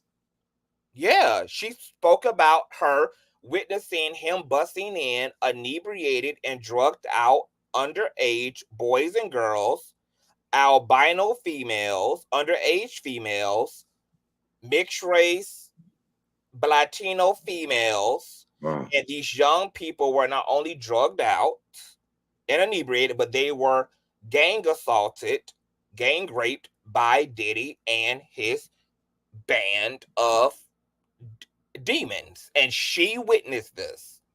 I know nothing about any of this. Matter of fact, I think I still got her lawsuit pulled up. Hold on, let me see. I can pull her lawsuit up. She witnessed it. I think it's actually on page 13 of her lawsuit, if I'm not mistaken. Let me see here. Onika. That's crazy. It's wild. The whole lawsuit is wild as fuck. Oh, wait a minute. I got the lawsuit from Nosy. Oh, somebody emailed me the lawsuit because Nosy had gave it to me. You were trying to come up here on the back chat. Nosy been live all day. She was falling asleep on her own live. No, she was in the chat and she was trying to come up here. No, but she also said she was tired. She was just, tired to stay down and just watch. Hold on. Let me see if I can pull up Don's actual lawsuit. If somebody got Don lawsuit, send it to me. Cause I done Don Richard lawsuit PDF. Let me see. Oh, I think we got it. Let me see. Okay, yeah, I got it. I was able to pull it up. Okay. Child, my computer already knows what time it be. He get right. Mr. MacBook get right to the business. Let me see. Page 13. Let's see here. Missing people. Following day. Demanding she return Combs residence to continue recording. Dim lights. Gave each of them flowers. No. Let me put on my glass so I can stop doing this. And y'all can talk as I'm finding this. Like if y'all just want to parlay, you know, y'all can, because I gotta find out where it is in this lawsuit. But yeah, I was talking based off. I didn't know any of this stuff, and I was trying to like not even really defend her, but just saying like I feel like a lot of these women and these people that are in these documents are afraid of him. So that's how I felt. Most of them that you think were afraid of them were complicit and were opportunists, as Conscious said, because there was no reason. I mean, here we know we've seen evidence to support Cassie's fear. We've seen it. And although, as I stated me personally, I said I believe initially Cassie was a willing participant until that divine intervention presented itself in her life when she realized this is wrong, what's going on, and she decided. I don't know if she was exposed initially to him with the minors, but whatever it was that clicked in her mind, which I believe again was divine intervention, her conscience kicked in and she decided that she was going to find a way out. She no longer wanted to participate. And she did what needed to be done. She collected the evidence that was needed. And, you know, it's just surprising to me how she was able to escape this man, considering all he did to try to keep her held hostage. But again, that was divine intervention. But she did the work. She did it what needed to be done, unlike the rest of them. I mean, all of them was complicit. You see that? He just... Okay, so I want to just refer to one part because there's multiple parts in this lawsuit, and I'm gonna find every last single one of them. But on page 20, she writes, often while they were recorded in the studio, Mr. Combs would hold parties where he would invite young men and women who were often scantily dressed and appear underage to use drugs and engage in sex acts. Ms. Richards observed Mr. Combs and his colleagues kissing, groping, and inappropriately touching young women. Upon information and belief that the participants often left the immediate area to have sex and returned shortly thereafterwards. I want to get to the part about the albino women, the men, because she has multiple instances in which she observe what she believed to be the abuse, exploitation, and suffering of teenagers and underage male and females.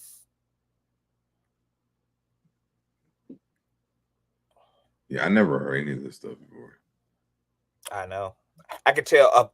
I could tell by the way that you were up her ass that you had never. I said, yeah. My poor. You gotta do me like that. You do me like that. My poor boo child. He just, Lord, you know not. After waiting all day, yeah, it's all. I mean, it's some dark shit in Dawn's. And I believe it. I believe every motherfucking bit of what she. So I mean, so I guess my question is, okay, so this is what she wrote, but like, you feel like at the time that she saw this, she could have said something. Yeah, and she would have been alive to the day. Because a part of what irritated me about her lawsuit was that in the same lawsuit, she was. Every time she witnessed him assaulting and molesting and actually violating men, women, boys, and girls, she was scared. But then in the same breath, she would talk about how her and Kalina Harper would continue to do shows with him that he was getting paid 6 figures for, but wasn't breaking her or Kalina off a piece of the Klondike bar. And then after they would perform, she would confront him about her motherfucking money. So he wasn't so intimidating and such this big monster that she was afraid to run up on Debo and ask Debo where the fuck her money was for her work. But all of a sudden, she was so terrified and then continued to run with him while he was stealing money from her and Kalina, while he was abusing men, women, boys, and girls. When she would get hungry and they technically weren't allowed to leave the studio, but there wasn't anything technically keeping them from doing so. Like there wasn't no bodyguards. They wasn't like nailed into the studio. So technically you could leave if you wanted to, but you knew you would have to hear his mouth and deal with him if you did. But was there video from the parties though? Despite how violent and how bad and how monstrous he was, guess what Miss Dawn would fucking do? Go run down there to that vending machine or go across the street to the CVS and go get her a Big Mac and a milkshake to fill her motherfucking belly, and she was willing to deal with whatever the consequences was, which was him calling her and asking her, where the fuck are you, bitch? Get back here, blah, blah, blah. So I was like, oh, Dawn, you're picking and choosing when he's a monster. You are picking and choosing. Was there video of her on those tapes, though? You're picking and choosing when he's such a big monster and so worth not confronting and saying nothing to. But every instance that concerned you as a person, when it affected you as a person, which was your pocket or your belly, you ain't have no problem defying this man's rules, defying his authority, defying you ain't give a fuck about confronting him physically directly to his motherfucking face about your money, no nothing. But when it came to him violating children and women and men, all of a sudden, baby, you were Tina Turner scared. You were was there video of her at those parties though? I don't know. Like we don't know. That would be the deciding factor. Is like I might go off on you, and it really doesn't matter because at the end of the day, if I release these videos, and baby, you could cuss me out all day. If I release this, and we're done. Because that was his scare tactic. Well, right? Yeah. See, up until the 25th page, where she's reporting all this trafficking and abuse of men, women, and children, she had not been physically assaulted by Mr. Combs at this point. She had not had any sexual contact with Mr. Combs at this point, aside from him touching her on one occasion while she was with her stylist, acting like he was showing the stylist where he wanted her bikini and her bra placement at, but was using it as an opportunity to touch her breasts and her buttocks.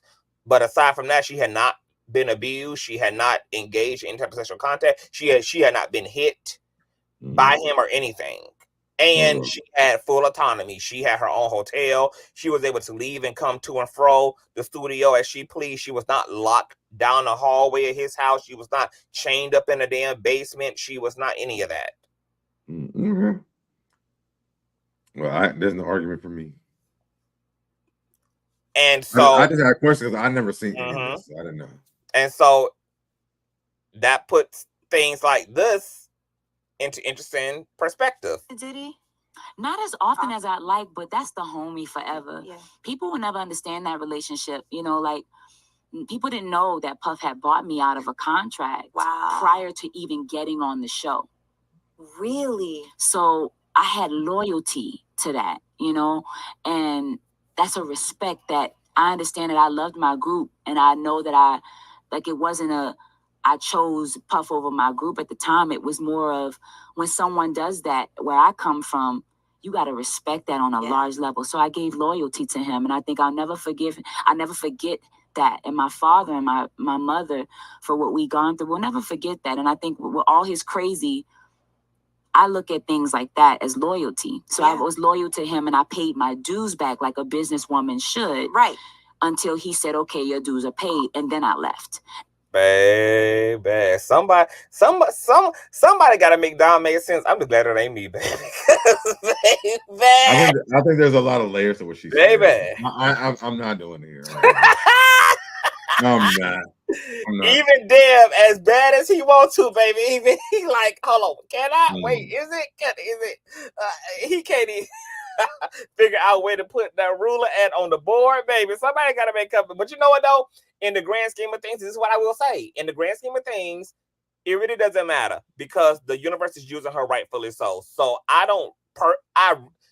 in terms of priority, it's kind of like the presidential race. Like, we're going to have some issues with Kamala. However, comparatively speaking, I don't really give a damn because I just need her to get there because I ain't doing Trump. It's the same thing with Dawn ass. Like, Dawn is problematic as fuck.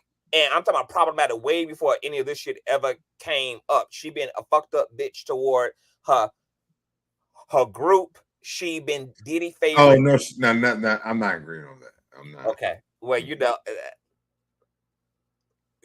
I'm not. She. Do you remember the lady that he produced, Sherry Dennis?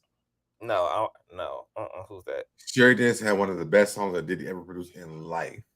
But he also gave her all her rights and let her go out of her contract. She owns the rights to her music, and people still stream her music to this day.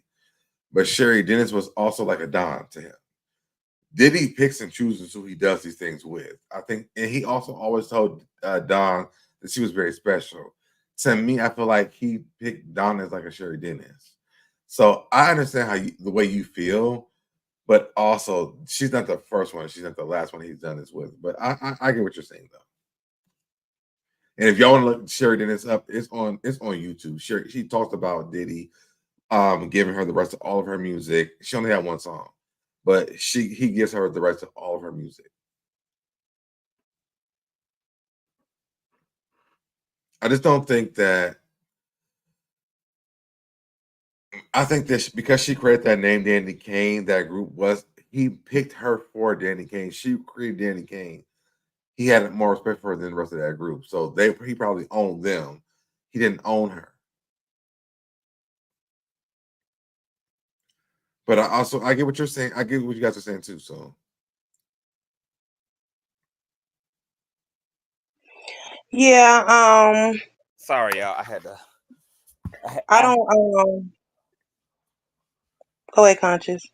Oh no, I was just saying I had to tinkle, like emergency tinkle, so I kind of missed the last part. But all I know was that you were escaping for that damn Dom, talking about he just felt like, she was just what a fave, or she was just, he has his favorites. Oh, I know. And he does different things for different people. And if you look up the story of Sherry Dennis, you will see what I'm talking about. But so that this is what I need you to expand your consciousness.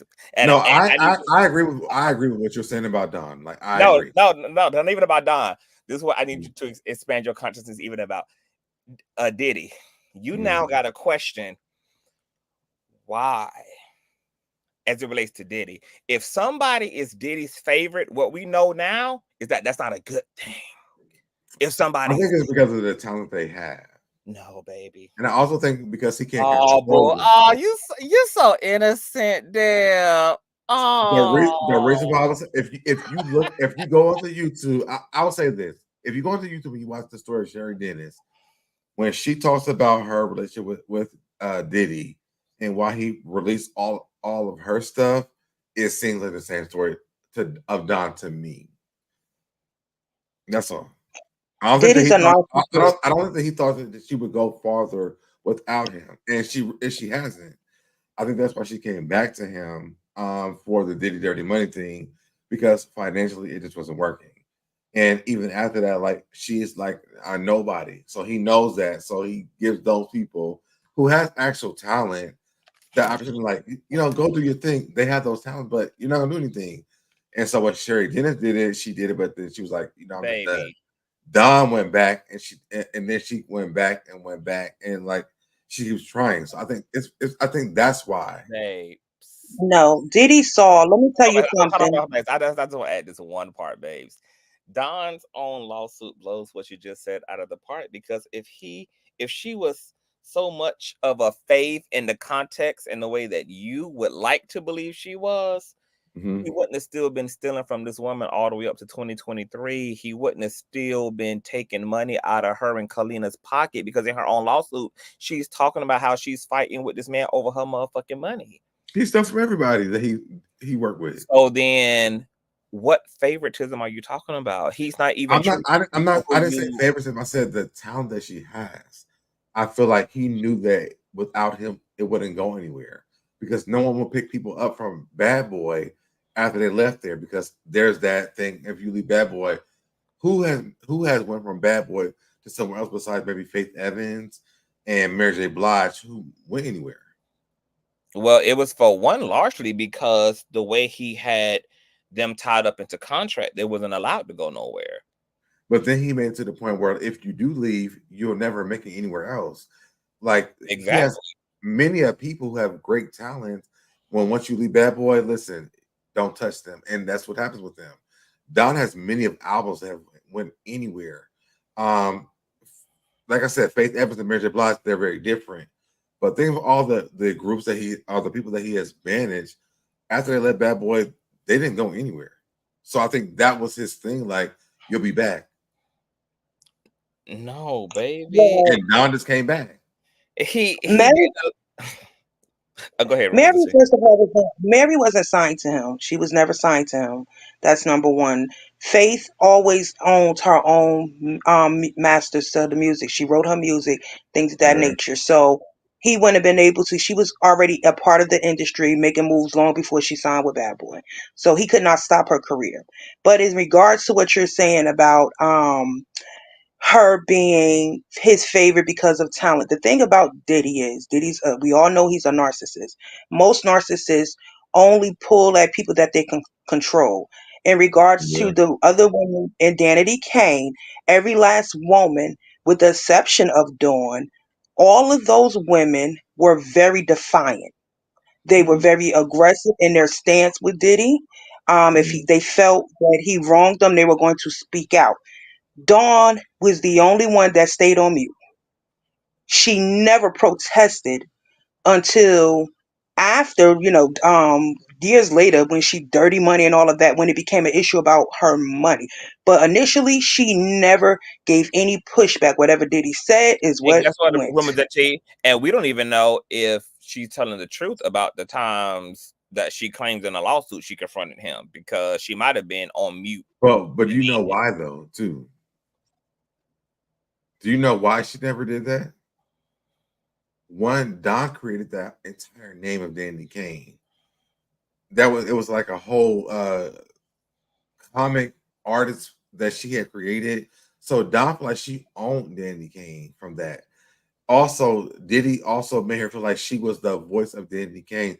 So to me, I feel like Diddy built her up on this platform where she really didn't care about the rest of them, even though they were in a group. And then she knew that she had somewhere to go in Bad Boy because of Diddy. But But let that's me what we were saying. So debonair, that's what we were saying, and you were saying, yeah. no, it's her talent. But we were saying that she was a shitty ass member to the other people, the other women in the group. She did not support them. She did not fight for them. She did not stand with them, regardless of anything. Diddy wronged them. I can remember the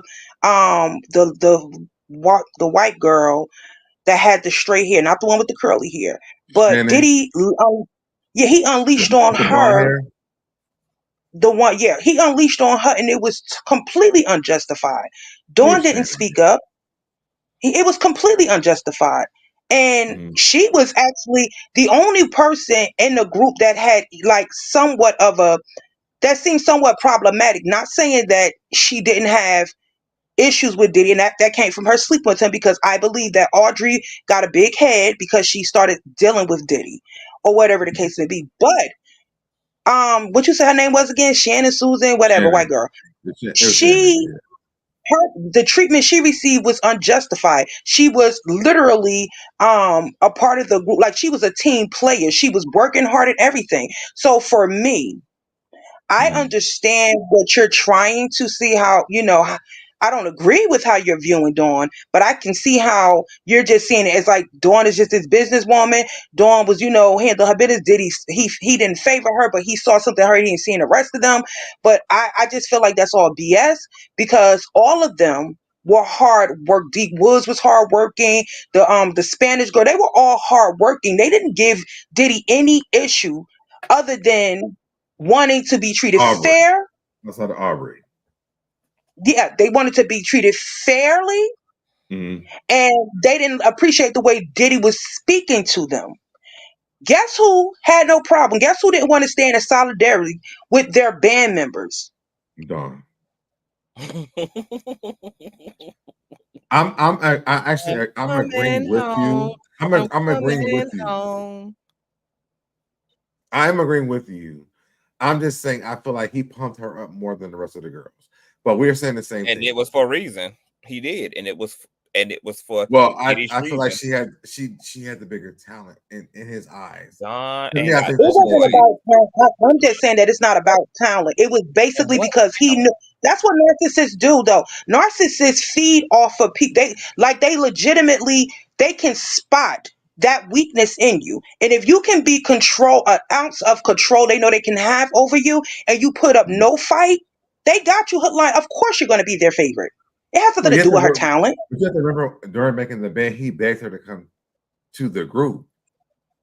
So that's why, to me, when like watching making the band, he made sure that Dawn stayed in that group. Like Dawn was Yeah, because he knew he could control her. But those He other knew he could girls, control, and she was going to be willing to be controlled because her desperation for wanting the fame. it was like watching Dream Girls. Like, no, you think got of the Dawn. voice. You got Think that of Dawn. Think of Dawn as the teacher's pet. He knew. No, I think of her like that. I just said that. I was like, it's like watching Dream Girls. It's like watching Dream Girls when they told Anthony like she had the voice.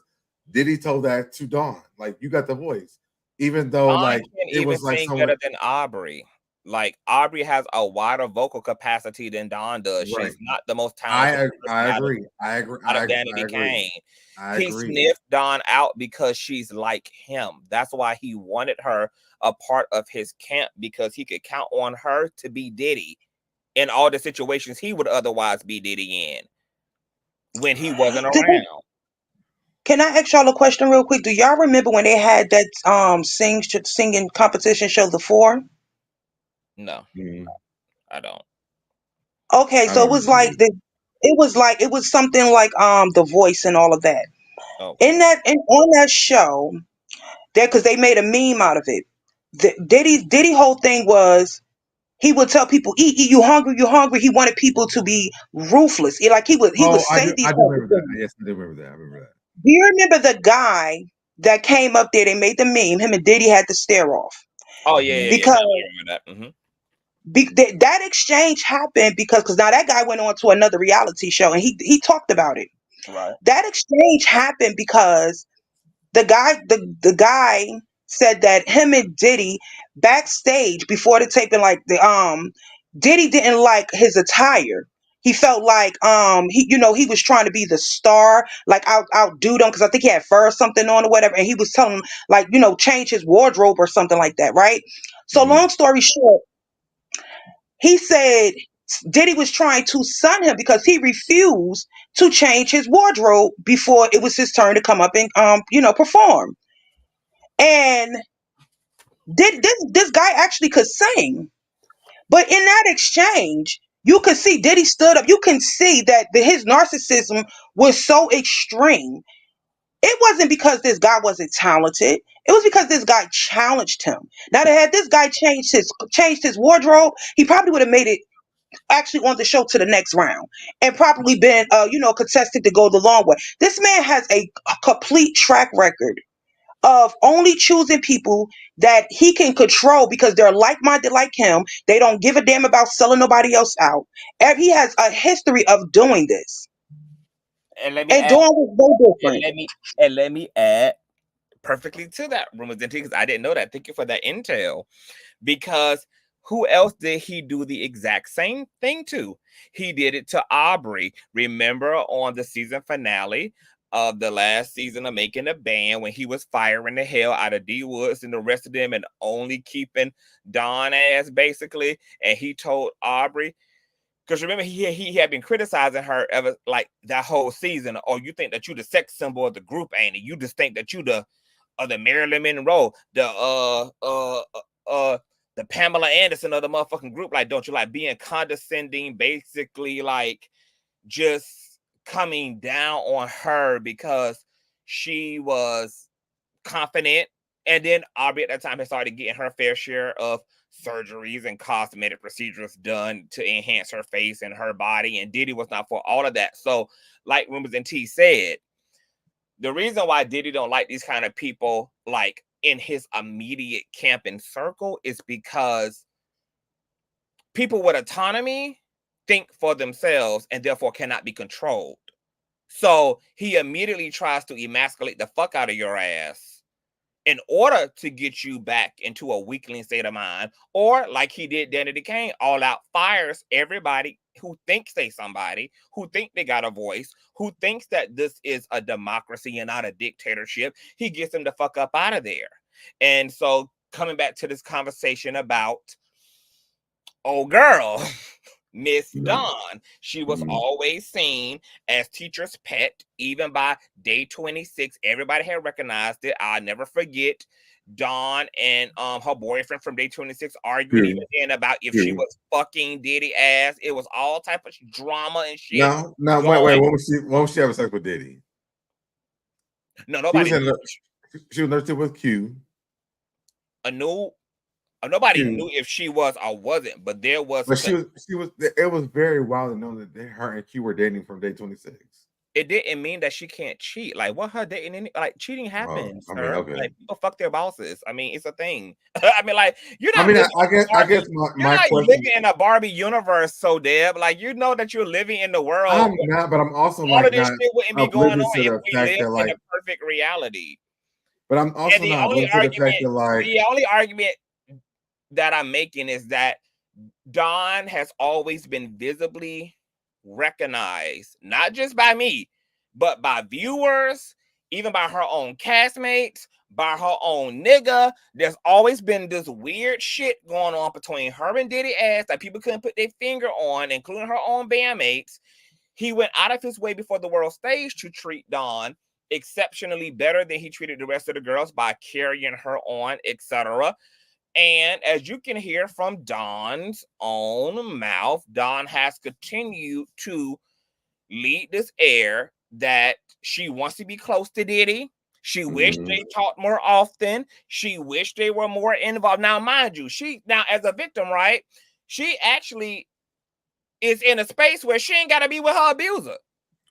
She ain't got to. And yet she's talking about on a public stage, yeah, I wish we was closer. I want, and then got back closer because she continued to run tour and do projects and work side by side with his motherfucking ass and all this. But even before like any of the stuff with the feds, before Cassie, just going back even then, because I was obsessed with this shit like back then. Like as a high school, I'm not disagreeing with you. I was in high school when making the bed and all this shit was going on. Like I lived for this whole shit back then. Like it was there then. It was all there. And now that we got a fuller context because of what's going on with Diddy and what's coming out, for me, now I know why he sniffed her out, because like attracts like.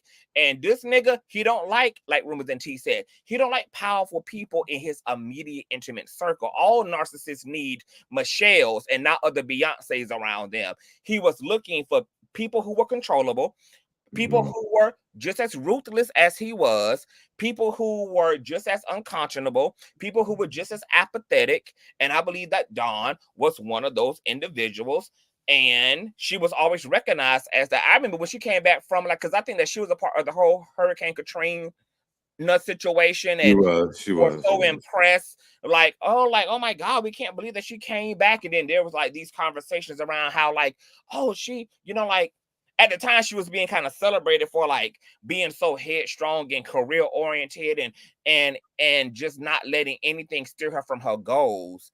But now that's exactly what the fuck this all has been about, is Dawn desperation to want to be famous and wanting to be in her own right a legend in music, in media, in art, etc.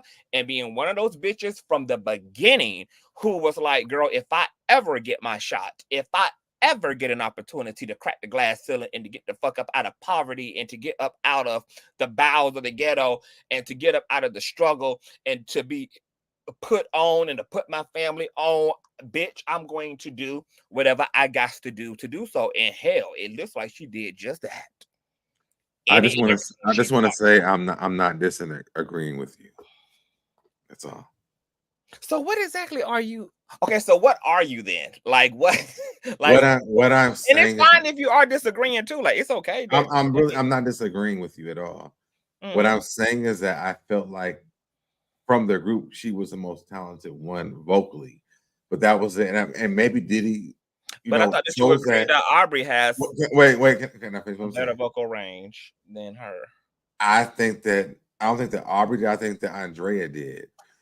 If we're going to be like go down the list. So why are you saying then? So why you keep a big up in her as having the best vocal? Because I think like let's look at the groups that we have talked about. Like in Danny Kane, I think that it was Dawn, but also like a group like TLC, like T-Boz. Her voice wasn't that great. But she was the lead person in that group because her voice was very different. I think that's why that she has the best voice in that group, because Dawn's voice was most noticeable in that group. That's it. Child, Dawn couldn't sing, but no, if you ever heard Dawn's like solo stuff, Dawn can. I've skipped through, but I don't think that Dawn. Dawn. It reminds me of Dream Girls. Some people you can. I just said that. You can do a lot with their voice, but that doesn't mean that you can sing just because your voice can be auto-tuned or, the reality is this man. I mean, I would definitely say D Woods. Absolutely D Woods. You done said too many people, but you keep making Dawn the Beyonce. No, you keep saying it was D Woods was the best singer in the group. Hear what I'm saying? D Woods was the best singer to me. But Dawn's voice was very different. And it's like I said, it's like TLC. Chili was definitely the better singer, but T-Boz had that voice that was more noticeable. And to me, in Danny Kane, it was Dawn. I think that Dawn's vocals sounded like they were swept away with the rest of the city, that Katrina. Okay. Yeah, I think that Diddy just, Diddy and the execs of that show, they just created the narrative to make it, to kind of brainwash people into thinking that Dawn was a good singer, when in reality, anybody could sing a song, but to actually be a good singer, that she was not. But that's neither here nor there, because she was able to make a few hits with Diddy or whatever the case may be. But that does not negate the fact that she was complicit. And she's not the only one that was complicit. I'm just waiting for I'm just waiting for more to come out. I don't know if you guys, not moving away from Dawn, but I don't know if you guys saw the interview with Shine. They had the press release. I'll see it. I had I'll put played that it, I on. think. It's on my channel. And I was just, and even like with him, because for a long time now he's been detached from Diddy, right? Even though being that he's in politics, and he's still been rubbing elbows with him or whatever. For me, it's like, but you knew what was going on too, sir. And like the fact that you people just did not speak out, and then you get in politics and you know that this man is doing these things with children, and you still chose to rub elbows. They're all just opportunists. It's no, like, there's no defending these people. That, like, It's the fear you factor. actually, huh? It's the fear And factor. that fear. I ain't even going to listen. This man is a whole I'm clearly not politician. afraid, because he wouldn't be saying that I went down for a crime I didn't do. I didn't shoot this woman. Like, the woman who got shot ain't been afraid. She been on Diddy ass. Shine been on Diddy But ass. Shine These people spent ain't. 10 years in jail from a man he It's was not about fearful of. if he spent 10 jails or not. He's been vocal about Diddy doing After this he got out crime, of not jail. him. After he got out of Why? jail. So after he got out of jail or before he got out of jail, he ain't afraid of Diddy. He is putting address on it. It don't matter if he did it afterwards or not. If he Like, wasn't fearful of Diddy, then why did he take that time? You're speaking about the past, and I'm speaking about the present. No, I'm speaking about since I'm this man has speaking been. on both I'm parts. I'm speaking about listen to me. I'm speaking about this man Okay. current situation in the last, let's say, 4 years, however long he's been a politician in his country. Mhm. He could have spoke out then, because guess what? He has access to the feds in this country. He has access to, I don't know if it's called Interpol, whatever. He has access to people that could have investigated this man, Mhm. and he chose not to. Again, complicit. And it has nothing to do with fear. I just believe that most of these people are trying to save face. I believe that most of them are praying to God that there is so many people that's involved that their name never comes out, like they're never exposed. But they all need to be exposed. Diddy's not the only monster in this situation. He's not. I think we're looking at all these people who aren't speaking out about Diddy, and then all of a sudden when he gets in jail, they're speaking out, says a lot. That's what I'm gonna say. There's a fear factor there. There's somebody who I'm fearful for my life. I'm fearful for my family. I'm fearful for my life. I'm fearful for my career. There's a lot of things I'm fearful for from this man. If I have to go against him, what happened to my livelihood at this point? So we're willing to see that's where's the humanity? You're willing to allow children to continue to be violated for your own gain? I don't think it's for my own gain. I think it's for, like, I think it puts people in a place where you can't make a decision, because so if he's doing it to these children, people then are making that decision. hold on, let me finish what I'm saying. I'm gonna choose these children over my own family's children in my family. Like, it's not an easy road. It's not a middle road. There's not a one way or the other. It's like some of my children are gonna gotta go. Whose children are going to leave at this point? I don't think that Diddy made it easy for the people to make a decision. Child, it's inexcusable. It's really inexcusable. So And let me that's ask you. because you know what? Let me This ask is you this. common. Wait a minute. This is so. Let me finish the sentence I'm going to make. This is such a common practice in our community. It's just such a common practice, period. Like, people are willing to sacrifice others to protect themselves. Now, there is something, I do believe that, yes, self preservation is important. But if you don't stand for something, you're going to fall for anything. Today it may be me, but tomorrow it could damn sure be you. Right. The universe, I agree definitely, with you. I agree with you. the universe definitely will serve For you back the example, energy that you put out there. For example, My because hold question on, because I want to set a tone before we go any further, because I want to make sure that both sides can be legitimized in this situation. I think it's important for. So I think everyone can relate to self-preservation. Like fear is not an easy thing, sure. Like if somebody's going to threaten your life, threaten your well-being, threaten your family, etc., obviously you're going to take all those things into consideration. On the other hand, to that, there is your own personal morality and ethics, and there comes this like fine line where ideally your ethics and your morals are supposed to supersede your fear, period, regardless of what the context of that fear is. I mean, our ancestors had to do this in order to give us the version of America that we have today, because Martin Luther King could have easily backed down and been a coward-ass nigger as well when his family and his children were being threatened by the KKK every fucking day, as long as he was out there in them streets contesting white supremacy and racism, and he had to stand in the paint. Same thing with Malcolm X, who was ravaged with threats, was being investigated by the feds and all as it relates to the square he was standing on. Family and all were being threatened. Same thing with Rosa Parks and the Bus, Harriet Tubman, all of our classics.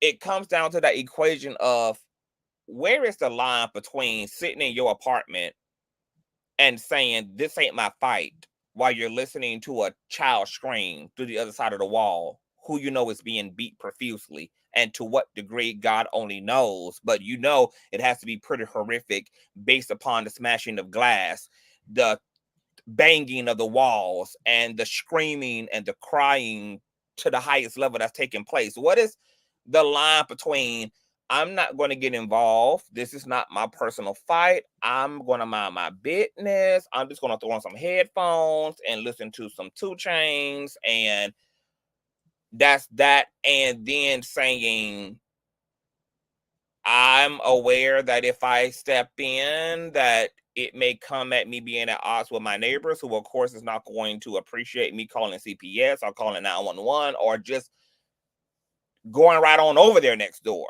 No, flip it back onto your side of the house. Flip it back to your side. If you're hearing the same thing from the other side of the house, and then when you address this shit to this person, now if you address it and the person that's doing it says, well, I'm gonna put it on your side, then what do you do? What do you mean put it on your side? Like, what does that mean? I don't So know. if you're hearing screaming and blood curling yells from one side of the house, and you address the person who is causing these problems and say, well, if you call the police, then I'm gonna do it to your house, then what do you do? So if I'm beating That's why they have I'm beating my wife, and then I come and then you knock on the door and you say, hey, stop beating your wife, and you say, well, I just beat your wife. What do you do? You don't have to go knocking on the door. Again, they have anonymous tip lines. That's why those things exist, to protect the people that are going to tell.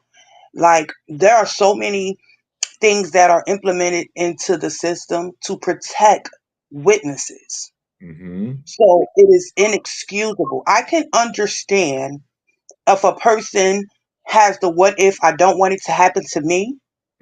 It's still inexcusable because, again, I cannot express this enough. Anonymous tip lines. And like I said, with Shine specifically, being in the position that he's in, he could have definitely given a tip. He had more protection than anyone at this point. And for Cassie, who definitely could have lost her life, because it took her years before she exposed, and she did right by doing it the way she did it for her protection. But guess what? She still came out and she spoke out. And not only did she speak out, she provided evidence. These people have been complicit. They have been, even for those that did not partake, but also witness. You saw enough. You saw enough to collect information throughout these years to drop a dime. But how long did it take her to do that, though? It doesn't matter how long it took. It was done. I have a question. Because whether we're talking about Dawn, talking about Sean, talking about everything. So the bottom line question comes to it then is, now I'm curious to know, what do Christians make of the do unto others as you would have them do unto you? Because what doesn't follow after that verse is do only unto others based upon extraordinary or extreme events, but it establishes a simple virtue and a simple psychology about human interaction and about compassion and care and human intervention, which is do unto others as you would have them do unto you. So what does that mean then? What would you have someone do? Would you have rather been Cassie and been punched in your gut and tossed out of a party while your peers acted like nothing went on and went back to partying and had nobody step into that, have nobody come and see if you were okay? Would you have rather been one of these children who Don witnessed trafficked into these events and abused and just had someone else forsake you in the name of self-preservation?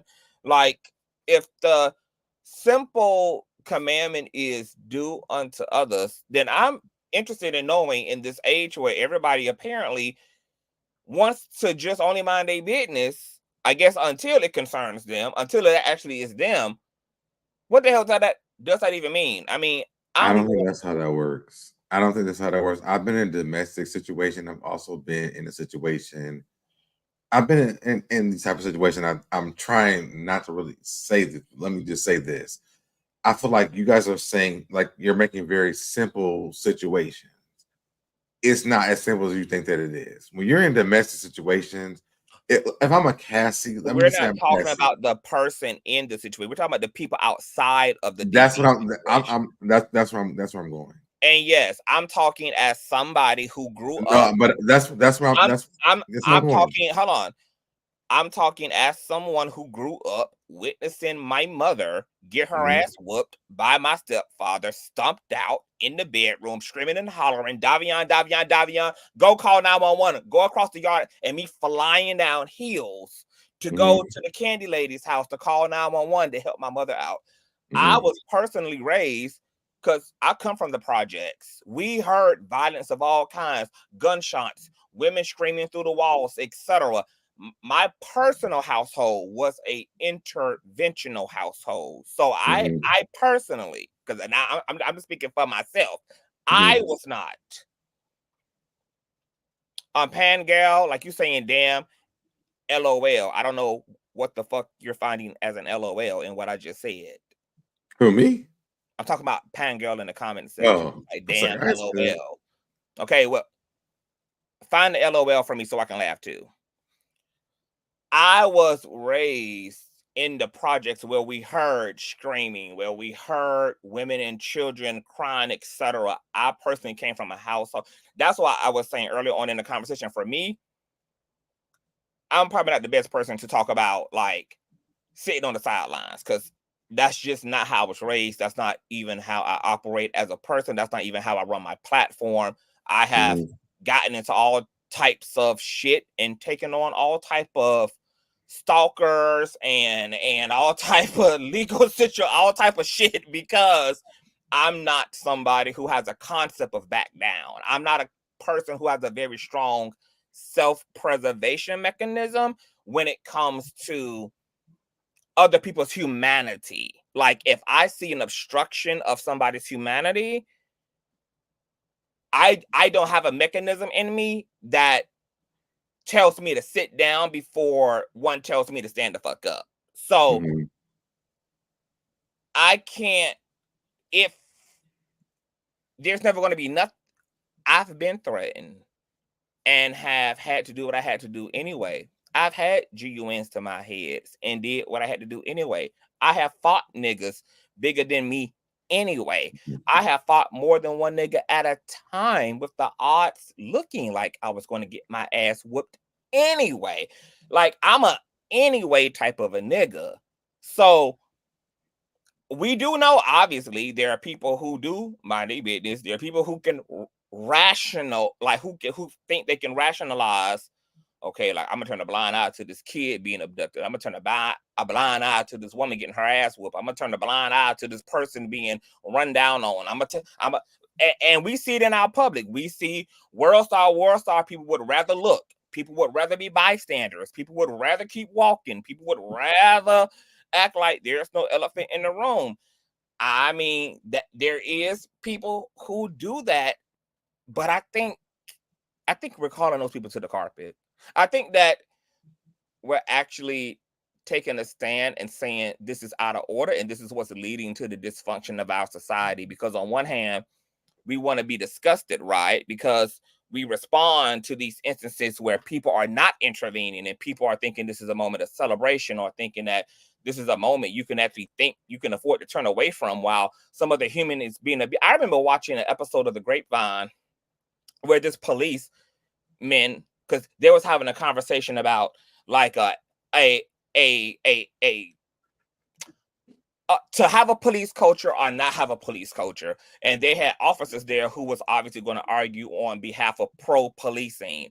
And one of the police officers was like, well, if y'all don't want police, what are y'all going to do? Because there's been instances where I've been called to respond to a crime. And then he gave this example of like running down on the New York sub train. And he had to pursue this suspect who was raping a woman right in the open on the sub train, and nobody was helping this woman. This woman was being sexually assaulted out in the open, full on sexually assaulted out in the open, and nobody did anything. Of course, him as the responding officer, he had to intervene in the whole situation.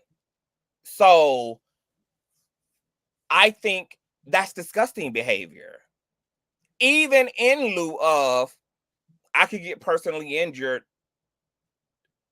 doing the right thing, or somebody I love could be harmed, or my own persons could be harmed. Yeah, that's why it's called doing the right thing. Like, that's why it's noble. That's why oftentimes we celebrate heroes, because they're doing the thing that the defense mechanisms in your brain are telling you not to do. And somehow you still make that noble decision beyond all else to do the right thing, regardless of what the fuck it'll cost you. And for me, sometimes it's hard to believe that we have the audacity as people, especially melanated Black and brown people, to live within a country where our liberties and freedoms have only come by way of other Black ass people putting their bodies, their blood, their lives, their freedom on the fucking line. And we then sit on the shoulders of the courage and the bravery and all the excuses that these Black people, our ancestors and forefathers, did not allow themselves to have in the name of, I got a family to return back to. I got a wife to return back to. I got kids who love me. I can't be out here with y'all asses getting dog sicked on me and water hosed and jailed and fucking up my income and the situation with my job, all the shit that people could have told themselves, because their own personal individual reality was so much more important than the well-being of the majority or someone else's pain that was transcending your own personal comfortability, and yet you chose yourself. I think it's audacious of us to be those people who think that we can sit the fuck down and who don't have to get involved. I think it's exactly why shit is fucked up right now in all the ways in which it is in the Black community.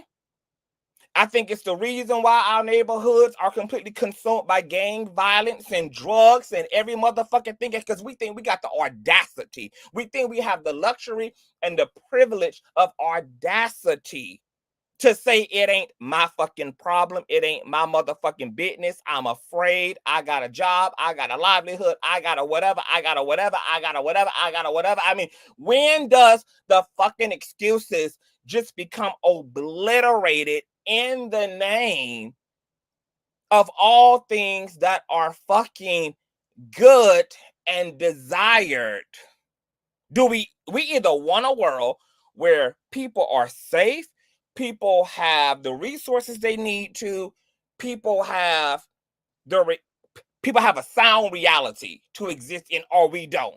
And if we are raising our hand and saying that we all believe that the world should be fair, it should be safe, it should be whatever for everybody else, it means that we all have to do our fair share of getting the fuck up in this shit for better or for worse. And because we know we're only having to fight this fight because of corruption, that of course there's going to be injury. Of course there's going to be personal sacrifice.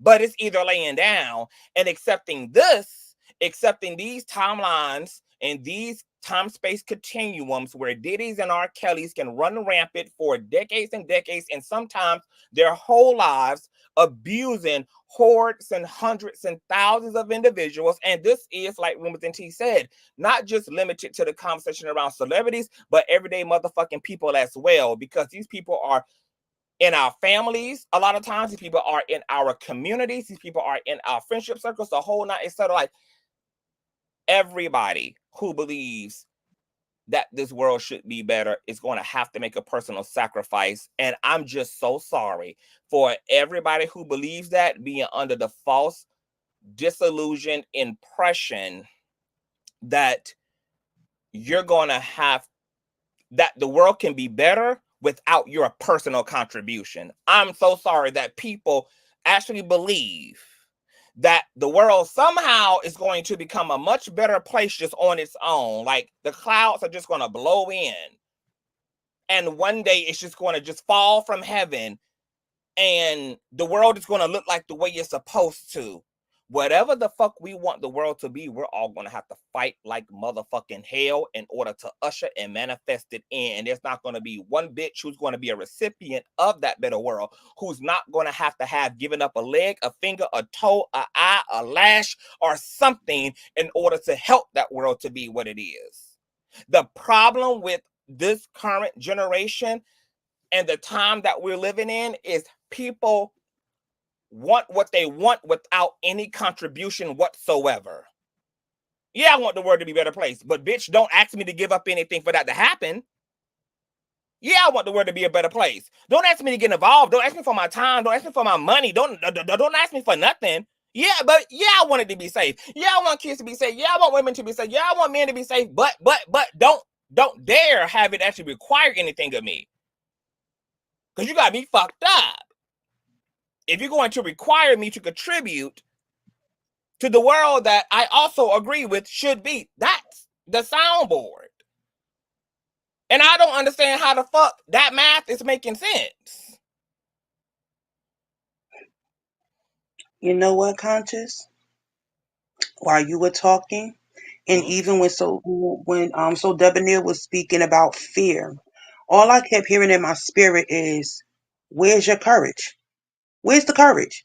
People lack courage. And I just don't really understand it, because until it happens to them, they literally would turn a deaf ear and a blind eye. And that sucks, because the reality is, again, what energy you put out there into the world is going to be returned to you. You turn a deaf eye and a blind eye today, someone is going to turn a deaf and blind eye tomorrow on you or someone that you love. Life does not allow us to just walk freely without taking chances, risk. And when you do it for the right reasons, it's going to always return in a blessed way. I just don't understand the fear-mongering tactics. Where the fuck is your courage? Where's the courage? When do we say enough is enough and stand the fuck up?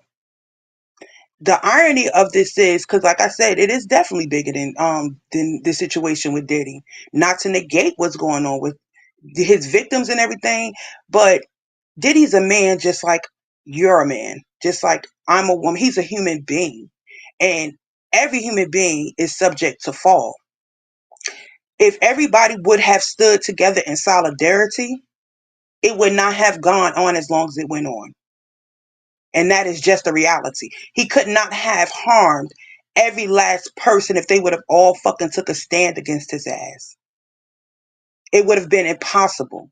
But as you said repeatedly, because they all are fucking opportunists, they just did not give a damn. Because guess what? It wasn't happening to them. And it was a bunch of coward ass, no good, fucking fame hungry ass individuals. All of their asses that were there, whether they participated or not, even with them not causing the injury, by them not speaking up, by them not stepping to his ass, they were just as guilty. Just as guilty. Here's the most tragic part about what you just said, Arumazenti. If people believe there's ever any justifiable reason to not do the right thing, to not stand on principle and stand on business and stand on the greater good, it is going to fucking happen to them. It is. That's what we got to realize is the trajectory of all of our lives.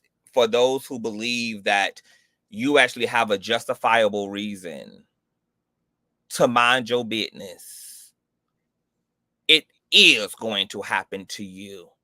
Because for all the people minding their business, it means that you're creating a safe pathway for the devil to come pooching down the road without interruption and arriving on your door porch. The more people who believe there's ever any reason to mind their business and to not say nothing and to not do something for the greater good ensures that it will be you. It will be. That's how that math is going to turn out. Right.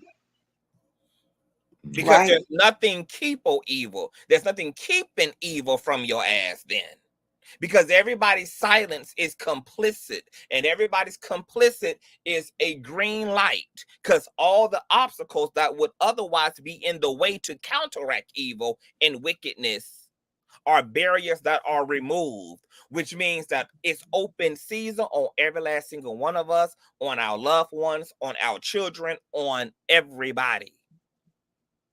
And everything that we love. If you want to guarantee your rendezvous with wickedness, just mind your business, baby. Because as sure as the sky is blue, it will be you. I want to welcome IG and Rashonda to the platform. Hey, IG. Hey, Rashonda. What's happening? I guess that I just think about the times with my homegirls that I had to like secretly have to move out of their homes, like piece by piece, and then say something afterwards so that they're in a safe space. Not just talking about the situation with Diddy and those things, like in my personal life. And so that's why for me, like the situation looks a little bit different for me because I've literally done this in my real life. Like my homegirls, like, oh, so-and-so is doing this to me. I need to move, but like he's going to work at this certain time. I need to get myself out at this time. So that's why I'm in a space of this where it's like, you know, sometimes people there's a fear factor in some of these things. So let's take that into accountability. Hold on. Can you explain to me like who are you speaking from the perspective of in the example that you're using with you and your homegirls? You're speaking from the perspective of helping someone in a fucked up situation or the person in the fucked up situation? A person who was in a situation. But you know what you're describing in the example of that which you're using is people who were doing something. No, my friend wasn't doing anything. Leaving is doing something. Huh? I said a leaving is doing something. Yeah, she called me. Getting out is doing something because my grandma had to do the same thing to my grandfather. But I because we were talking about the situation with like I think like Don or whatever. I'm saying like when you are around a person who is very toxic and a person who is like very dominating, it's not easy to just get up, pack yourself, and leave. Like sometimes like it takes a a So Deb, no, man. because I don't want to talk about I don't want to talk about other victims in the situation because it's not a universal thing. I want to keep the conversation incubated to Don and incubated to Usher. I'm saying that's why I was thinking about it that way. Because hold on. Because as I played for you, Dawn, out of her own mouth, not yours or mine's. No, I understand. Hold on. It's not speculative. You heard Dawn say, when asked, what was the last time you spoke to Diddy? Oh, it's been a minute. We don't really talk that often. I wish we talked more often. So you're talking about a woman who had 180 degrees of separation between herself and the individual. She is somebody who was far removed. She was somebody who had her own autonomy, her own life. She could come and go into Diddy's experience as she pleased. And there was times in her relationship to Diddy where there was no relationship. There was no communication. There was no interaction. There was still a connection there though with them because she felt like she had to have that. We're not arguing connection. You were arguing proximity and people being chained in and locked into people. And we're talking about a free woman who was not only free physically, but she was also still caping and capping for this motherfucker. What I'm saying is I feel like that she was free, and you're saying that she's not. And I said we can. She said she was free. It's not me saying it. She said no. You said because she said time to she don't talk to him. She don't have no right. That they don't. They're not as close. Her words exactly was, "I wish we actually were. I wish we were closer. I wish we did talk more than what we do."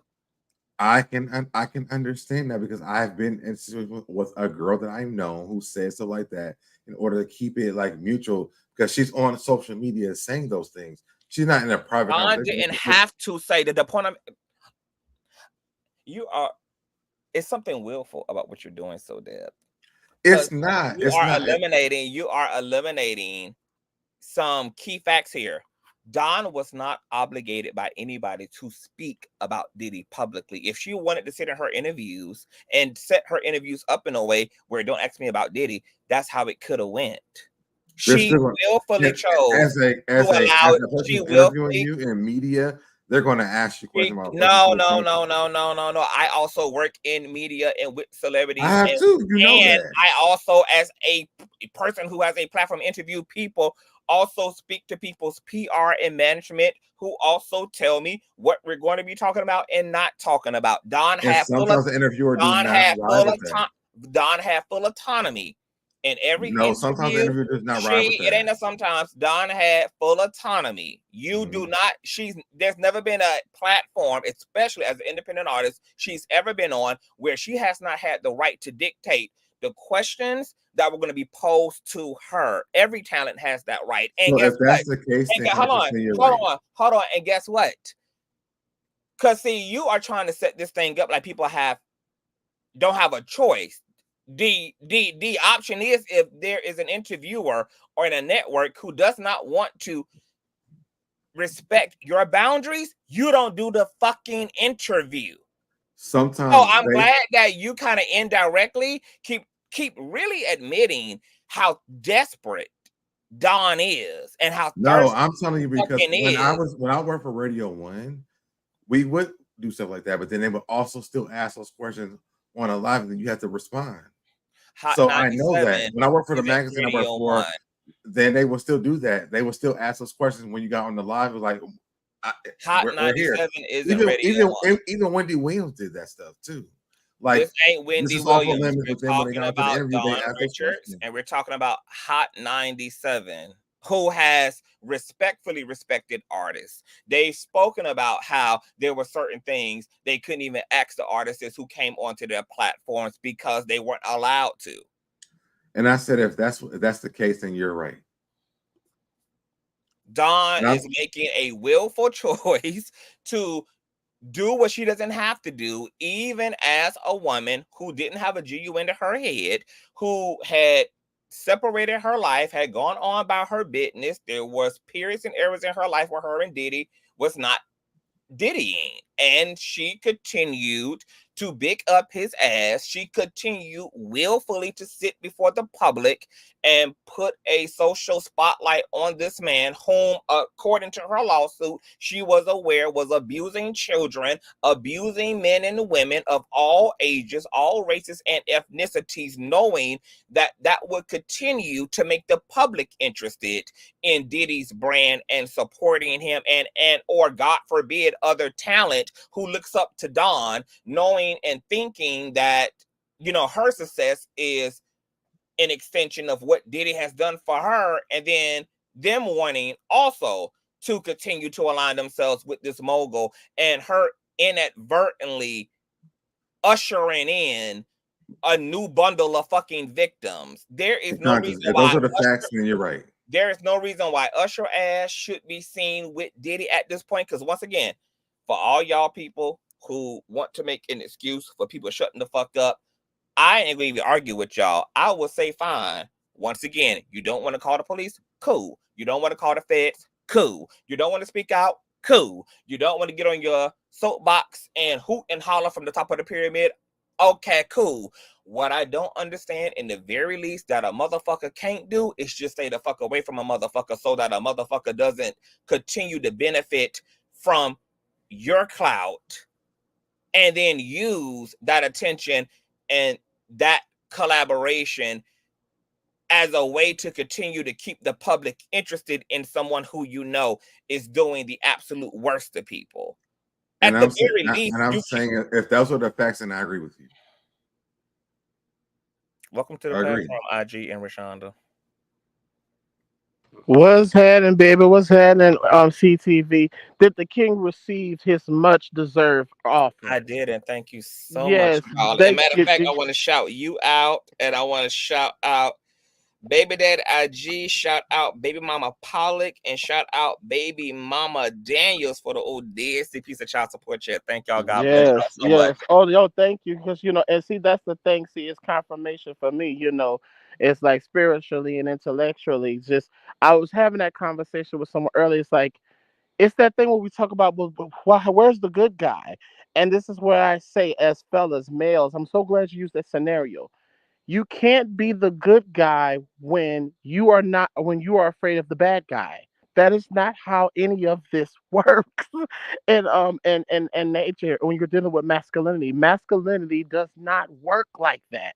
So like that's why I was like, we can't use the scenario. That was a terrible scenario when we talk about, oh, well, if I'm in the hood, like in a culture, despite, okay, wait a minute, this is a neighbor, and you could just be knocking saying, hey, could you kind of keep it down? We just moved next door, and then you threaten. The last things a commoner would be thinking, right? Working class person of race, regardless of race in America. If you say you're going to threaten my wife, there might not be a chance that your wife might be widowed.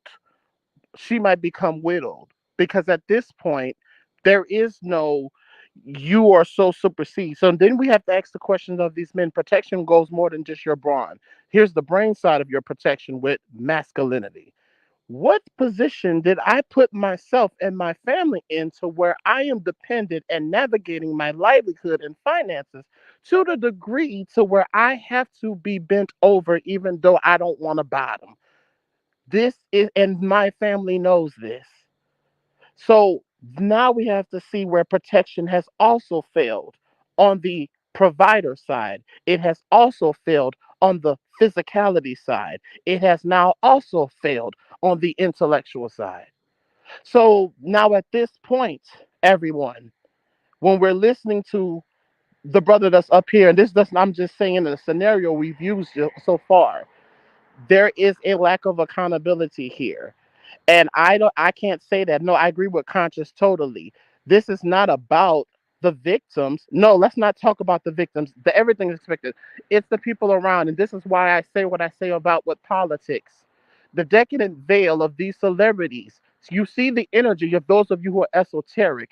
You see the frequencies of the people that America has used to exacerbate the illusion of your success. Now you see how the decadent veil has you more focused, and all this time you have vicariously saw them as a successful representation. Now you see what's behind the decadent veil. Because even in the people and proximity, even in the context of having the conversations we have tonight with the brother on the line, do you now see this does just translate in the conversation of celebrity? This is also been in your politics. Now you have to see why people like P. Diddy. Now ask your question is, why is our representation is look through these politicians and celebrities? Now we see what was behind the decadent veil. I land my plane. I have a question. Hey, everybody on the panel. Um, I wanted to say this. I had a question.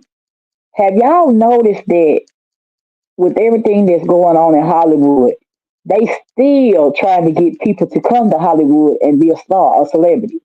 Have y'all noticed that? For our children, the parents, oh, I want my child to be a star. They telling you what's going on, and even with what's going on, they still trying to get people to come to Hollywood and be this and be that. They still not understanding.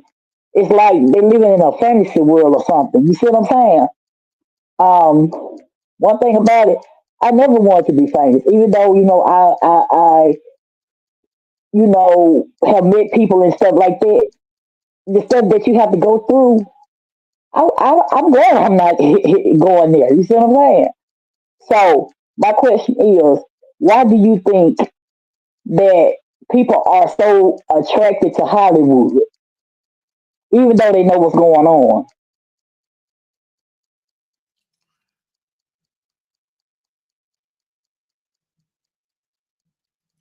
Conscious. That song was that song was recorded years ago. It was released in 2023, but that song was created years ago. I'm not talking about whether it was created years ago. Her ass was promoting it last year ago. Right, because she was on the Okay, so song. that's what I'm talking about. Like, Yes. it doesn't matter if it was recorded 15 years ago. It showed up on his last album, and her ass was just promoting it all last year ago, despite however long it was done ago. So she's still promoting and working with this damn man, despite him stealing all her damn money, She's not still despite working him with her, promoting her abusing. music. And y'all have heard it out of her mouth, so I ain't gotta speak for Dawn. She big up in him. She the one who want to be close to him. She the one who got loyalty to him. She the one who ain't never heard her. That's according to her. Y'all heard it out of her mouth. I ain't gotta speak for the bitch.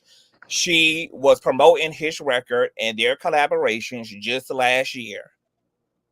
On behalf of all New Orleanians, I hope please don't judge us off of this treacherous bitch. No, No, we won't. Trust me. We definitely please won't. don't, babe. Because it's like that's I it. would never do y'all like that. But here's the thing, though. I got to tell you the truth, though. See that Napoleon law, though. Here come the accent, right? That is a thing. That is a thing. See that? No, that's why we got them parishes, baby. We under archdiocese. So the levels of degree of mamification that I will say that I have seen. So at that same breath, it is a thing. But here's the thing: what I do know, that isn't just New Orleans. This is an institutionalized setting. This thing, except you just have a bitch that have all of that spirituality and all of that thing that I know that we have from New Orleans. She just decided to wield it to the dark side, and that's she manifested what she manifested. So, that's I can't sit here and act like okay, no, there is some accountability. So that's why I felt the need to do say that. Well, nah, she did her thing in another way versus a person like me, but who won't be bought with boule, who can't be. This is the very thing that I disdain. That I've been since entering the chat of the gracious conscious, the TV, the king, has allowed me to You know to what? to Stop to your go. best. Stop your best, RG. So I've been on codes, and I thank you because see that confirmation for me, baby. Even with some things I had to go through, see that there's a fight that's coming, and I just do not understand cis hetero men. It bothers me. It's laughable that these were the men that we allowed to bully us. Oh my Right. fucking god! Now I didn't bully me, but the overwhelming majority. I said, I think your audio is gone out, IG. If you can hear us, we can't hear you. oh. This is where you want to talk about testosterone, but you're the one who will psychologically put yourself in a position to where you're dependent. Every dick that a homosexual take is because we want to take it, not because we have to take it for proximity. You see, we're not the same. You see that? I'm gonna shut up, y'all. Roger, you speaking about the cowards. Honest, and it's like Yeah, I can't do I, it. My daddy, I can't do it. It's scary to me. I think your audio had went out again, IG. I said this a few lives ago. Honestly, like it is crazy to me how, but it always takes the divine feminine to always do all the fucking work, all the work. And I'm not saying dismissing those of our ancestors that did step up, the males, but that divine feminine, like, it's just awesome as fuck. Like, it's no way around it. It is inexcusable to me. Like, do they not really get it, conscious? Rwanda, do they not really get it and understand that this can literally be your mother, your sister, your daughter, your cousin, your niece? Like, this could be your loved one. I go back to what Usher said when they asked about would he allow his kids Nope. to work with Diddy. He said no. But yeah, it doesn't have to be Diddy. It could be someone like Diddy. He has a son that wants to go into the music industry. And he He sure may as not choose to probably work with handing him. over a Justin Bieber to Diddy ass, but wouldn't hand over his own child to Diddy. Like, And see, that's it why just I doesn't asked. make any sense to me. That's why I asked the question earlier. Why are they? Why are it's being set up to where they know what's going on, to where they know that this stuff is going on in Hollywood, and they still, oh, my child gonna be a star, or you know, that Because person, the you know, whole society has been grown to be capitalistic and money hungry and really serve the god of resource and money. The whole society has. That's why the American dream is all about capitalism, the house, the picket fence, the image of so-called success, a family, all of that good shit. Everybody would do anything for money. Hey, even Babs, she was in her recent interview with Oliver Twist, on one hand, celebrating the fact that Diddy finally been run down and bad boys owe her so much money and she's owed. I mean, all she really, just give her $5 million. She feel like even that's a low ball for her to ask after all that she gave the bad boys and all this and all of this, that, and the third. And she was celebrating his indictment and boom, pow, boom, pow, boom, pow. And then on the other end, she was like, hell, he could have called me because, hell, I would have been Harper too for the right price. I would have been Kalina Harper too for the right price.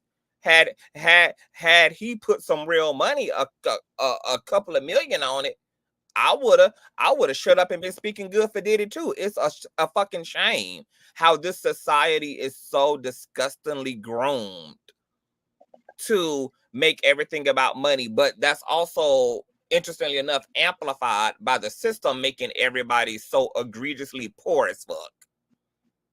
And you know what, conscious?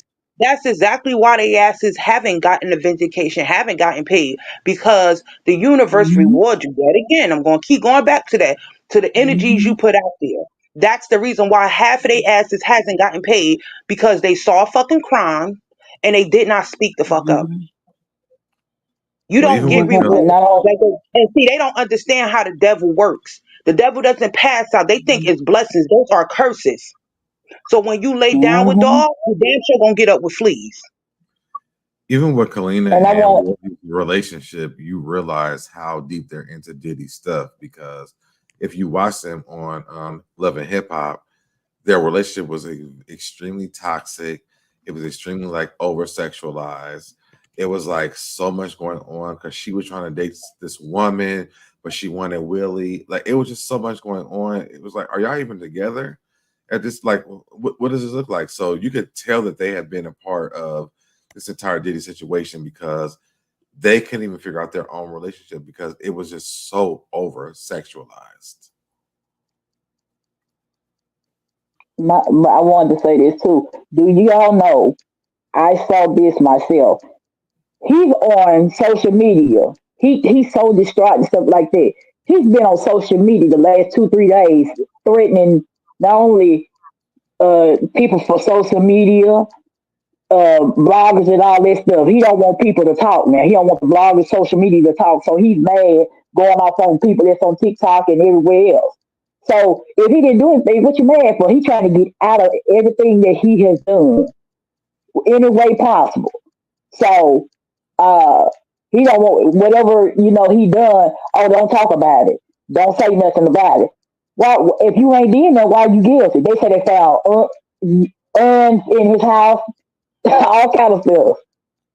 I saw the baby oil. He had a whole room, y'all, full of baby oil and a tube. Okay, it's a lot going on. A lot going on. It's just a shame. It's an interesting conundrum.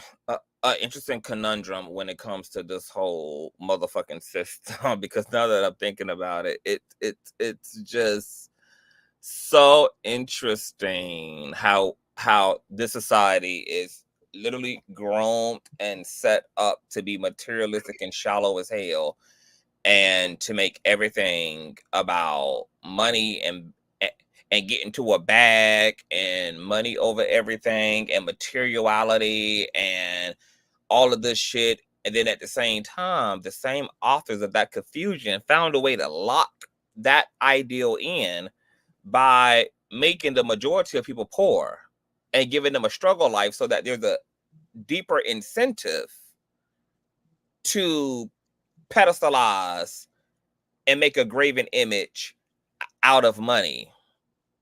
That's some clever psychological warfare in there. And I don't even think enough of our people even understand that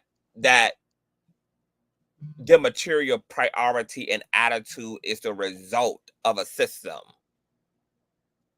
that is perpetuating that against them, that is indoctrinating them that way. That's why you have "In God We Trust" on the dollar bill, the God of the dollar bill.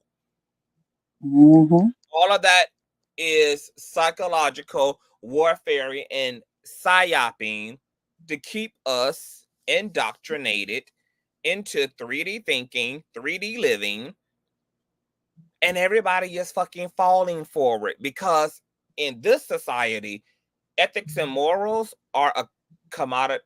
They are a luxury, not a necessity. That's why your morals and values can be traded out at the right price. What's the price, baby? What's the price? You want me to keep your secrets for what price? You want me to keep the hush hush for what price? What's the price tag? Everybody allegedly got a motherfucking price. Society going to hell in a handbasket. It's already. And okay, go ahead, boo.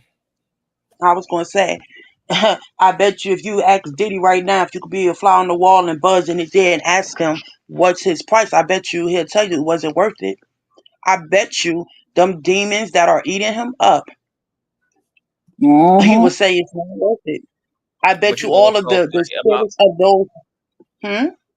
But you know what's so funny about Diddy being the king of capitalism and trauma is that the same attitude that got him into this problem is the same attitude he's using as a solution. What's the price? This nigga selling his mama house, his kids, the passport, the plane, like money, in, money out. These motherfuckers are living on a monopoly. These motherfuckers are living on a monopoly board. But them judges are giving him a reality check, even though he thinks there's still one out there that can be bought, and it may be one out there that can be bought. The universe is not going to allow that one to sit on a bench during his trial, doing even the they're not going to do it because his time is up. It's up. Everything has an expiration date to it, and I can't keep emphasizing. And for me, it ain't just about celebrities. Again, I just want every like-minded person like him, I just hope they walking around with a case of Depends. Agreed. Soiled Agreed. out of fear. I hope they can't even sleep. I pray to God that they're trying to get prescriptions to help their anxiety. I just pray that they're feeling not only what the victims, because for a person like myself as an empath to see this, to expend, it's like the energy, I feel it. And I don't Right. think it's fair to the victims, and I damn sure don't think it's fair to the public to know that such a person has been able to walk around and do the damage and inflict the damage that he has. I don't think these people deserve, and although I don't agree with our prison system, but for a person, people like them, I don't give a damn if they become reform or not, because I don't think, and I'm an empath, but I don't think that their wickedness is so deep. I don't see no salvation for them. Everybody ain't meant to be saved. I agree. That's right. That's right. And I'm gonna say this too, y'all. Yeah, I'm about to go because it's like almost 4:00. I enjoyed the conversation. Thank you for hanging out. I'm gonna keep listening on my way. And being a Don apologist, it was fun. You know, I've always gonna come on and try to get the other perspective, but I definitely enjoyed this. All you guys are amazing. I'm gonna listen while I'm on my way to sleep, but I enjoy everybody on this panel, and you guys have a good night. Thank you for being here, boo. And don't be a stranger. What'd you say?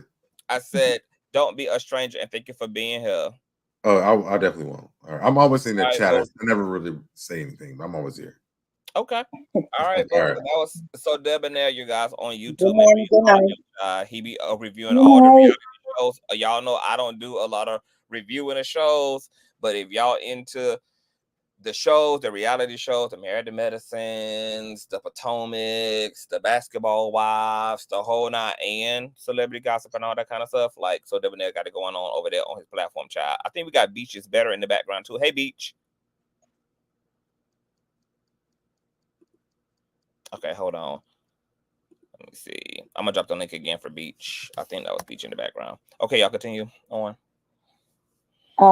What I'm saying is, you notice that men, they for whatever reason, they don't want, if they have daughters, they don't want nobody touching their daughters. But then they'll go out and mistreat other people. You see what I'm saying? Other women. You get what I'm saying? So it's something truly wrong with society. They sitting up here like they get it. It's like they get a thrill off of people's pain.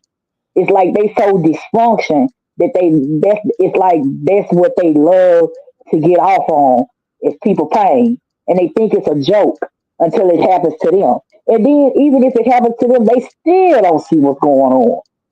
You see what I'm saying? It's like they live in a fantasy world to the point where they can't even see somebody that they love that happening to. You see what I'm saying? So my question is, yeah, go ahead. No, I was going to say, good, because it ain't just the men, it's these mammies too.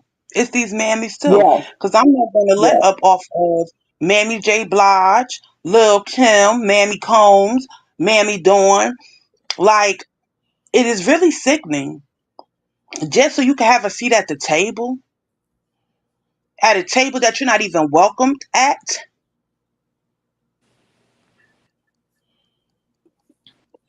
This is crazy. I mean, my thing is, and then see people so controlling. I am so fucking glad that I like money. I don't love money.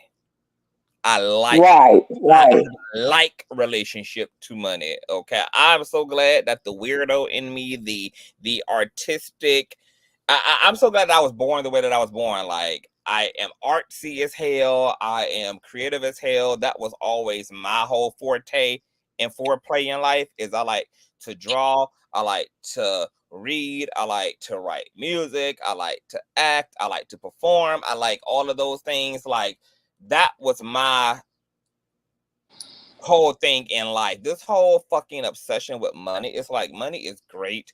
Money is, and I don't know, maybe because, you know, I am going to consider that I'm speaking from a place of privilege as somebody who has never had quote unquote money problems, because somehow, some way, I have been able to manifest money even when money was not the goal. Like, it was more so the byproduct. Like, oh, I did this and then, oh, money came, or I did that and money came. So because just of my own personal life path and the way that I was just designed and the way I just am as a person, I don't know, maybe that has skewed my ability to understand this whole like money, this whole greed shit. Like, I would rather have a peaceful, modest, material life than to be rich and empty and lonely and Mm-hmm. just filled with nice things. I don't understand that type of obsession over money. I don't understand that type of obsession over stuff. I personally don't get it, but maybe that's where people are just more plugged into the 3D shit. I want to get a Beachy in here. Can you hear me, Beach? Yes, I can hear Hey, you. what's the platform, love? Hey, you guys. Hey, hey. This is really good stuff. Um, and again, my name's Beachy. That's sufficient. And I'm glad to hear you all talking about it. Um, there are some certain words that you all bring up, boule, the system. I'm a part of that system, okay? And I don't lie for it, but yes, the money makes all the decisions, okay? Um, if you would ask me, well, why would you be a part of? Because I am. It doesn't matter. That's what I signed up for. That's what I took vows to belong to. That's what I serve. All of us aren't on the same type of time, but you're talking about decades and decades of a group of people, society of people that move a certain way and make the decisions for all the rest of the Black people, or all the rest of how we're going to do this, how we're going to feed them, how much are we going to give them, how, and all the service and all the things that we do in the societies and the names that we push. Ultimately, still, it's fucking money, okay?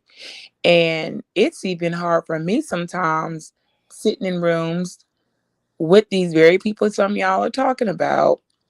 I don't care if you're a judge, whatever it is, and saying, I really love you, but you just about, you just sold out for the money. It's hard, but it don't change it. My feelings don't matter. So what I came up here to tell y'all, it's like there's no good news, y'all. I hope people's souls are where it is. This isn't gonna ever stop. There's a million, there's another Diddy for a Diddy for another Diddy. Every trauma story you can imagine, even from the lowest scale in the community of injustice, it's not gonna stop. And it's like, well, what type of hope is that? Well, you better have your hope in something else, because this is how it is. This is how it's going to be. I know it sounds very terrible, but it's always been this way. It's not going to change until this world brimstone and fire comes and wipe the fucker off the planet. And so I know it's shock when people see how they getting away. I was crying the other day at the district attorney. How are y'all just gonna just let me walk out of here? I'm gonna tell everybody. I'm always like, I'm gonna so tell on you all. I don't care unless y'all gonna kill me. And then that's not gonna happen, because you're gonna have a hard time getting past my credit. Y'all done tried. I'm not gonna die, okay? I will resurrect like the phoenix. I'm not gonna die. I'm telling. Okay, it's a couple whistleblowers. So what I'm trying to say is I just have some faith in that. It's some whistleblowers out here, and we on the low key or high key dropping all type of, we pointing fingers directly, we calling out names. We are not afraid, because we didn't put ourselves in a position where they can fire us from our job and fuck up our life. We figured out, let me hurry up, retire, cash out, liquidate my money. No, you can't take that from me. You can't. We figured out real quick. Worst case scenario, how could you ruin? Well, you can't. You got to position yourself. That modest life Consciouztv spoke about. Learn how much you can live with. Learn where you can be content, and don't keep on trying to go up that damn ladder. So people can keep knocking you down. Well, you would have just shut up. Did nobody tell you to tell them what we did in courts and how we what I told them anyway? What you gonna do? Kill me? You know, you do have to talk to people like that, okay? But this system, we call it a machine. Y'all call it a system. It's actually a machine, just like that wheel you read about. So I'm not going to go into scripture. Yeah, I think Conscious is very good at that part. But there's another wheel, Conscious, that's the opposite of that one cherub that has good intentions. The other wheel, the opposite, okay, end is rolling too. And it is doing the devastation. And it's not going to stop. It's like that movie, The Blob, y'all remember? Started off real small, and over time it just devouring people, and it gets bigger and bigger. And there's so much a small amount touches your skin, and you. Your audio went out, BG. Can you hear us? Is it just me, or is she still talking? Can anybody else hear BG? I can't It hear went her. out. Oh, okay. But I'm gonna stop right there because I think somebody might ask me a question about some stuff. Wait, I got a statement. Well, yeah, I got a question and then I got a statement. So, okay. What attracted you to said lifestyle and said philosophy, said organization? Well, I think I heard a couple of times Tabule mention, and yeah, I'm a registered whatever participant, let's just call it that, of my own choosing. Okay, well, and then you have to go through other processes, but you know, I know what you all are saying, and it's like, what are you people doing? Well, I can't speak on a lot of stuff just because there are vows of silence in these societies you have to take, and I'll be damned if I get caught breaking them. But I can tell you that you're right. I can tell you, we know it's corrupt. It's super messed up. Okay. I think I couldn't get a master mason to tell you. Now, you know damn well, all y'all went in there, what you did and how y'all did it and how you got around that. Meanwhile, little Johnny over here and get, like, we know who pulling the strings, like all of this stuff. I'm not going to drop in all the names, but y'all can read between the lines. Okay. Do I support that system? Yeah, I do. I'm in it. I have to live it. I started it. I got to walk it like I talk it. And yes, it will punch me in the face also.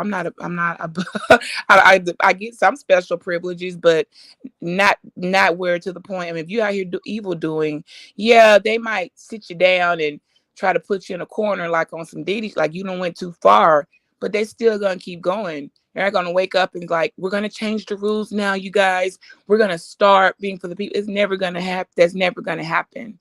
It's just not going to happen.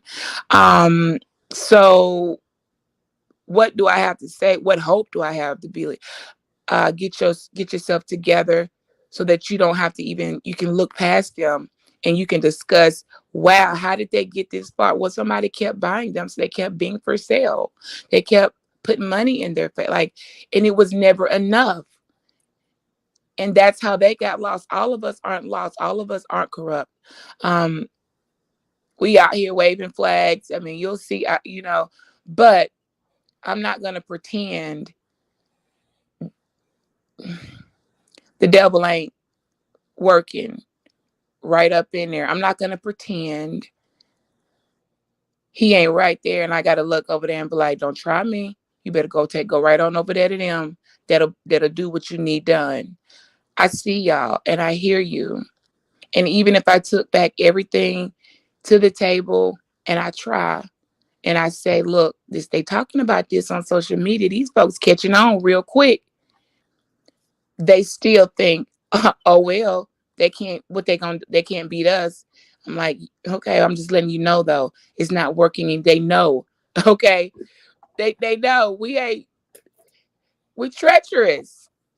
All right, and it's all money, and it's all rooted in that. Even the services, it's still fucking money. How big is your check writing? Are you paying your way through? And somebody would ask me, well, why don't you leave? No, because somebody got to blow the whistle. Somebody got to tell. Somebody got to look. So no, yeah, I gotta endure some stuff and take my own damn licks so that I can at least, when the appointed time comes, stand before God and stand before some people and say, I tried to tell you, move this way, because they about to pull that. We trying, y'all. Some of us, we are trying, but it's not gonna stop. And Conscious, I want you to ask me whatever it is. I know you want to ask me, so I can answer, because I don't know how to just say it without fucking up. And then I got to get my whole social media ends up just fucking deleted. Okay. So if it's something I'm putting in the air and you catching it, just ask me, because that will go easier for me. And then I'll try to Well, tiptoe. I had just asked you, like, what attracted you to all of this to begin with? Like, what was your motivation, your agenda? Like, what was your desire? Like, why are They you? got how they got me. They got me in young. I came in at 19 straight off from the college on the yard. Well, actually before that. So as younger girls, well, it started out first. You see the women working in at places, and like, wow, their hair always looks great. They're always smiling. They're always so nice to us. We get such preferential treatment. They so Your audio is out again, Beachy. I have to update my StreamYard. Why does it keep doing that? It's back I now. don't. Yeah, I don't like I think they hating on me when I did that. It hasn't done this until I hit your platform, but they got me in young. We anointed over here, child. It's a barrier over here, Beachy. That is so weird. I kid you not. This thing ain't been doing that till I come on your panel. That's very strange. It's the forces of light, child.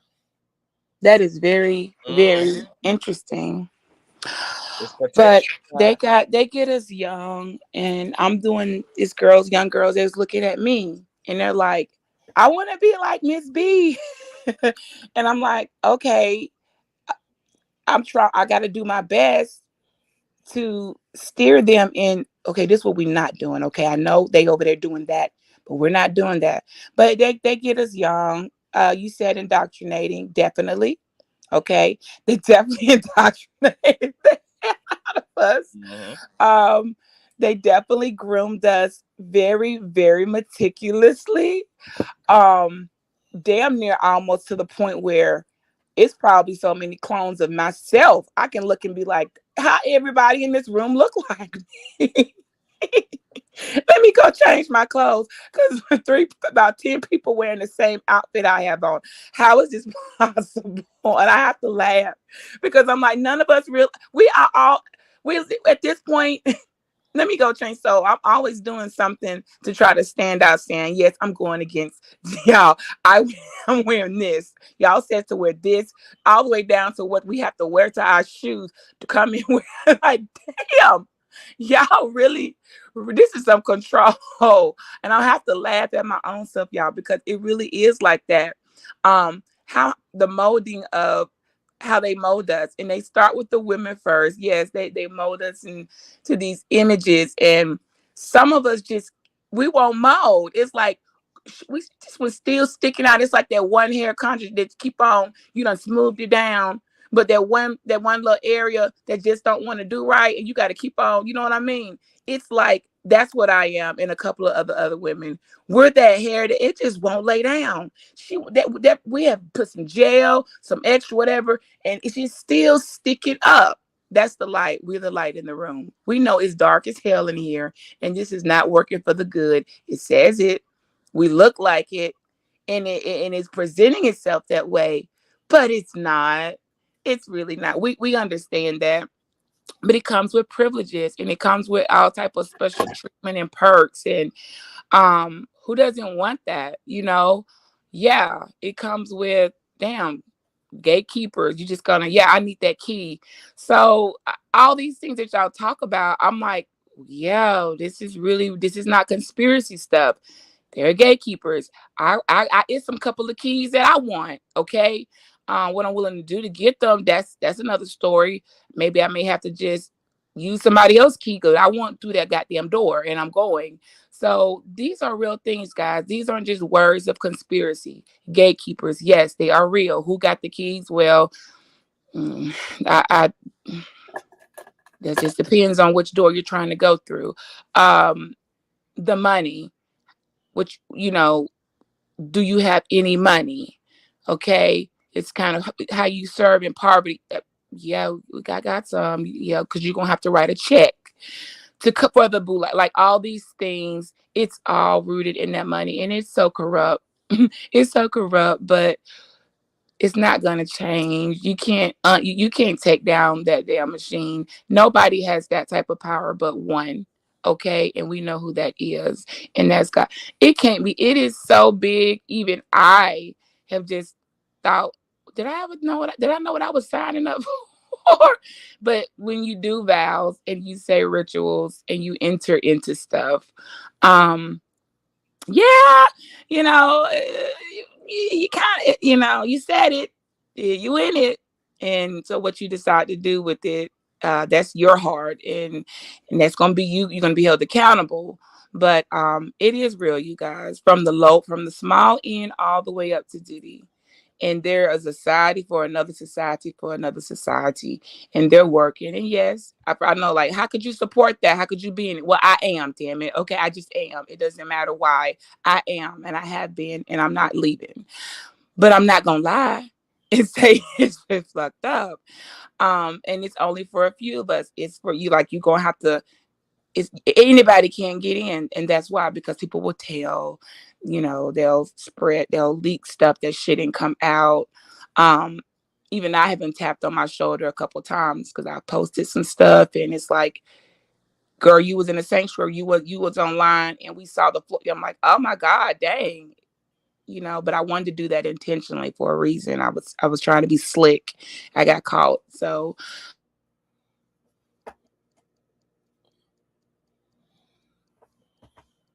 I wish I had words of it, good words to say. I wish I could say, this is what y'all have to do, but I don't, Conscious. So what does that say about me?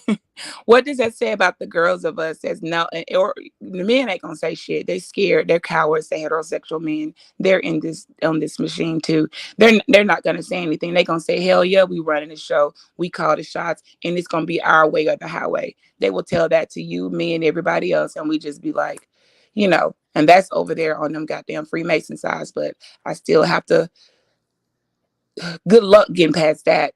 It's not gonna happen. I'm not gonna even get into that in itself. But what would you say? Like, how do you feel about somebody actually saying, yeah, everything y'all saying is true, and we know it, and nothing's gonna change.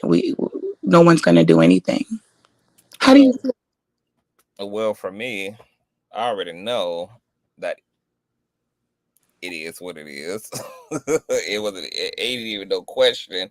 But I'm gonna tell you why it doesn't scare me, Beachy, and why nothing that you just said makes me afraid either. Because I think that it's the other side that has a misinterpretation of what the end is really going to look like. I agree that evil, wickedness, egotism, all the things that man can be tempted to feel and have running through his or her impulses, that's never going to end. Like the desire itself to be greedy, the desire itself to be violent, the desire itself to want to coven someone's mate, the desire itself to want to do wrong or to be selfish. Those things are never going to die. That is a literal part of the human experience. It's what actually emphasizes the light. You can't have light without darkness and darkness without light. They need each other in order to reveal each other. So there's always going to be that polarity here. However, what I don't agree with is that evil itself is going to win ultimately the war. I have a very deep, convicting faith, even though humanity tries my nerves at times and get on my nerve at times, and I can definitely tell when we're losing the battle, but I am absolutely convinced, which is why I even stay close to my own virtue and light, because I know in my heart that in the end of all ends, that good is going to prevail and that man is going to overcome and once again be disciplined in his primal instincts and his animalistic instincts and his lower instincts, which is where all of this materiality comes from. I don't believe that what we are looking at is a finished product. What I don't believe we're looking at is a government and a people who are done. I do not believe that a consciousness is done. And as I look out into the world and I see that greed, I see that violence, I see that corruption, I also see the beings of light who are keeping family and love and community and all of these things held together. I see the classic war of good and evil playing out, and you know, prophecy of all kind has concluded, Beach, that the good guys are going to prevail, baby. Okay, Correct. good guys are ultimately going to prevail. Okay, yes, there's going to be some loss of battles. It's going to be some battles lost for sure. We're going to definitely lose our fair share of soldiers. We're definitely going to be casualties of war on both sides, you know, but I don't want, you know, the other guys to get it fucked up that just because they got a good thing going, just like Diddy ass, just like R. Kelly ass, just like all the other corrupted people throughout history who have rise to power and epically fell from grace and return unto the ashes that are them, that just because they are trending for the moment, they are consuming the algorithm for the moment, that they are, you know, kind of those guys and girls, that they're it. They're not. We're going to be tagged in, baby. And that war is going to be won on the side of light. Egotism leads to one thing and one thing only, which is why it keeps crashing and burning throughout history. That's the pathology of egotism, is it's not sustainable. And eventually it naturally implodes. And so evil, wickedness, darkness, or materiality, or whatever synonyms or whatever people want to call it, the good news is it's actually fragile, which is why it relies so heavily on propaganda and fear mongering and all of this disillusionment, because the reality of wickedness and evil is that it's shallow waters, it's temporal, but it has to bark big in order to convince us that it has actual teeth that can bite. It's a snag-a-tooth bitch. Evil is a snag-a-tooth bitch with a big loud bark. And unfortunately, sometimes onlookers, they're not aware of that. So they buy into all of the barking. They buy into all of the propaganda of evil and wickedness and come to believe that, oh my God, there is a real threat here. There really is none other than what's in our minds about that which we perceive. What we're really at a war with is ourselves and overcoming even our own lower proclivities and our own fear-based thinking. And that's really where we need to be fighting the war. It's not even so much as outside, but internally within ourselves. Even this whole dynamic of legislation and presidential debates and wars here and wars there and all of this external shit is a part of the bait and switch as well. It's a way to keep us distracted from where the real God and the so-called real devil, metaphorically speaking, is, which is in the hearts and the minds and the consciousness of all men and women. And as long as we are in suspended animation outside of ourselves, we're going to continue to be hook, line, and sinker. But I'm somebody who I'm not afraid. I'm just ready. I'm ready. And I know it's up. And I know that the masters of reality, the pseudo masters of reality, I can give them that. This is their era. They are doing their big one. Right. But I am not convinced, nor am I swayed, nor am I afraid. Believe they just need to be ready for the pendulum to swing, because the pendulum, as always, his history bears this out. It will swing, baby. And so they just better hope that we don't have a better clap back and a better comeback than the script that they're on. Right. Well, there are only a few people who really not scared. I know you're not, but some people, like, you are even exposing the most embarrassing parts of your life. You're gonna have to be ready. Like, yeah, okay, I slept with the devil. Okay, like, it's certain things. I know that came out real sadistic, but it's certain. But I didn't like it, and I didn't want to fucking do it, and y'all fucking pretty much made me do it. But here I am now. Okay, like, it's certain things that some folks are gonna really have to say, I don't give a damn what you think. Yeah, I did it. I didn't like one fucking minute of it. Okay, it was hell. Why did y'all? It doesn't matter why y'all had me do this. What are the consequences of that? And how did I get out of that? And you have to tell the people, well, yeah, there's some shit. Some people, you just gotta like, not be afraid. What's the worst gonna fucking happen? People have done all type of shit.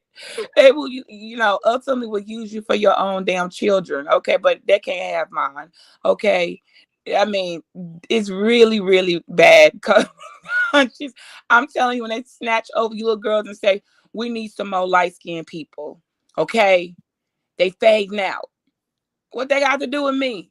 Well, you gonna go over here and you gonna procreate with this goddamn Irish man, all right, and breed us out some more. Like, it's really that serious, y'all. Conscious, yeah. I know it to be. I know that would be me. Okay, I know it's all type of breeding farms. It's all type of unbelievable shit that is going on. I did my. I did my big one. I gave them 3. Look, but they're still ours, and I snatched mine back though, because see the way my DNA was made up. that hair just wouldn't lay straight enough. Okay, the roots just was still kicking, so they can't blend in on y'all side. So I was able to go to the gates of hell and snatch mine back. I'm gonna need them, because I can't survive. Like, these are mine. So yeah, you used me, you breeding my ass. Out there white. So let me ask you this question then. So what happens to your soul as it relates to what you have signed up for? Like, what is your anticipation of what happens after this life to you? I'm happy. I'm so sick of all the stuff, that the process. I'm like, oh my Lord. When I finally heard him say, come up out of them, pretty much just like that. Like, I heard it was clear as day. Come from up out of them. I was like, okay, oh, thank you. Okay, so it was so many, a whole bunch. I mean, you talking the Catholics, the damn white fucking devil husband. Okay, it was so many systems. But when he said come up out of, they didn't say come up out of it, or it was not a singular, it was plural. He said come from up out of them. So that includes you, Mr. Mr. White Man, I cannot be your wife, okay? I don't even fucking like you. I know somebody's gonna be like, I know she did not sit on your tail. Yes, I said it, okay? I have to like, but look, fuck you and whatever the hell you got going on. But I know what I heard, okay? And I'm taking my 3 black or whatever you want to call them. I don't care what y'all say. Them birth certificates say black, okay? Children with me, and we gonna just feel Jesus just gonna have to get us out of here, okay? Pull the whole dang on Sodom and don't look back. But I got to take my kids with me, okay? One of them type of moments. He said, "Come from up out of them," and I did. I heard. So for my soul, it's the people who, the ones who, when he told us, come from up out, and they didn't. They decided, but I want to have this, they didn't come out. That's their problem. That's not mine. Just because I'm still going to go to a meeting because, well, yeah, I can't hear what's going on if I'm not in the fucking meetings, okay? Participation is, you can't make me do anything, okay? Well, I might have to write a few checks, but you can't make me comply. Like that's what I'm saying. There's free will even in that evil. Like you cannot make me. I have to say yes. So even in the evil doing, in the wickedness, you do as some. You have to.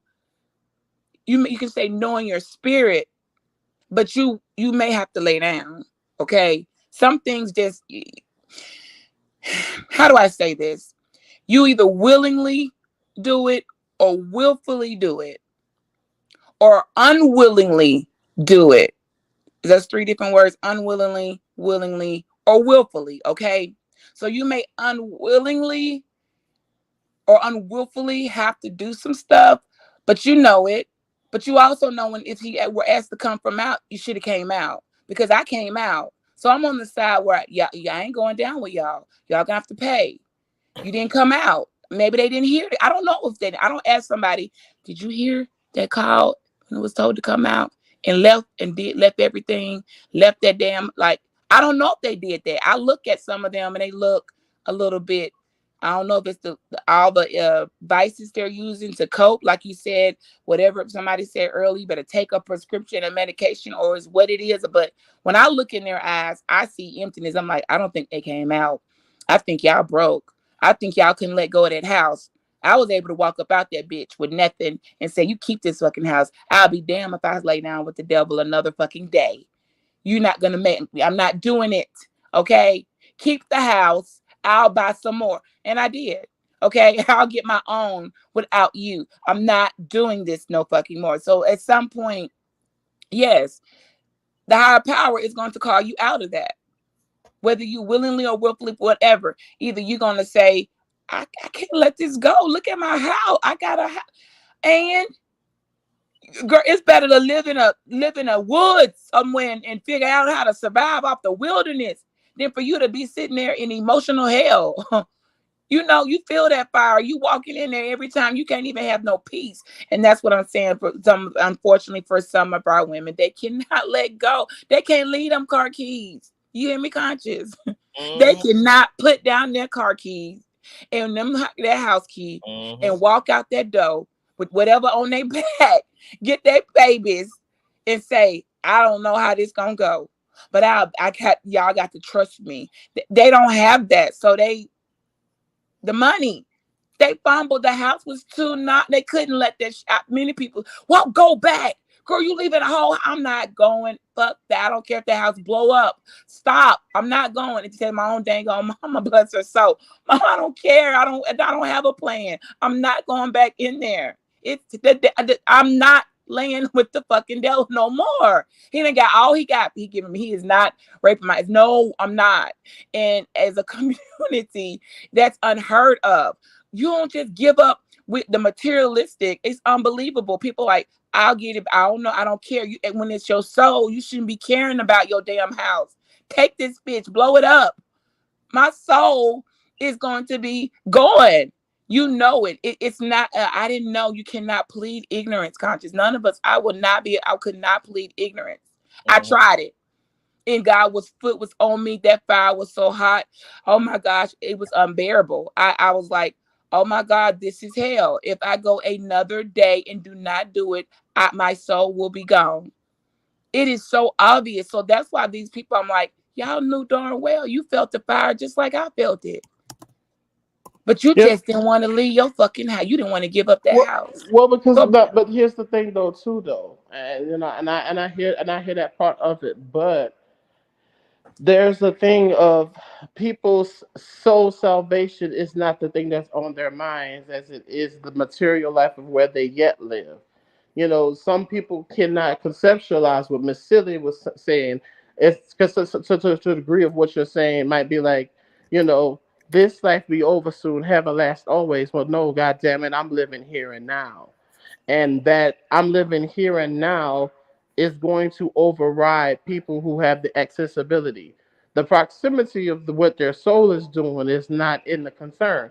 That's something that the overwhelming majority of us as working class will have to cling to because that is something that we do have control to cling to. So for people who have gained proximity to this, they're not clinging to that. Not to say that you can't be wealthy and have material things and not be more concerned about your soul. But clearly, to the people who got it through these means, aren't they're not really focused on such the ideals of those of where your spirit would be at, because you're more grounded to the spirit, but we're also more grounded to the earth and reality, and so are those people. So I think that that's the part where it's not because the people who was proximity to what was happening was in the immediate danger. No, not everybody there worked for Diddy. Not everybody was there. They was there having just a gay old good time. And now it's the accountability that's around, and now it's, you know, it's the shade of it. You know, it's the but what should we expect, right? This is exactly what we should expect from these people. They've only been showing you that they're going to, you know, pick and choose, and you know they're going to have their PR and be quiet if they're not addressed of it. You know, so I'm happy about everything that's being exposed because people within the right. ADOS Foundation and Antonio Moore, I give a lot of credit to him and Yvette, have been saying this since 2014 and 16 and writing articles how celebrity is used as a decadent veil to distract Black Americans from politics and as an overrepresentation. And then when you really look at the woke transfers federally, Beyonce, I say what I say here. The reason a certain celebrity just came past this gate. This is a very fancy place, and I wasn't bothered or starstruck at all. It was the same good afternoon and everything, especially that they're Black American. And the reason why I wasn't starstruck, because I know that the money that you're flossing around here, honey, the white families that provide the potatoes in Georgia for McDonald's and Burger King is more wealthier than you. Ooh. I know that Beyonce is poor compared to what runs states. I know that what they're showing us when we look at it federally hasn't done nothing with the wealth transfer because we're still in the billions, and everyone else, people of color that are white, they're in the trillions. So I can see it. So I'm not amazed. I'm not impressed, especially when I can see that the proximity of your accessibility is for your nations and tribe. But yet, you are the tool of white gaze that you allow yourself to be used to be the representation of the overwhelming majority of us. And let's be real, some of us are so spellbound and stuck on stupid. That's what we really intrapersonally do. So it's a very wicked thing. The Bible does say they have taken crafty counsel against thy people and have consulted against thy hidden ones. Now you can take Mhm. that how you want to. If you esoteric, you know what the fuck I mean. Right. So it's one of those things. It. I am rejoiced. I'm more happy about this than Kamala Harris coming up. This is something I'm Rejoice and be glad. I'm just happy. So I got a question for you, IG. Like, I mean, so what is your attitude toward the secret societies and this Illuminati, black and white checkered board, all seeing eye, it going on in media and music, like courtrooms in your own in the schools? Oh yeah, I mean, here's the thing. I guess because a bitch, being from New Orleans and seeing how the hoodoo and the voodoo work, and how the manipulative nature of church culture, especially in the Black American paradigm and white, can be. What actually made me more hip to it was the church. I became discernment of the spirit that we see. And I even, I don't agree with Larry Reed on everything. A lot of things I do, but I mean, he's right. Now, when it comes to whole baby oil, look, I'm also team homosexual. We're not using baby oil for no goddamn anal sex. That shit burns. It don't even fucking lubricate. That nigga got a glistening fetish. Just everybody who comes, he got a glistening demon. Basically, everybody walking around there looking Right. like a There got fresh to be box of something. Krispy Kreme. Everybody walking around that bitch look like a fresh box of Krispy Kreme donuts, bitch. That's what his. But That's what. So that's. But anyway, neither here or there. did you hear what Conscious said though? He said some specific words about them secret societies who ain't as secret at all. They're dead in your face. Look at what we're doing and what you gonna do about it to stop us. Who they're basically saying, who gonna check me? I'm a master man. Who gonna check us? Here's the Like, thing. and it's really the truth. Who gonna check Yeah, them? and Good it's luck. like, and here's the thing. It's like that's what I'm saying. Like with conscious, I've been here, and here's the other dark part of it too. Hasn't not having to navigate your sexuality as a Black American man taught you how to move in a secret society? Hasn't that not showed you? It's getting dark. Hasn't that not showed you how oblivious women and men and public people can be when you have to move?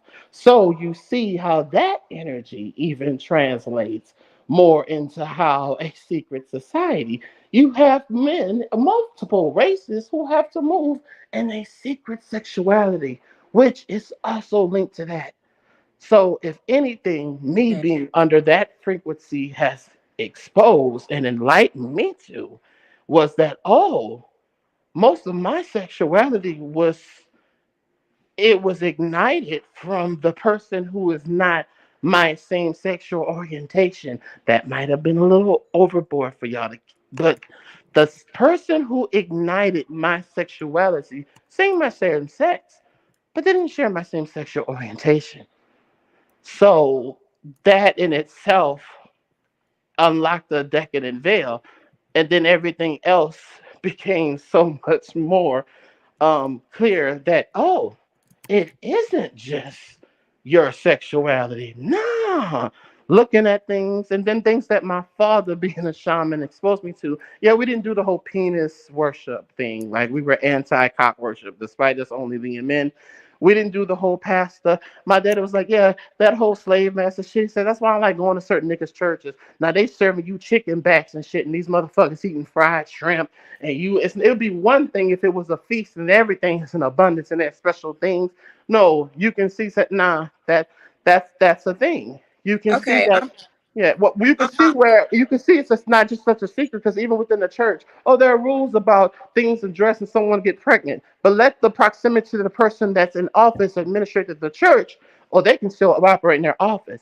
You see how there's a certain exception, even though it's happening right in front of your face. There's no secret as to why there is, but at the same time, it is. So Well, it's something. Conscious, That's why. I want the truth. Y'all tell me, anybody from the panel, I don't care who it is. If we're driving, we're going wherever. I don't care. We about to go to Conscious house, okay? And oh, don't come to my house. Okay, okay. We going to somebody's house. We going to IG house. Okay. Yeah. And we went. I didn't realize I was going past the speed limit or whatever the case. We get pulled over. All right. One of us in the car says, "Officer, I'd like to speak with you for a second. All right. You don't even know what they're doing. They give them a couple little, they move a hand a certain way, maybe show them they're giving their ID, but they're giving them something else. You don't know what's going on. You sitting here thinking, oh my gosh, I really wish I had these Swisher Sweets in here. You thinking everything about to go to hell in the handbasket. They tell y'all, be careful, go on, have a nice day. You sitting here praising the Lord, thinking, oh my gosh,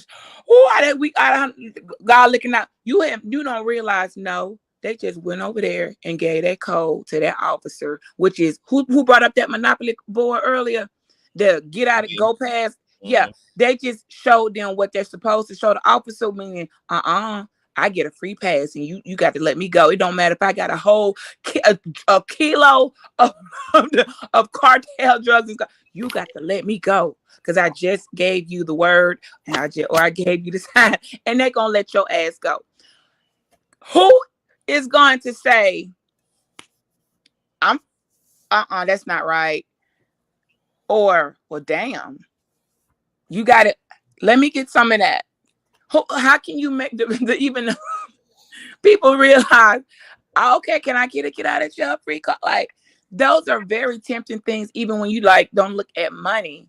Just go to the front of the line. Damn. The privilege. Yes. Mm-hmm. That is even more alluring to some people than even before they even get to the money is, I just walked into the front. I know there is a line, but y'all got skipped. I got called first. I don't know what time your appointment was, but here's the thing. I a little answer, but it just depends on where the privilege is from. I can say from me, the type of work I've done a lot of security.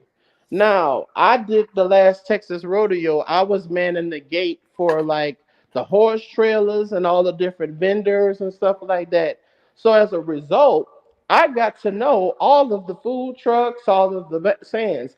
Now, these people are selling $25 turkey legs, $26 burgers, $14 fries. Now, what I get to do among all these good American paying white folk is walk my black ass to the front of the motherfucking line and pick out what I want, and nobody sees I paid. Now, I got that privilege, not because I, yes, sir, attaboy master. No, I got that privilege because of my work ethic and the respect of me keeping an orderly parking garage, me keeping the peace where there's usually discord. So not all privilege has to be in transition or attached to a wrongdoing. So I would say if that privilege is something that you see where, okay, it's coming at the disproportion of other people, and if the privilege outweighs the morale of it, now everyone at that rodeo can see that my black ass was out there, including the patrons. So, and I'm wearing security. I'm wearing something that lets you know that, hey, I'm here doing my motherfucking job.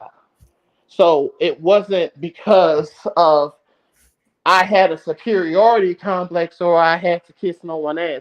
So that would be my response to you. If it's something that you see where, okay, can I access this without having to step on, degrade, disrespect someone else and have a privilege? Sure. I don't see why yeah, but not. yeah, that's what I'm saying. Some of those, all of it, I ain't gonna lie. Like I'm not giving up. I don't care what nobody feel about Kamala, girl. You was at the same boule in July that I was at, and you wear the same color, pink and green, that I wear. So I'm gonna be. You think I'm not gonna be fully using whatever comes with that for good, not for evil. Okay. Oh, I don't know if I was supposed to say it. I probably. The point is, if you think for 1 second, I'm not gonna be using things that hold up, excuse me, here's my badge, here's my financial card number, what, and walking doing that, let me have to go around this way. I most certainly am. And the beauty of it is, for my beautiful sisters and friends that I love, I gotta hold on, I'm gonna come back and get y'all. But let me go ahead and use this card right here and get my ass through there because I have one. Okay. I'm not gonna act like and pretend. I'm just gonna sit and wait with everybody. Hell yeah, I'm gonna use it now. If you're using it for wicked and you're doing it wrong, that's on that person. But some of it can be helpful. It can be turned. I can't think of the scripture where the devil meant it for bad, maybe, but God meant it for your good. Where something you can use some of that stuff. You just got to know how to turn it, and it's your heart. It's really gonna come down to each personal decision and what your heart motives are. But if in your heart you really have good motives and you look at they can't get in. Hold on, I got y'all. Hang on right here. Just hang on. Let me use my whatever I got, even if it's not seen and deemed as can't even find the word, but if it's questionable. How the hell did you pull that off? Okay, let it be questionable, but I got my friend Keisha in, through up there. I got her this and I got there. So some of us have to really use some of these colors and flags and code. We have to use that. We know darn well, okay, yeah, but it got the other ones in the door that wouldn't even have a chance, that nobody cared about. We gotta use it. We're not gonna put it. It was like some of it we got to say, okay, we know there's some effed up stuff going on, but I cannot finna not use my Mule registration and not to the advantage to be noticed here, and so I can do this and that. We gotta move in a different way. It looked like I have some pushback though. Okay. Unfortunately, if that was the case, if that's what's been going on since Dr. King's assassination, we wouldn't have this. You see what I'm saying? That's the problem. That's what I'm saying. It's at the cost of what that means. So, of course, it's going to be beneficial to the person who has the intermediate connection. That's not a celebration. That's not a collective uplift. Now, that might be great for you and your family and your tribe. However, often what is going to happen is that the complacency of contentment, and you will become emotionally attached to the things that you have built. That's why the hymns say, build your hopes on things eternal. So you then begin to build your hopes and your while we yet live now here on earth based off of that proximity. And then there is the lot effect where you don't look back as if God told you himself not to. But then that looking back is to the people that is often used from bougie and nonprofit and political representation to get what they access have off of the backs of the overwhelming majority downtrodden. So the unfortunate part, that sounds great, but I just strongly disagree, because if that was the case, we wouldn't be where we are now. That's just, you know what I'm saying? Let's just be honest. That's not how any of this works. So that's why there would have to be But that's exactly how that works. That's exactly no. what I do. I'm saying overwhelming majority. Right. I can't you might can't get Yeah, two yeah, two hundred in, but if all I then can do. how is it but then that's what I'm saying then. How is it then a tool if it's just for the smaller, special, selective? That's like the prophecy of it being 144,000 of the elite. Now I'm a heathen, so I'm not gonna be in any of them numbers and ain't trying to go to heaven or hell with none of Do these not hoes. say that. But I'm saying Don't say that. but I'm saying is that it's still, for me, that's why we have what we have from the people proximity, because you didn't tell yourself, because I come from this group.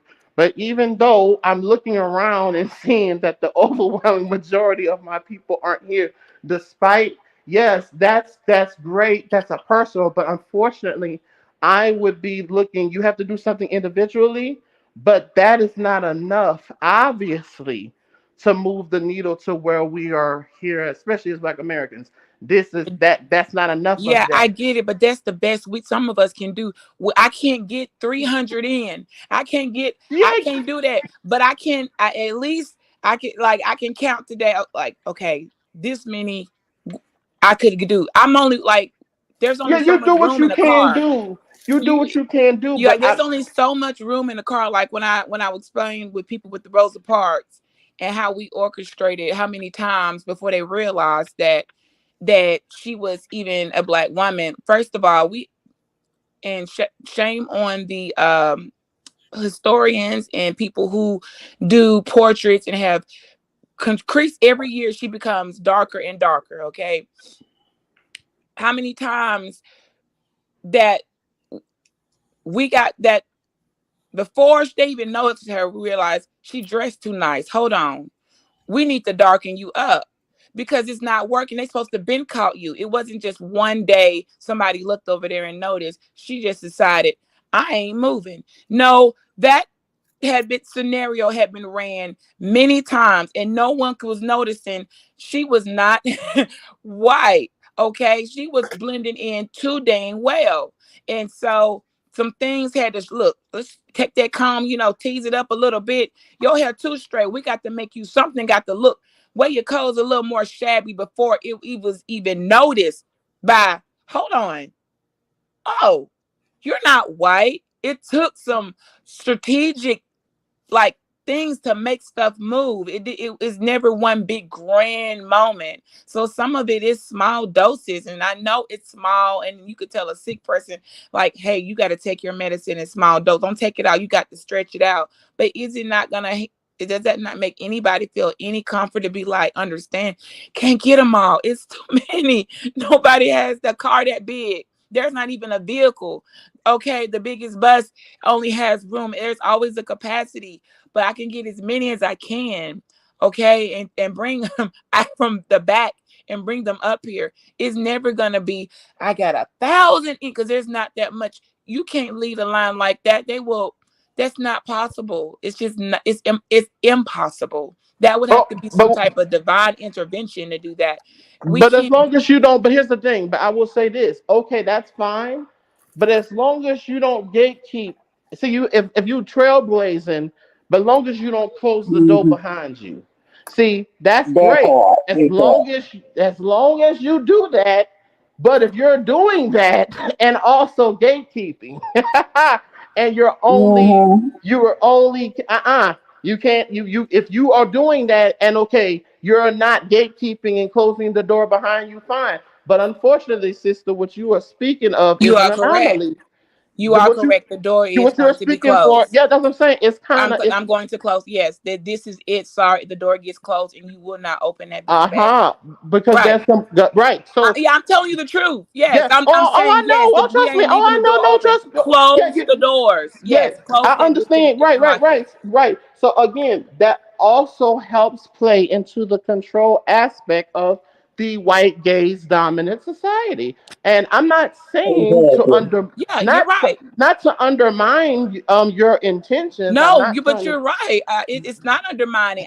That's my whole point. They closing the door. Oh no, there's no. You can't break that. You can't break it down. You ain't gonna find no drill that can undrill it. You Yeah, can't deal. you You got to be can't the make find another way, a tunnel to go in. yeah. You Baby, the got to be door one of is the the door. exceptional Okay. Negroes. You got to be one of the magical. You got to be one of the school of the exceptional Negroes. Okay, and sometimes you got to do some. Yeah, right. So yes, yes, I am agreeing with what everything you just said. 1 fucking billion %. That's exactly how it's gonna go. Even with all that being done, And to a still certain gonna degree, close there's that nothing goddamn wrong with. door. And to a certain degree, and here's the thing, because just like I have a thing about me with, I don't want people like Charlemagne the God who only went to night school and took 2 units of politics and U.S. government to be the representation. So within a balance, you see what I'm saying? I'm not trying to just step on. No, so there is certain things that we also as a people have to respect expertise. So that's why I also see that too now on the Hmm. other side. We can't have people coming in to the chat who don't know how to move about and respect expertise. So being the exceptional Negro don't mean you have to be the boule bitch necessarily, because that's what I'm not a boule bitch. But my talent and my intelligence gets me around the boule bitches. Now I don't have to go in there and be hating and even being nasty or disingenuous with the boules at a certain degree, right? However, my stance is clear. There's a certain only certain way of business and context that certain people of the boule can and will deal with me. I understand that. Now I can go further, but I also understand the games and things that you will want me to play that what profit a man to gain the world and lose his soul? And it's an insult that you would try to buy my shit, bitch, because it's priceless. So, I stand on that as a heathen. So, I'm not disagreeing at I ha- all. I have a question for both of y'all. Uh, um, my question is, um, being a trailblazer, is there like a difference for as being a trailblazer versus as to try to, because I mean, it's a good and bad in everything. But here's the thing with trailblazing. I feel like when you're trailblazing, you don't care who comes along. But versus as is if you being a gatekeeper, it's about control. You get what I'm saying? It's like being a gatekeeper. Oh, come with me, or it's like demanding. And trailblazing, you're doing it in a kind way. You see what I'm saying? Um, Somebody gave me a compliment of me at one time, and I told them I said it's only one me. So I got people that I didn't even know looking at me. I'm like, what's going on here? I'm just being myself. So what I'm saying is, a lot of people they want to be the gatekeeper, but they don't understand what it costs, and they want to be a trailblazer as well, and they don't know what it costs. You see what I'm saying? So do Well, you think there's a difference? yeah, I was just gonna say most on the gatekeeper is not you don't get to decide. Someone else decides who gets the keys. You don't just say, Ooh, you better say I that. want the yeah, you don't get to raise your hand and say, I'll watch the game. That's not your decision. That comes from a place another place. So, if they were taking volunteers, it wouldn't go, it would be, oh, that it would crash and burn. So those are, so people got to pick out who can be trusted with what key and or whatever, because it's just the way it goes. It's just rules to shit. But what you said about the control, I did hear that. And you're right. So hear it again. There's the price. Okay. Free where you just came in free, or there's you got in somewhere or got around, I don't know, I can't say in, but whatever what result someone's looking for, if they got it, a trailblazer somehow accomplished that, there's freedom in that. There's room for you to be whatever you want to be and what you want, versus yes, if I can't brought you in through a certain door, there's going to be control and there's going to be order. And I don't want to say it, but yes, I'm going to say it. You're going to have to comply with the new world order. Now, you ain't got to sell your son, you got to do that. But if you come in this door, you're going to have to comply. So someone may be like, they may not, it just depends on how bad you want it. It may depend on, they may not have a trailblazer around. And it might be, well, damn, I don't want to be left. I need whatever it is behind that door. And so that control, yes, there it is control.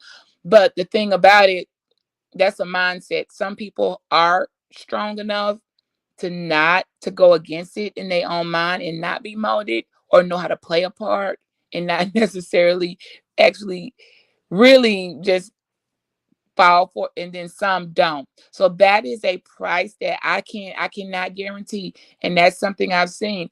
Okay, I got you through. Oh my God. But I cannot tell a person, look, when that somebody come to you and tell you you got to do like whatever, don't listen to, okay, just nod your head and do it. I can't do that. They'll have to figure that part out for themselves. So I guess you're saying, can it work against a person that end up getting in the door, but then now they got in and now they're getting control because they weren't able to.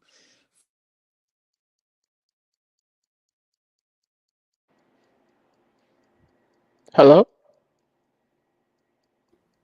It's BGR. Mhm. Y'all know, right? When I be about to say doors and stuff, it always do that. But that was the conclusion. I can't. Your connection is giving boule because it don't want you to give that information to the non-boule bitches. You see how Right, but every you time I see say a how door, you mean well. Like you see how you mean well, and even your guy, you ooh, must be using y'all that good. bougie internet. See, you I know, say well, I'm something. around some bougie bitches too, so I don't know, child. I wouldn't. I ain't gonna go too far to go out with the I bougie. know. I love your Like spirit, you and got to I give me appreciate. Bugetto. Yeah, you got to give me the Bugetto. Okay. I can sense that, and I love your spirit. I've really enjoyed my conversation with you. Because trust me, I also understand, and that's the thing too. And because I also, and it's not just the thing about race though. But here's the thing: there is more restriction and control on the top, right? The way that my brother conscious finances and everything and how his business is, he has, I'm sure, he has way more discipline in handling of things in ways that I can't start to fathom just yet. But that's because the closer in abundance that you have more on top of the abundance, you still require more control, right? So there's some things that I also understand, even outside of money, it's within temperance, right? And control. I had to learn, like, I know there's a battle coming up, and it's like, okay, like there's some cooling there that has to happen in your temperance at times. There's some things that I can see, like, all right, there's a other side. There's battles that's coming in. And see, I don't want to engage EFS, something that me and Critically Drinking, we said, Black Americans and everything we go through, we experience a higher degree of EFS. What is EFS? EFS is exhaustion fatigue syndrome. And when you have to be on the battlefield, you must learn, just like us, of those of us who are singers and musicians and painters. One thing about being able to do your art, you cannot sing in a place where it's strainful or stressful for 2 and 3, 4 fucking hours every night. That's not how any of this works. To not engage in to not start in EFS terror, you must learn to temperance, some stamina. There's some temperance within oneself that requires control within your own chakras to where you can achieve a balance. So it isn't just the financial part of control. So I have a respect and a certain degree for those of a certain position of working hard and doing things. Just like I can say I might have an employment, but don't look at, we're up on Consciousness TV panel at so many wee hours of the night. So you understand the work that people put in for their control. They can't always, it's not always the thing that someone is being disingenuous or evil, because now, just because, yes, I do understand the sisters of the point too, but if it's to the degree where it's something so egregious, right? Because there are things you might have to turn a blind eye to and not mind your business, in the sense of, okay, if it's a difference of some office gossip tea or some things that you don't have no involvement with how this manager is doing this person's dirty, there are some things that you might not have. So you might have to be like, oh shit, I can't, because they know this person. No, you're the only person who told me this. And if you see what Right. I'm If they saying? find out, So, it's gonna be on my. yeah, Oh well, then yeah. you're scared because what are you gonna? That's why you have. Don't So put yeah, me I in. understand. Yeah, I get to a certain but when we deal with other people, like I said, who are completely externally, who are not connected by those type of times and necessary, yeah, I'm gonna roast them nuts on an open fire. Okay, we gonna toast those tushies fully.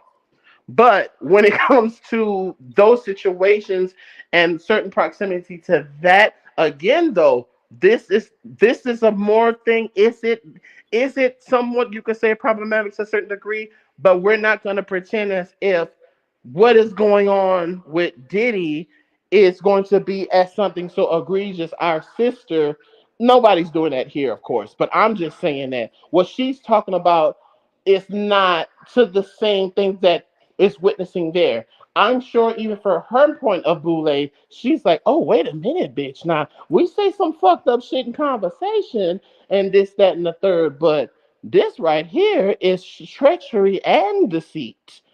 So this is a different level of ignoring. This is a different level of proximity because despite working honest class people, these celebrities and entertainers have an astronomical amount of gain financially, even for the working educational class boule bitches. They are overly compensated and able to do things in ways that, yes, even that is ridiculous that we live in a country, regardless of race. Now, I'm about to go on my All American Lives Matter. Why the fuck are these celebrities and entertainers getting paid more than doctors? Huh? Pediatricians? Huh? Why are they getting paid? Well, huh? Oh Lord, I'm feeling it. Let me calm down. Cause see, I'm up here around the rich motherfuckers now and don't give a fuck. Like, why are these people getting more money than education? Why are these people getting more money than law enforcement? Why are these people getting more money than these other systems? See, there's a thing here, especially with Black Americans. We should be outraged about. Then I can throw it right back at you, and just like I'll look right at my own family and say, why did my white husband devil just walk up in there and get a job at his salary without any skills, with a horrible criminal record? And my black friend over here, he put his application in 5 times and has credentials, and y'all didn't even consider him. I feel some type of fucking way. I can say that. The same way you said that, I can call out and say, wow, you must be really, this really is some white privilege. How did you pull? You don't even have a driver's license. How are you driving, sir, in the car? Let my brother over here, he can't do shit without a license, but you ain't have you let me pull your record. How are you getting by in the world? This is why this is the shit nobody want to hear. And shame on the black women that won't say it, and you damn goddamn divestors out there that don't want to, that's lying and don't speak truthfully how it really is, when you got to be sitting neck to neck with somebody that you hold on a second. Nobody cared when I call. I don't give a damn boule or not. My black, I still black. Right. How did you get them to do all of that with your white? I'm like, wow. Okay. Well, I'm gonna need some of you to use some of this white privilege you have and make some. Can you get some of us, get somebody a job? Can you do something? Because I can't look at your face and not want to, go ham on it. Unless you do something, you better get a couple of somebody a job with that damn company. Do something. You ain't finna just be riding around claiming you got black kids playing rap music with all your white privilege. You playing double side. Hold on a minute. So just like you said, how can they do all of that in a smaller scale where we can relate just in our own community? Some of us like have to look right in our own family, in our own faces, in our own decisions, and be like, oh my gosh. How did you mean? But how can you? But hold on. Why are you equivocating? I specifically said, see, but why are you equivocating the comparison to celebrities? Right? I'm saying. I see what you're saying. You okay? You see how your mind, because you boule. That's you know what I'm saying. Your mind. I brought it down. I brought it down to just the home because no, because what I did have nothing to do with your respectability politics. What you just did there. No, I was speaking very clearly. I said even I went all lives matter on it. Right?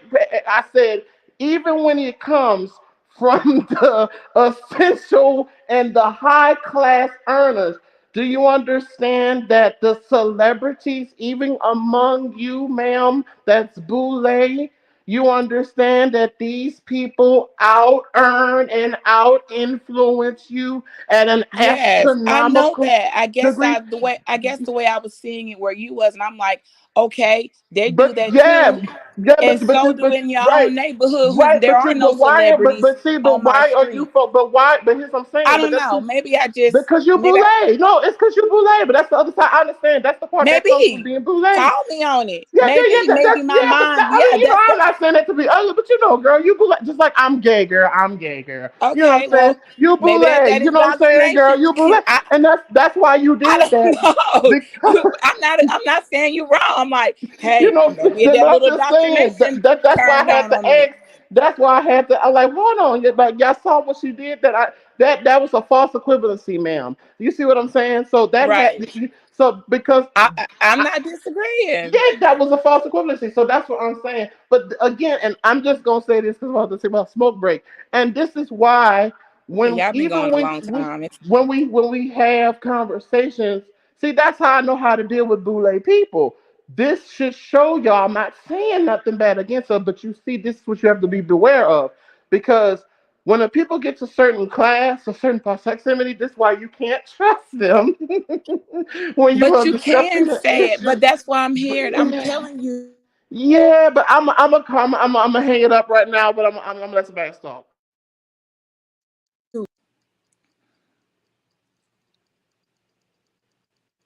Okay.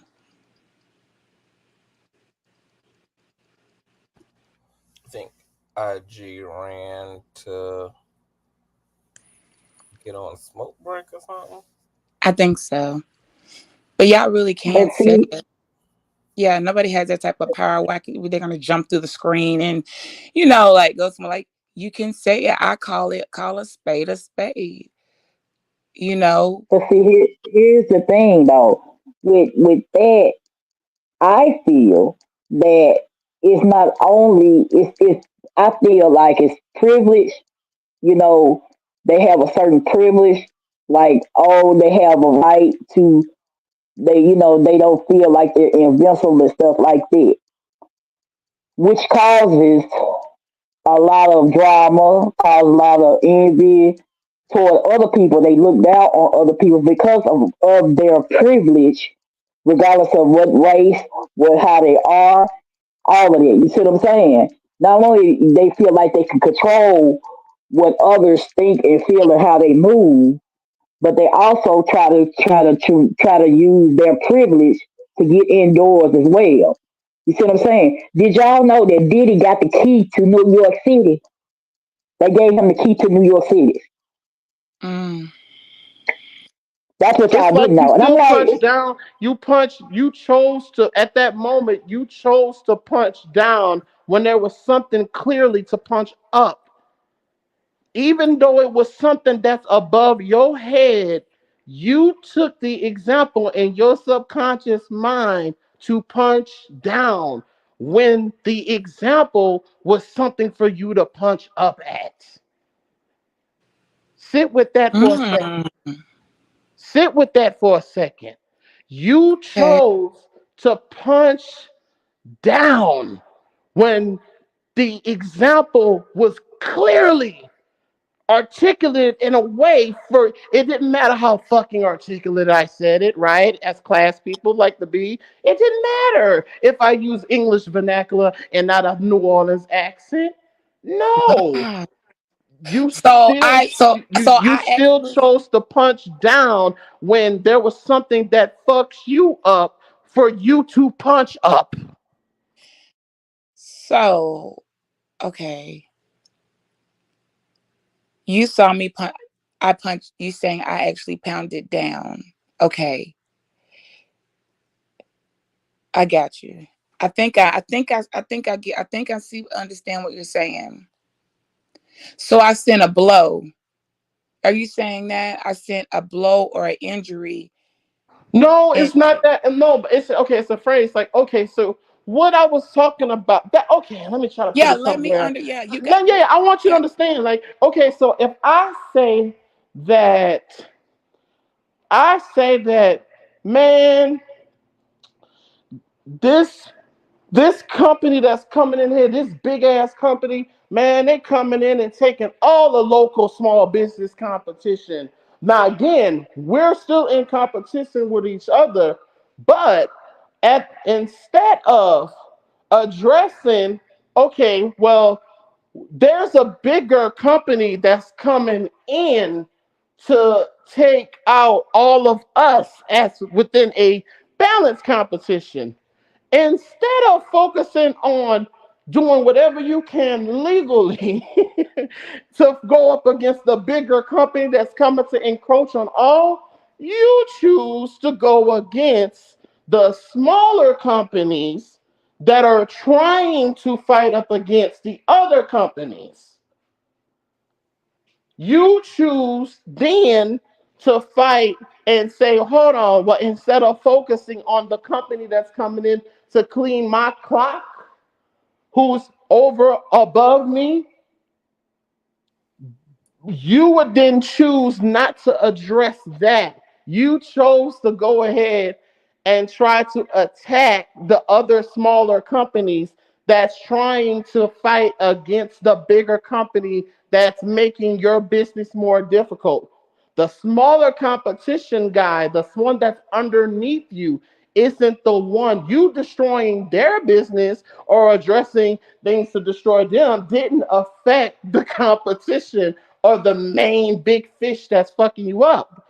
So an example that I use when I say you punch down in your understanding and where your mind went, well, no, the celebrity, honey, which you have agreed to, is more in a position of power. I use doctors, surgeons, lawyers, educational. I use all the things that are not poor people. But yet you went to the example to go to saying, well, I could say the same about lower in class people when the problem, which was used an example, were the people that were upper class. But because you have some proximity, I guess you don't understand the levels of how you say you understand how it works, but clearly you don't because you can't say you agree that they affect you in some way, but yet your mind goes to the person smaller at the bottom and you're closer to them and it affects you. How does that work exactly?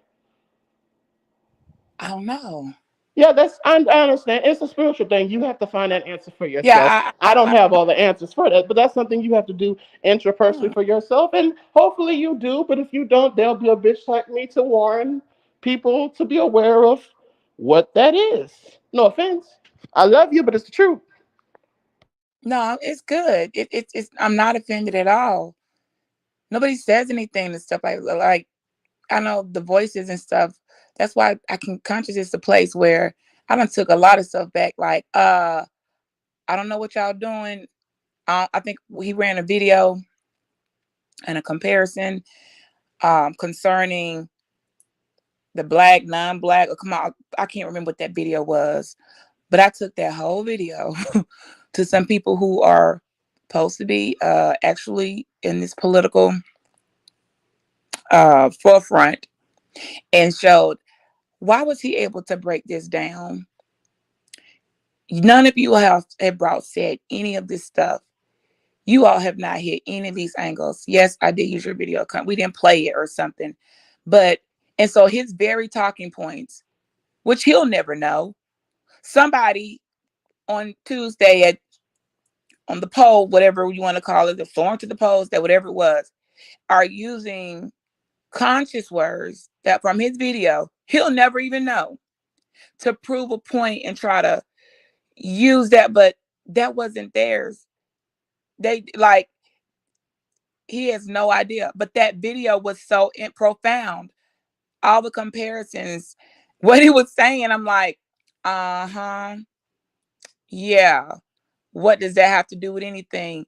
The way he was able to say it, well, there's ways that you can't speak like that. You can't talk like that in that this controlled environment that I'm talking about.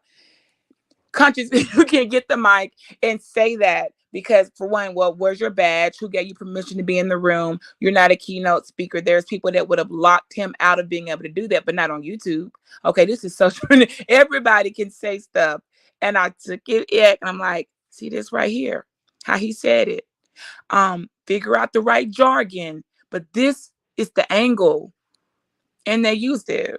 Yes, Conscious. It was actually that good. It was right on the nose. But they can't speak like that. You know that. But they can't speak like they can't speak in that manner. They have to use certain words and certain etiquette and certain all these control things you're talking about. But I just had to throw that out there just because. Wow. Yeah, we had your words had because they're not saying it right. They weren't.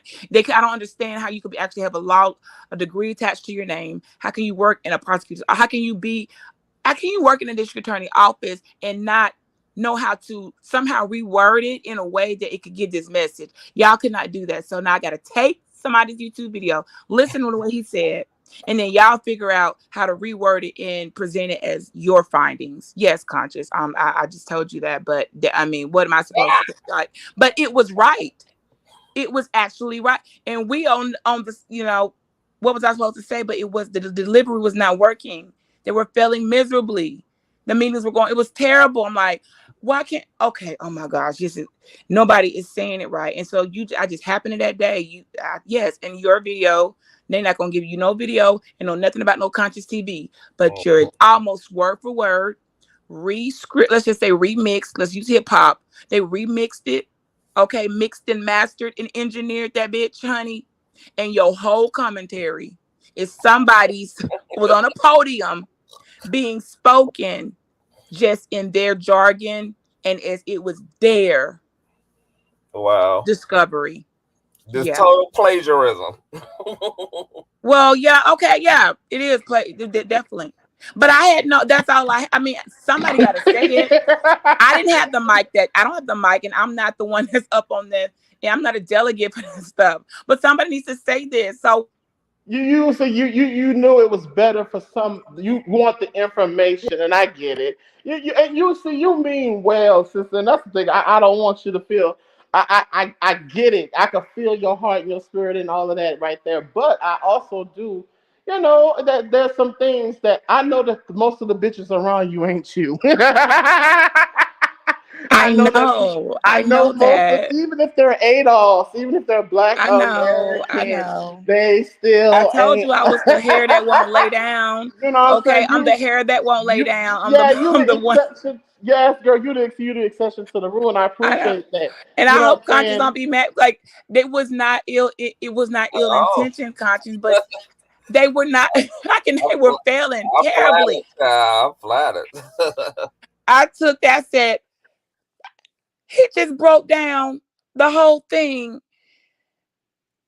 It was damn near impeccable. Y'all are attorneys. Y'all are delegates. Y'all are and y'all going before and y'all started out all over the place and y'all have not come up with no way. Y'all can't figure it out and y'all are lost. So yes, it was the best thing I had and I presented it and it got used. It just got recycled and no Conscious will never get credit for it. So I can't do nothing about that, Conscious. But I can tell you the truth. Your words got remixed, recycled, mixed and mastered, plagiarized, and presented as someone else's findings. Okay. I love it. Hey, but here's the thing. That's the thing I say too, girl. Like as an intellect, and I didn't go to a university. I went to a community college.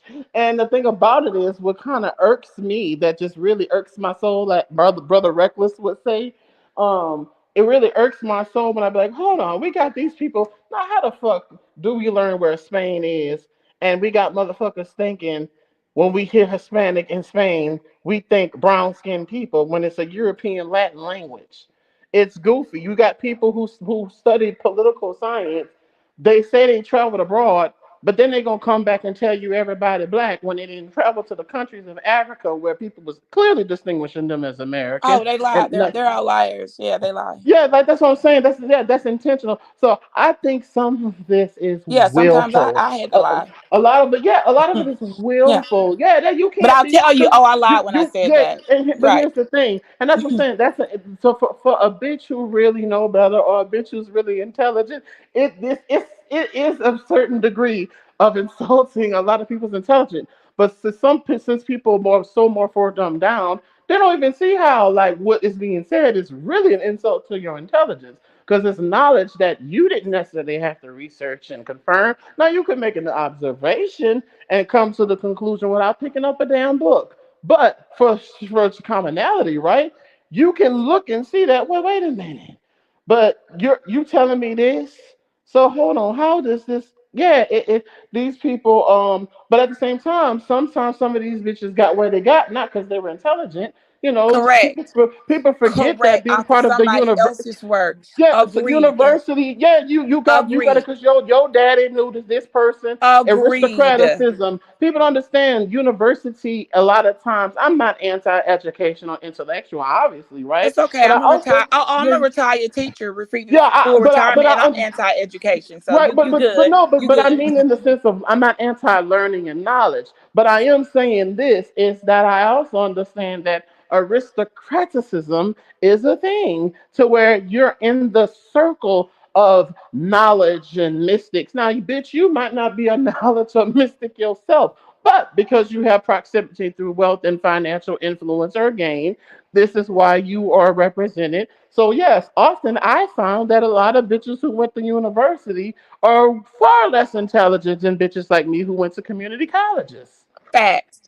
Agreed. I want to say this And too. for the record, Conscious, if it was up to me, but it's not, okay, I would have happily emailed you, said, look, can Yes. you do this? Can you represent that and speak? Mhm. I don't have that type of power. There's only 12 delegates, and I ain't even one to do those type of things in this capacity of the election, all this, how it's run and who gets to speak and who says that. If it was up to me, I got somebody that can break it down, y'all. We look, but that's not, there are rules, okay, and there's order, and the I new world order ain't having that, okay. They don't know. We don't care nothing about what no conscious. What give me the work. Here's the words, and so I can face you without being embarrassed and say, because it did make an impact. It helped. It's just unfortunately you won't get the credit, and it's right. unfortunate, but that's the system. I can't do nothing about that. I get it. I understand. I guess I'm getting the credit now, so I mean, I got the credit nonetheless. Right. So in some type of way, it's got to Right. come back in some form where you'll get it. I can't, the universe, no, I know where it came from. They will never, I mean, they don't care, but you can't think for a second. I wasn't going to take, you probably didn't even know I was in the chat that day. I was like, oh my gosh, he went and did a small amount of research and just presented the fact. Why y'all can't say that? Because they can't speak that way.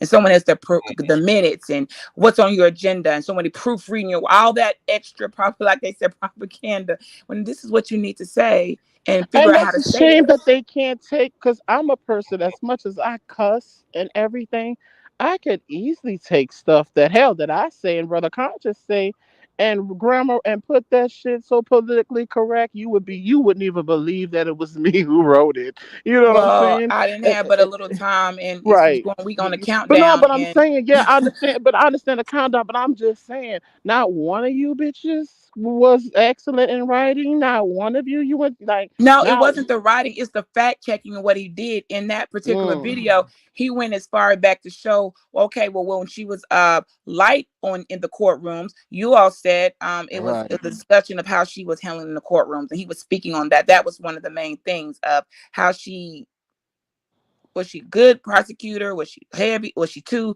Was she sentencing black people? Then there was something that was brought up with that a young lady that the tendency and truancy. I'm on that.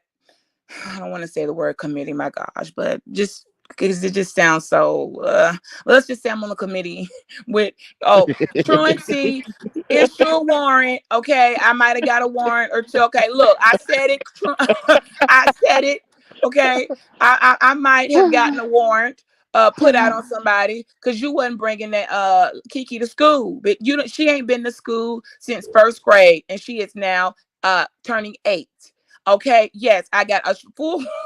You deserve that though. Okay, look, I ain't gonna just sit here and Well, let but you no, just because you don't want to get your ass up. So this was a I video that broke yeah, down I the agree. truancy stuff, how Mhm. they were wrongly uh, Cherie Peoples. explaining some legal things and not presenting it correctly, and he was saying it actually as it was and factual. So his findings, which it seemed to me like somebody else should have been able to find, that has a actual law degree amongst others attached to your name. How come y'all didn't know this?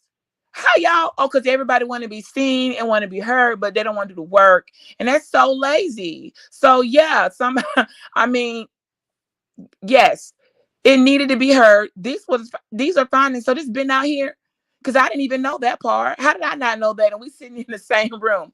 Well, we didn't know that either. How did we not know that? Who's doing nobody doing no work Y'all and need getting to, paychecks? y'all need to I can't do hire. nothing about that. I know, but then it was her, and it was brought to the board, to the But, floor.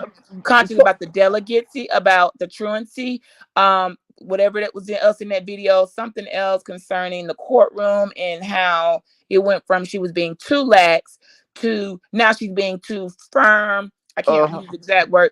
All of that you did in that little commentary was Yeah. used to for someone else to present for a candidate election. That's the best way I could say it.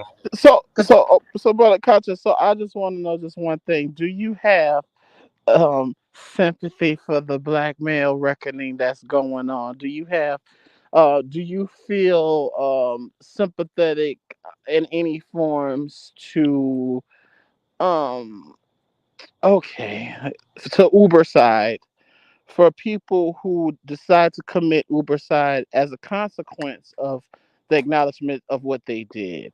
Is there a soft space in your heart for that, or anybody else can answer that? Is, do you, but I'm asking Conscious right now, do you see a soft spot when someone is threatening uber side, but they're only threatening uber side because of the call to action of justice? How do you feel? Is there any sympathy or soft space in your heart towards the men of this moment? Are you talking about martyrs? I'm talking about somebody like, like Diddy, like going back to like somebody like, cause you notice that Diddy's only saying the Uber side thing as a result of him being, judged and everything. Do you feel like some type of compassion or feel like soft, like, No, that's, people take yeah, that stuff yeah, all yeah. the time. He ain't special. Yeah, Stop but talking what about it. about If you want to conscious, do it, conscious, do but it. conscious, That's conscious? what I would say. But conscious, I want to know, like, I want to know you conscious. Like, what do you feel about that sentiment? Because I've been seeing that, like, with a lot of men that have Really? been, when it comes time for the retribution, it's almost like, and to me, that's such a cop out personally, because it's like, okay, so you feeling bad for what you did now because you only are in the place where you are held accountable for it. So it's not necessary that you feel bad for what you did as to Right. why you want to, Uber yourself up out of here. Right. No, you want to Uber yourself up out of here because you're dealing with the cause and effect. Now, Mhm. for those people who are going to weaponize and say, oh, Uber side and all of this, I just want to know, is there some soft space or some soft skills we should have as the feminine entities or even masculine entities for that matter? Is there something, is this a call for us to talk about I guess, the effects of is there a soft space there concerning that? That's what I want to know. How do you feel? It's probably too early on for me to have a soft space. I was just gonna say, I know, like hell, you ain't finna come. The I mean, boy I'm who just cried saying wolf. because Y'all I mean, remember that but story? The yeah, boy who because cried wolf. He crying. What you gonna do? But yeah, I'm at the place where, okay, that's how you feel. We tired of hearing about it. Go and do what you need to do. yeah, Next. yeah, like I just can see for me, I don't, and then here's my part too. Now here's the part where it's I think it's to prepare leniency. He's playing the game. He's playing on the not it's not. He's weaponizing. He's gonna weaponize mental health. He's gonna weaponize insanity. He's gonna do all of those different things. So Mhm. for me, I just see it as it's a cop out. But at the same time, it's like, okay, there are people. Now I am sympathetic to Uber side, right? I'm not saying I have to agree with it, but I do understand there's a difference between things out of your control, not because you have guilt or something of why the pain is just so bad, and that's why. No, it's other things. So for that, I am not desensitive to that. But I just don't know. I think that's just such a fucking cop out. It's kind of like, so you think after you feeling bad for what you did is part of the retribution because what you did caused others to feel bad. But you trying to tell me that now that you can feel bad for what you did, that you think you just gonna end it all and have eternal rest? That's selfish as hell to me. Conscious, would Especially I be rude to say if I had a bottle of Hermlock? Okay, I know some people probably don't know what Hermlock is. I don't know why I used that word. I could have said arsenic or anything else. But if I had a small vial of Hermlock, okay, that was something people. Uh-oh. Your audio went out. Or your stream, your art is being bougie again. I know, okay, they tripping. If I had a small bottle of, say, ooicide fluid, here go a drink. You can drink this and go take a dirt nap, okay? And I went in his business and said, here you go. Go ahead, drink this and take your dirt nap, okay? You want to go on and go. Them people will be sitting like looking like, I mean, I don't really, I didn't, they're going to start, I ain't really trying to die. Like, I didn't really mean that. Like, if you ever put their actual feet to the fire and say, oh, okay, well, here, I left in your water, I slid a little something, something, just drink it slow and go to sleep, and you will go somewhere. You just not going to wake up. They're not going to really do that. Okay, it's just another cry wolf. Okay, so there's no sympathy. Yeah, I don't think Diddy has any sympathy. I do not think that unaliving himself is the option right now. I do believe that once the trial go underway, and if when he is sentenced, that may become the possibility for him. He may start thinking that way. I don't see that for him right now, but they're definitely trying to pull at people's heartstrings already, reporting that his mom is back in the hospital and all of these things, and what about his children and all of that. For me, none of that is relevant to the crimes that he's committed, because the reality is, what about your children? The examples that you set, the what you have taught them, that now your sons are emulating. They have their own cases that are pending for them. Well, charges, because I don't know if they've gone to court yet. You have allowed your daughters to have access to other alleged monsters, people that have been accused of SAN and all these other outlandish crimes. There's no need to have sympathy for someone who could not display any sympathy. He had years, even up to the point when when her lawsuit came into effect, when she turned over everything. He had enough time in these last few months to show empathy. Everything that he's done to try to make people, he's now brother love. He's this God-fearing man. He's giving artists their royalty, some artists their royalty. All of that was to play in people's faces. And I'm so glad that despite the court of public opinion, even the laws of this land, I'm so glad that the universe stands on justice. It has no favoritism, and is going to return what you put out there. So anybody that has empathy or sympathy for this person, I'm just looking at you sideways, because for me, that means two things to me. Either you are an enabler or you are like-minded, and you cannot be trusted. This is no different than the Meg and Tory's case. These people are showing to us day by day They have no morals, they have no values, and their humanity is all but dust. And I think they should be treated this way, treated as such. What you put out there is what's going to come back to you. So we're Period. not gonna do the 7 times 7 forgive your brother. I think Diddy's Well, if you're example going to just deal with the spirituality, well, not even, let's take away the religion. If you're going to deal with what the Bible says, because we know the Bible can be very contradicting.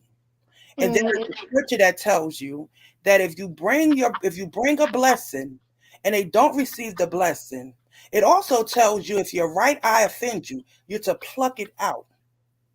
And the Bible also tells us that everybody is not destined to be saved. There are some people that are born for hell damnation. so that's good. So, Amen. so yeah, I agree. Because some people gonna I can see how people gonna weaponize, especially the men in patriarchal and Abrahamic beliefs. Sorry, they're definitely going to weaponize scriptures and redemption and all. Like I can see it, and it's like okay, redemption is earned. It's yeah, not like earned. for me, what I kind of when Conscious was reading yesterday, some things struck out to me when we was reading about the Haitian goddess and what she represents. And you notice he tried to pull some frequency with some work, but I found some things interesting. The word revolt kept coming up when he said she's the revolt. She was the deity mostly responsible for the revolt. You notice that motherfucker named his bullshit of an entertainment company Revolt. Revolt. Mm-hmm. Do you like I was that instantly was just Yep. hit me when you were saying that, and her colors are pink and blue, which is probably not related to Diddy, but you notice that the transgender colors are the pink and blue. Mm. And see, but you see, no matter what God you acknowledge, you can't play. You just can't play Mm-hmm. whatever your practices are. You Mm-hmm. everything has everything and anything can be offended. And she's androgynous. So yeah, there's a spiritual sense because people Her he even she with baby. Mhm. Her he she baby. Yep. Her he So you she have baby. offended feminine and masculine entities. Mm-hmm. So there is something there, and I was just like, oh, I said, and let's see, people gotta be careful with that shit. Yep. Thing, whatever you playing with, I don't Mm-hmm. give a damn. Like Gwen was in Tia saying, I'm like, all right. And see, there's a karmatic debt for the males of this planet. Your homosexuality ain't gonna make you like away from this. You being homosexual doesn't deter you from this. If you did some things here towards the divine feminine. So, he it's one of those things to where he's going to be dealt with by the same measurement of judgment you have judged, in his case, terrorized, judged, took advantage of others. Well, now you have to deal with that same measurement of judgment. I think that's a wonderful spell for him because it gives him. But see, here's the gag. He's such a motherfucking bitch. He can't even take a week of a fraction of the subconscious pain he's inflicted. Yep. You can dish it, but you can't take Mm-hmm. it. You are such a motherfucking pussy. Yep. Facts. And you know what, IGL? Bad pussy, desert coochie, not good pussy. You more like, Egyptian desert pyramid pussy. That part. Rank pussy. Rank. And I was thinking about your question, IG, about redemption, and him Ubering out of here, and do I have any compassion? And I was thinking to myself, you know, yeah, I have compassion for those who can actually be rehabilitated regardless of how severe their crimes have been, but I do not have compassion for the apathetic. And I think, like Rumors and T said, there are, and it's probably more rare than anything else, but there are definitely a certain class of perpetrators and abusers who are absolutely unredeemable, like they're absolutely in a reprobate. And those people, like the Michael Myers of our community, the Freddy Kruegers of our community, the Candymans of our community, the Jason Voorhees of our communities, like, no, I don't have compassion. And those type of forces either need to be destroyed or just, if anything, simply like separated entirely from the general population where they cannot perpetuate any harm. But those who can be rehabilitated, I feel like they should be, because I feel like that's really probably the most redeeming thing that can come out of this, for that level of hurt and pain to be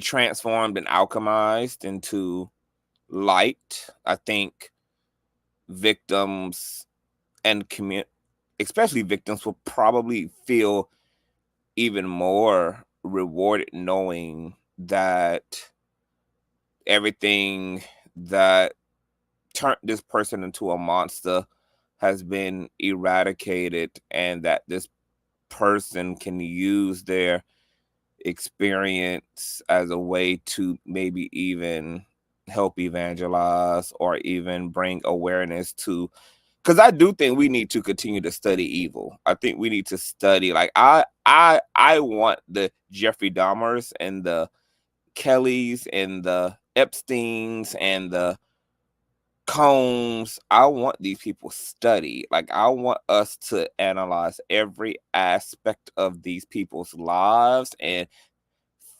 physiological makeup and neurological makeup. I want to understand if it's the wiring of the brain. I want to know if it's fucking spiritual. I want to know if it's environmental. I want to know if it's a harmonic play off of a little bit of this and a little bit of that, all culminating together, because I feel like it's not enough to just also react to the outcome of what creates this, which is the end result, but we need to be preventive as well. And the only true way to do that is to even understand what is the makeup of people like this, because if it's something that we are contributing to unconsciously, maybe it's the ills and the philosophies and ideas of society, childhood trauma, if it's whatever, like, we need to be preventing this shit so that it never even gets off the ground as well. Like, I was very disappointed in Jeffrey Dahmer's parents when they did not allow scientific institutions to study his brain because they wanted to. There could have been some valuable information in the study of his brain and his brain chemistry that could have possibly led to some profound scientific breakthroughs in terms of what the fuck, creates these psychopaths and maniacs. Because we could possibly observe those things early on in pregnancy, early on in the development of a person's mind. We could start working on medicines, etc., or creating surgeries that can help tailor or derail the outcomes of certain neurological connections in the brain that seem to lead to the development of this type of psychoticness or serial killerness or this type of deviancy. So I want these people studied. I do. I want them studied in and out. And I want all the experts, all the world's best experts to be able to do it. I want the best scientists, the best psychologists, the best spiritualists, the best. I want everybody to just touch every part of the elephant and analyze these limbs, because it seems like, it's just too many. I'm just seeing too much shit, y'all. I'm seeing too much shit in my algorithm. I'm seeing too many. I'm seeing too much apathy. It's just people like I just posted on my story a case of a woman who killed her husband and then ran off and married her stepson, which was his son, and she dismembered and mutilated his body and threw his head in the trash can and just went on to marry his stepson. And I'm just like, it was the throwing his head in the trash can and then going down the aisle in holy matrimony before God for me. Like, I don't understand how you just throw. How do you just chop somebody's head off and throw it into a garbage can? Like you're sweeping up. Like you're sweeping up the kitchen floor, like just it's the casualness of killing. It's the casualness of violence. And it's not just even any kind of violence. It's like the most heinous, extreme executions and violences, and people are just like going to bed afterwards. Oh yeah, like I just like the other story of the woman who or the couple they had like rented their room out to this like older, I guess, disabled man. And then the husband just got tired of the man's shit and they was trying to evict him, and eviction was just like moving too slow and he didn't really want to leave, and they was having to go through all these legalities. So he just woke up one day and decided to just go chop and hack the man up in the other room and just chopped up this man and then just went on by his business. I'm just like, it's scary that people are able to commit these levels of offenses and kind of lack rationale and do the most extreme things and then just go have a milkshake afterwards. But like I and do it and be like, I could have had a V8. Right. You know, do it and be like, I could have had a V8. It is a it's a it's almost like casuality. It's like it's so casual to them. That's why it's like, okay, how much of this are we supposed to be the humanitarian in this? How much of this are we going to set, or are we going to 7 times 7 this one? Are we going to, you know what I'm saying? Are we going to, because see, for me, I mean, it's just, perspective a la carte, this is some Old Testament shit right here that he doing. So it's just kind of like, it's eye for eye, tooth for tooth. Now, the only thing that I can say, and as much as I do have a resentfulness for it, he can get the comfort and knowing that, Who did it? yeah, Diddy, if he have this moment and this thing where he decides to come to God or Christ, he'll do this thing where he's going to say, well, I know that I've accepted my sin. I have, this is the consequences. And then, yeah, he would then probably be able to say that I'm going to accept it and my soul will still be saved. And for me, it's not people. It could be argued it's not my place to say why he should say that, but the part of me that is justice is that that's still too fucking easy for him. That's still too easy for a lot of people. But you know what, IG? He can confess Christ his Savior and he, repent. He could do all of that. There is still, it's so much, like I said, there's so much contradictory in things that can refute fruit that. That may be true for him. That does negate the fact that he still belongs behind bars, because there are scriptures that say, obey the laws of the land. And if you do not obey the laws of the land, you have to answer to those laws. Give to Caesar what is Caesar. Right. And what belongs to God. So if you owe time behind the bars to be paid in full, you can just be behind on bars, saved and reborn. That does not negate the fact that you still belong behind the bars. I want to add, and I guess two things to that too. I just want to add two things to that too. Yes. So, in the court of heaven, God forgave you. In the court of man, you're still in that electric chair. So there are the courts of man, and then there are the courts of heaven. And then the second part of that is I know we oftentimes do focus on like, oh, so you're telling me that Hitler can do all that and then still just like be forgiven and go to heaven? Yes. And I know we focus on Hitler, but the focus is more so on that is how powerful the blood of Christ is. And you it's more of a emphasis of the power of that blood than it is about the people being forgiven. It's more so about the righteousness and the divinity and the completeness and the wholeness of that life and that death and that resurrection. That is that. I respect, and I also do respect that and recognize that part of it.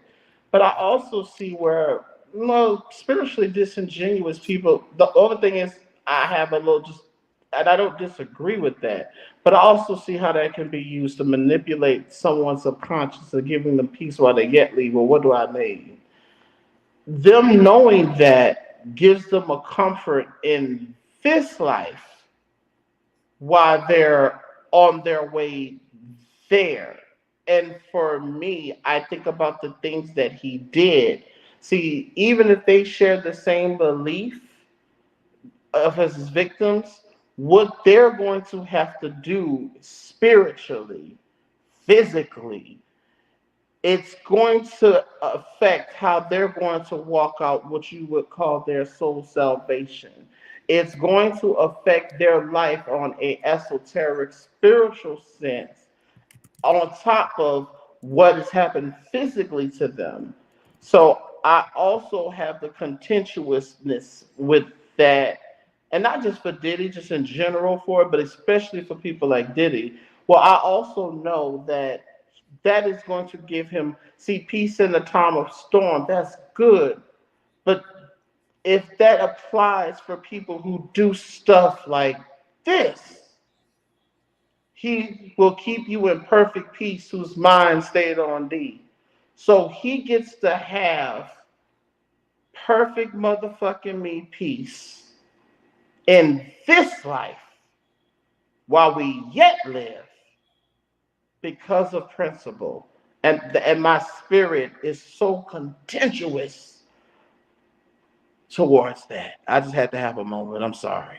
But see, the other part of that is that gets to be the case for the victims too. It's not like that piece ain't just available to Diddy. That piece is available to anybody who who desires that piece. Yeah, and it's not, and I know that, but And see, and hold on, and let's keep this in mind, IG, because see, it goes back to like what we don't understand, right? We are also, even in talking about supervillains, we are also talking about things we don't yet fully understand, but the creator does. Like we see in part. We don't even know what creates this type of behavior. Why are people even like this? What are all the factors that contribute to this? What are all of the essentials ingredients that birth this type of behavior and mania and abuse? Like, but the creator does know what all those variables are, what every single little nuance, what every single pixel of this evil or this brokenness or this deviancy is. And so there is all of that that factors in, I'm going to assume, into the divine's approach to humanity, even the worst of humanity, that obviously we don't have access to in our limited understanding from the outside in of things. And I think there's compassion for that too, for us on the outside, just looking at these things. Like, yeah, our reaction is acceptable, and then the divine's reaction is also acceptable. I see it as it all makes sense to me from both sides, like from the divine's perspective, from our perspective, but everybody has access to that piece, and the creator understands both the villain and the victim in this situation. and deals and judges accordingly. I do have full confidence and believe that whatever I'm calling God, and I can't even tell you really what that really is that I'm calling God, but whatever it is that I'm calling God, still is God, that I experience as God, full confidence that it judges righteously, that the judgment is righteous, whatever that is, unto the perpetrator or the so-called wrongdoing. I fully have full confidence that the judgment of God upon wrongdoers and evils is completely justified in the context of the Creator knowing all, inside and out. And a part of me, I do believe that, and I have that. It's just there. It's still those checks and balances for me, like how it can be weaponized. And this is the, Now we and say I guess too, because it's a ex, principle. expound upon it a little bit more, like when you say a weaponized, because it's not like Diddy can say, I accepted Christ and now he's out of prison. No, it's not that, but it can give him. See, here's the thing. Even with the people who believe that what he believes, there's a piece. Yes, he's in jail. That's the physical part. But part of me is like the damage that you did spiritually, which affected these people physically and spiritually. And I'm not just mean speaking for him. That's why I kind of don't, my spirit, my soul internally rejects such a thing, like deep within me. But because I see where it's weaponized, you you could, especially when it's the state ideal of spirituality, especially when it's the thing that's institutionalized to you, not just because you can have an epiphany from, see, this personally despite of how you went into it. But a lot of people will, they can see how that is used, and that's the context, but at the same time, they also know the perception of presenting such a thing could be this. It's like the Bible says, I forgot what scripture, when they were talking, I think it was the Sadducees, they was talking about, don't be like the hypocrites do, for they pray their vain prayers loud in the synagogues that men may hear them pray, for they have been received their just reward. But those who do things for God will do those in secret, and He will honor them openly.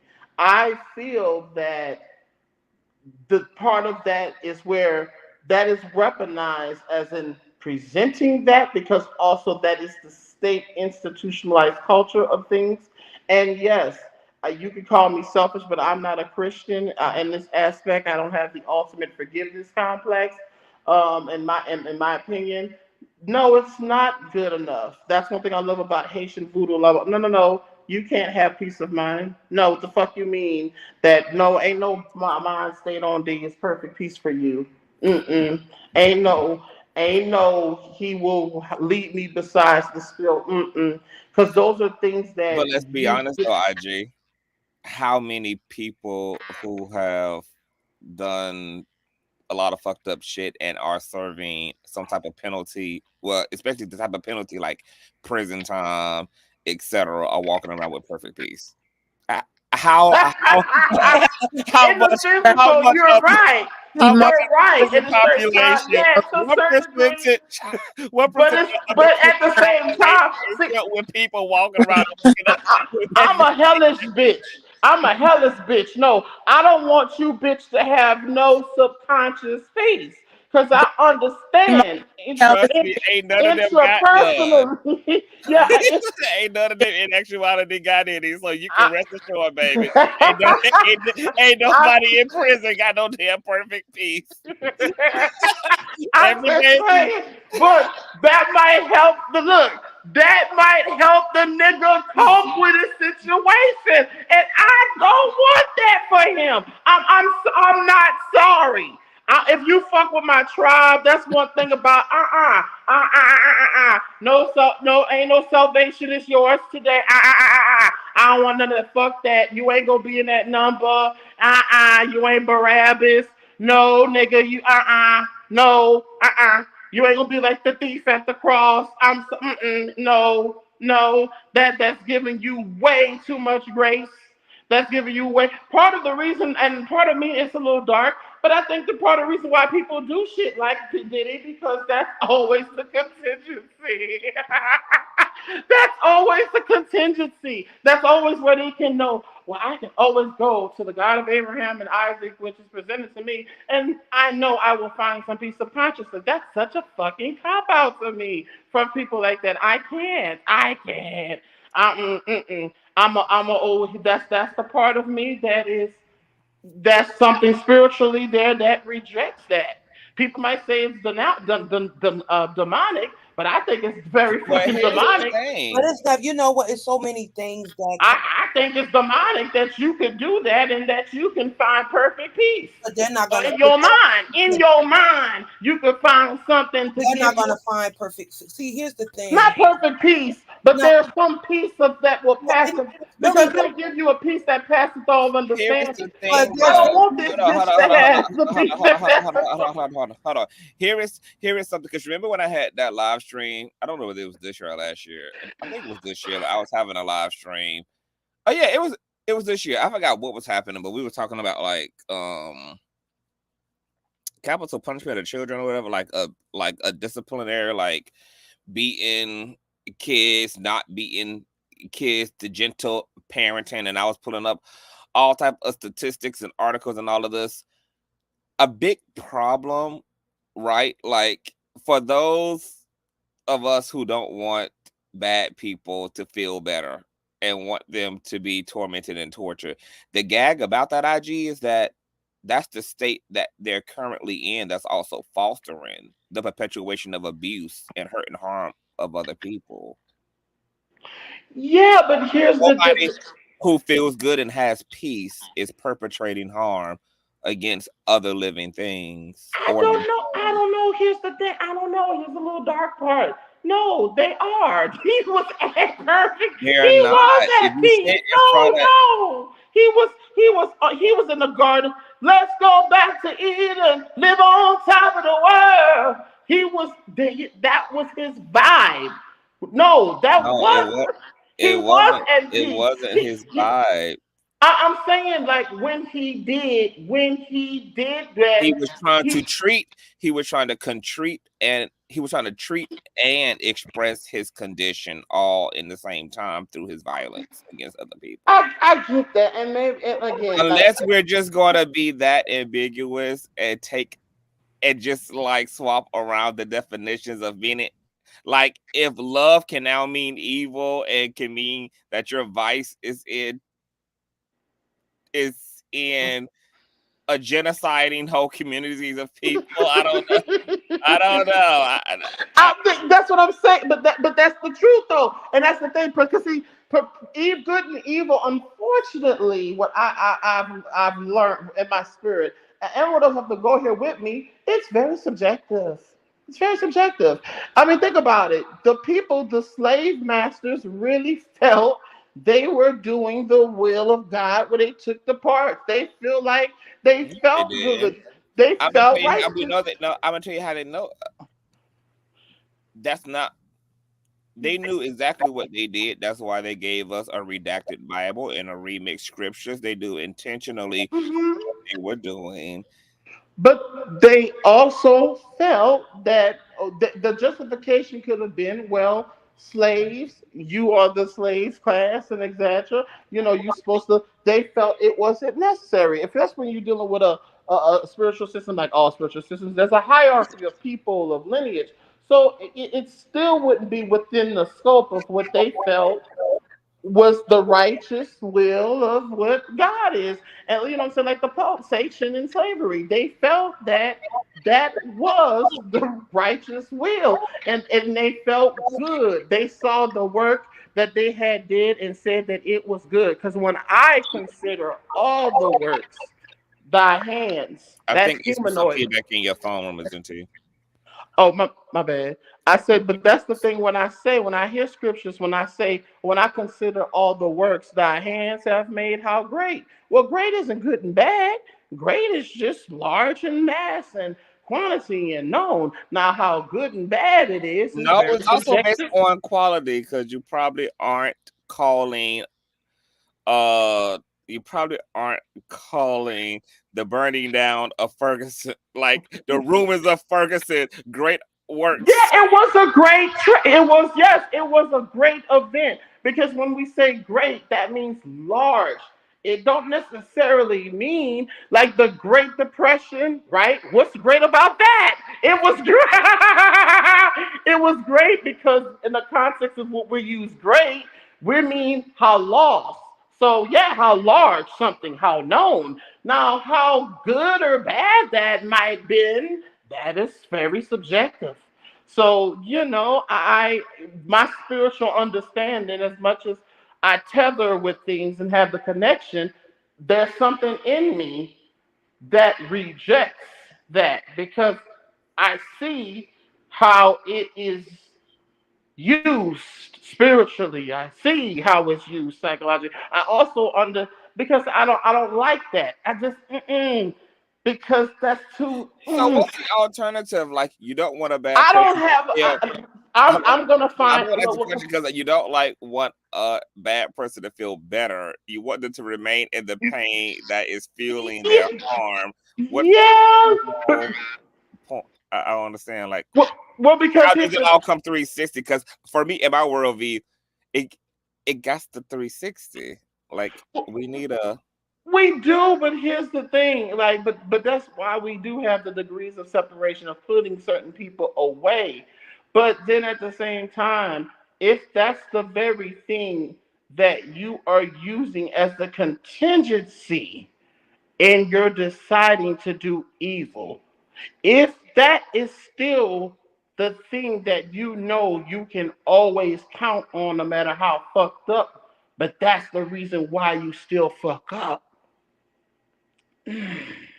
But that's how you also know that it's not for that person And I'm because not saying for people who don't do, but see, everybody's not that, right? So I'm not trying to burn it. and everybody who ain't truly internalized that don't are not repeat offenders. Like there's something called transformation. That's the fruit of that internalized and actualized salvation. So we know somebody who is in a shallow way claiming God, hooting and hollering about God, whatever the case may be, and then still stabbing up and raping and trafficking people, obviously is a fraud and is someone who, yes, is shallow, worrying, and on top of that is somebody who still not has internalized that piece you don't want them to have any damn way. So that's the good news.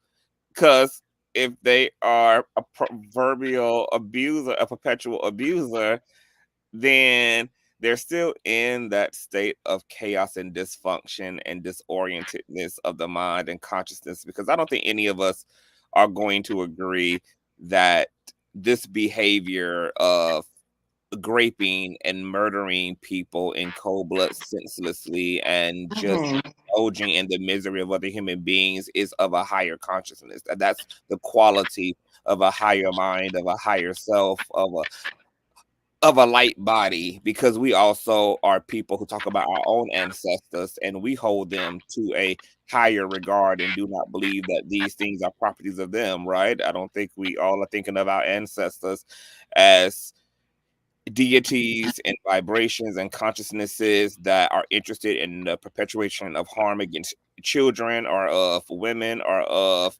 whatever, and we feel safe in their regard and believe that they have our best interests at heart. And so we definitely don't turn around then and contradict the script and act like we don't know what then love is, or what a light body is, or how well, or how, or what proper consciousness is, because we have a model, right? It's our ancestors, it's our forefathers, it's our etc. It's our great great great great greats, it's our leaders, it's our heroes. So we now have a measurement. We have something to measure behavior and righteousness and unrighteousness against. We have this line of demarcation, and we have something to reference this up against, to contrast this up against. So yeah, and I can see that and been with that, because yes, I would, but maybe okay, and it's just maybe it's a thing like I just, people talk about balance and equal things. Okay, you should suffer in anguish intrapersonally as long as you made others suffer. There shouldn't be no perfect peace and no scripture for you. No, no, no, no, no. You need to go ahead and have at least, because I'm not asking for your soul. Okay, I'm not God. Okay, fine. I'll let the nigga have his soul, whatever. But while we yet live, I would like for you to sit in that. That's not unreasonable. No, don't let him be able to find the peace of God. Let him feel the tormentation. Now we know this nigga been doing this for a good 20 some years. I don't want him to have a piece of peace. I'm gonna pray the opposite. I said, look, God, I don't normally fuck with you, but could you go ahead and I'll do some demonology just to keep him from. I would do something opposite, because I want you to know it's some of things about those things. It's like it's too easy. It's too quick to redemption interpersonally for the costs and checks and balances of what other people. That's kind of like, well, I'm going to forgive him. Like black people say, well, Lord, I forgive the man who killed my baby, but I can't. I can't. I can't. okay, so my question too then for that mentality, because obviously it's easier for us to quantify suffering externally, which is why we put people in the gas chamber, we lock them up, we torture them, we put them in prison, or whatever the case may be. But how do you really quantify somebody's internal condition? Like, what, how do we even observe that, really? I mean, like, what does that really look like? And see, here's the thing. Do we say we quantify? Do we quantify what the suffering of that is? I think we do. We do quantify that in many ways. We quantify that in how we punish them in the law census a system. We punish hell even with civic suits and financial suits. We quantify what that looks like, and when you sue somebody for money, I don't think if you build a system off of spirituality, if those things of what you lose on earth, But none of those things really emphasize like the person's emotional or mental state, which is, it's all about extracting something from them, kind of like their freedom, right? or their bottom dollar, or their asset. Well, no, I would rate them by the judge of the characters of their heart. But out of the abundance of the heart of this man speaks, and what you judge a tree by the fruit it bears. So we can, on one hand, use those scriptures and say, judge not to be judged, but at the same time, you judge by what the people show you in this life. So you would judge not based off of those superficial things. No, the things I'm speaking of judging him with has absolutely nothing to do with something so vague. No, they're very intrapersonal. That's how you would quantify that. But You what does that can't look like for you? necessarily, Like you when can't you be in say their like you want to emotions. see the You can't suffering, quantify like, how they feel as to why they feel what they did, but you can quantify the outpouring of what that emotions looks like, and then we have to quantify how that affected those around. So if it's a thing to where, am I going to be more concerned about with okay, if there's all everyone has the suffering, but everyone doesn't quantify their suffering to externalize it towards others to the degree a person like this is doing. I would then say then, because obviously, like even biblically, not all sin socially is dealt with the same. So in this case, when we're dealing with, just like we do for homosexuality, in this case, I don't see why we should not. A lot of victims are satisfied, like with him simply being in prison. Like they don't need to be in his heart and know that he is happy or sad. They're just happy to know that his ass has had his liberties and freedoms restricted. I mean, I hope, and here's the thing: if that's what those victims of those people who have that, that's good for them. You know what I'm saying? So I that's why I can't. was asking you, like when you say that, like you like For he me needs. personally, yeah, when I'm saying So for what does me, that it's look just like to you in Diddy? He needs to be crying from the cell gate, like in agony and screaming 24 hours. Like, what does yeah. that? Hey, that's a start. Hey, now we're cooking. Now we're getting somewhere. Hold Mm-hmm. on, 1 second. Oh, geez, a mess. Rumors and tea. What are your thoughts about what IG is saying? Well, for me, honestly, I feel like people that commit egregious crimes, that there's something broken in their psyche that allows them to detach from their humanity.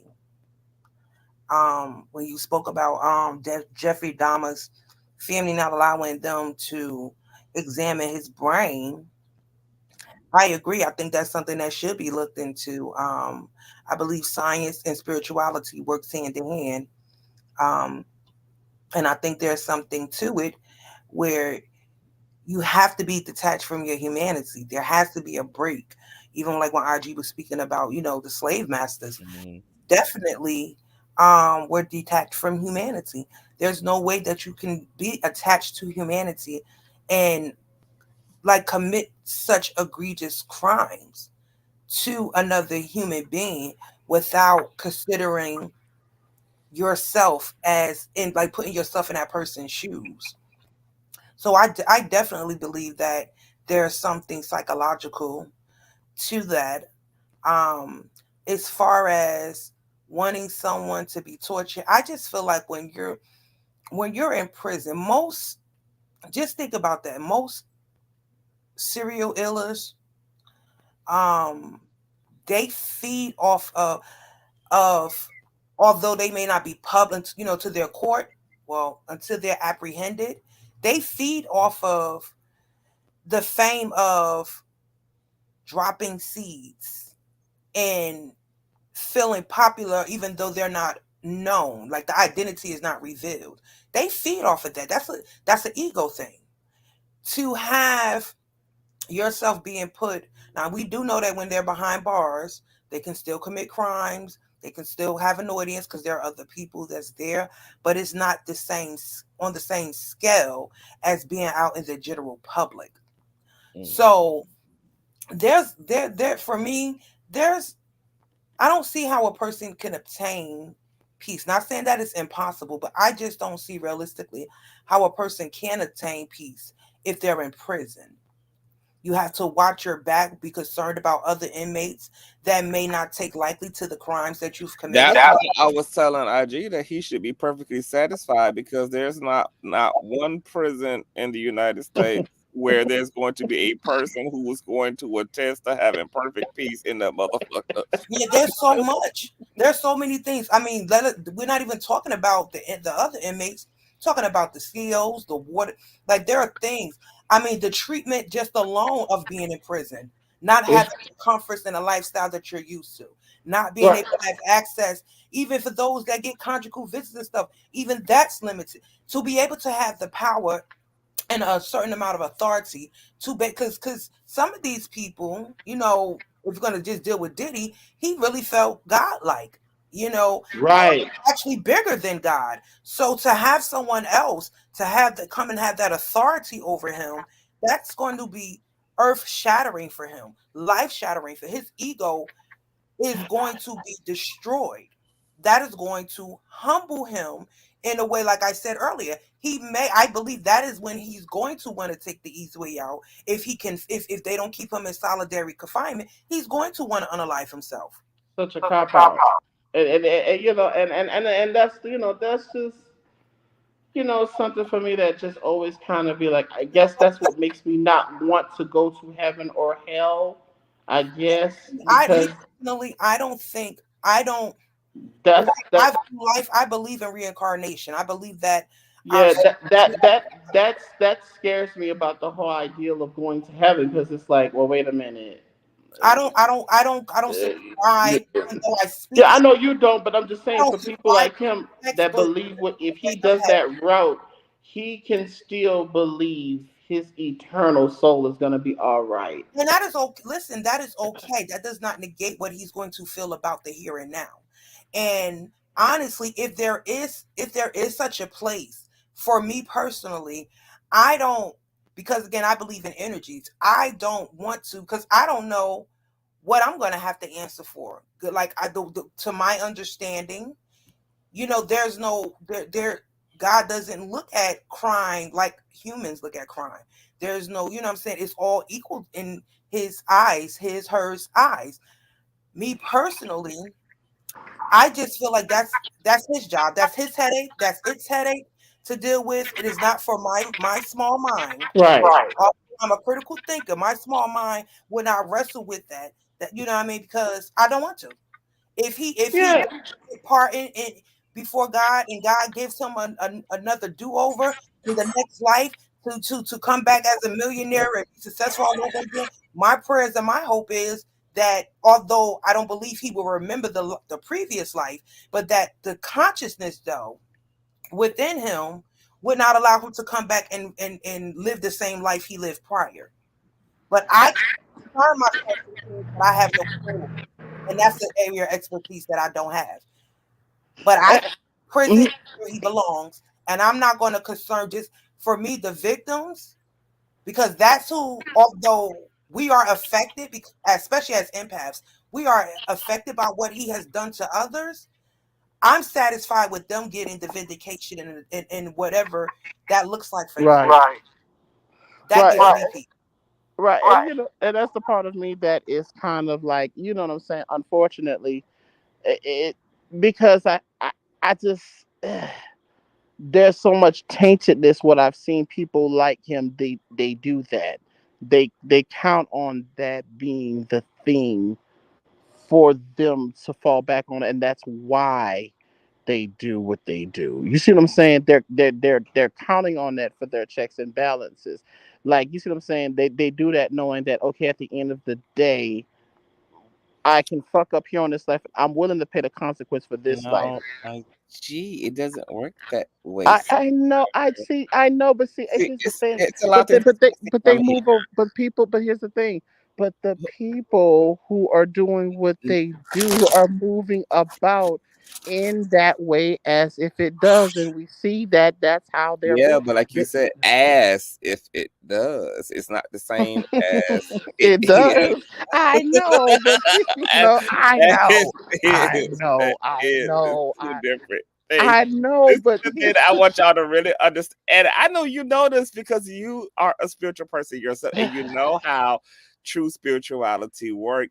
You know that none of this stuff is truly accessible, like the forgiveness, the peace is not truly accessible unless these people actually truly do the actual work. Like they can't, I mean, they can act physically like they're okay all they want to. I mean, and as we see, right, Diddy actually lives a high functioning, devious life. Like he's a mogul, he's wealthy, he's a businessman, he is a father, etc. He looked well.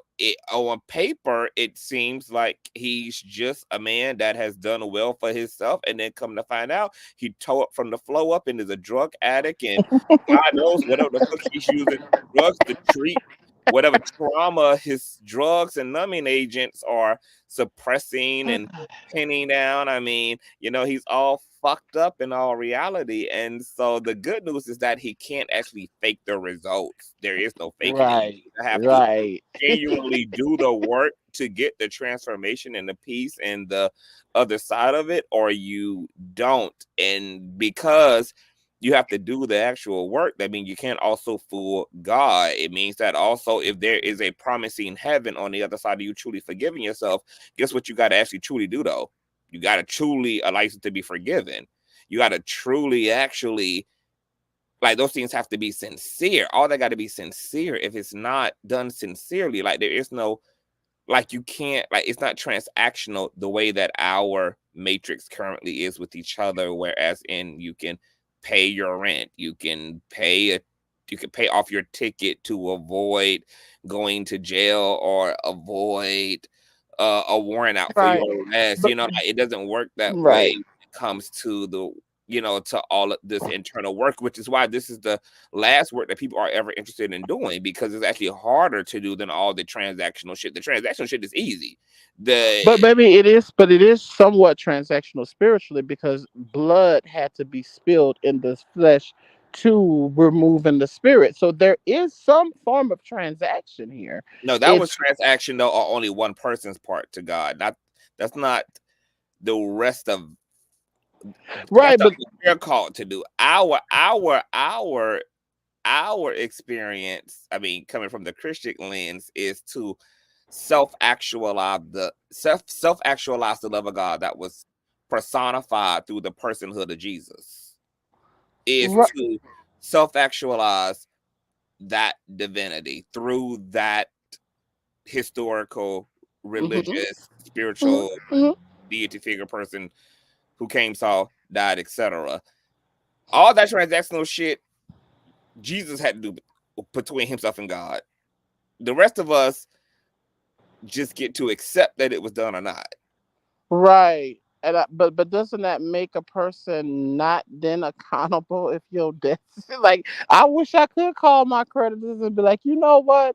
But I get what you're saying. That's not how it works, because you have to do things and balances and things and show a consistency of spending habits in order to get your credit to change.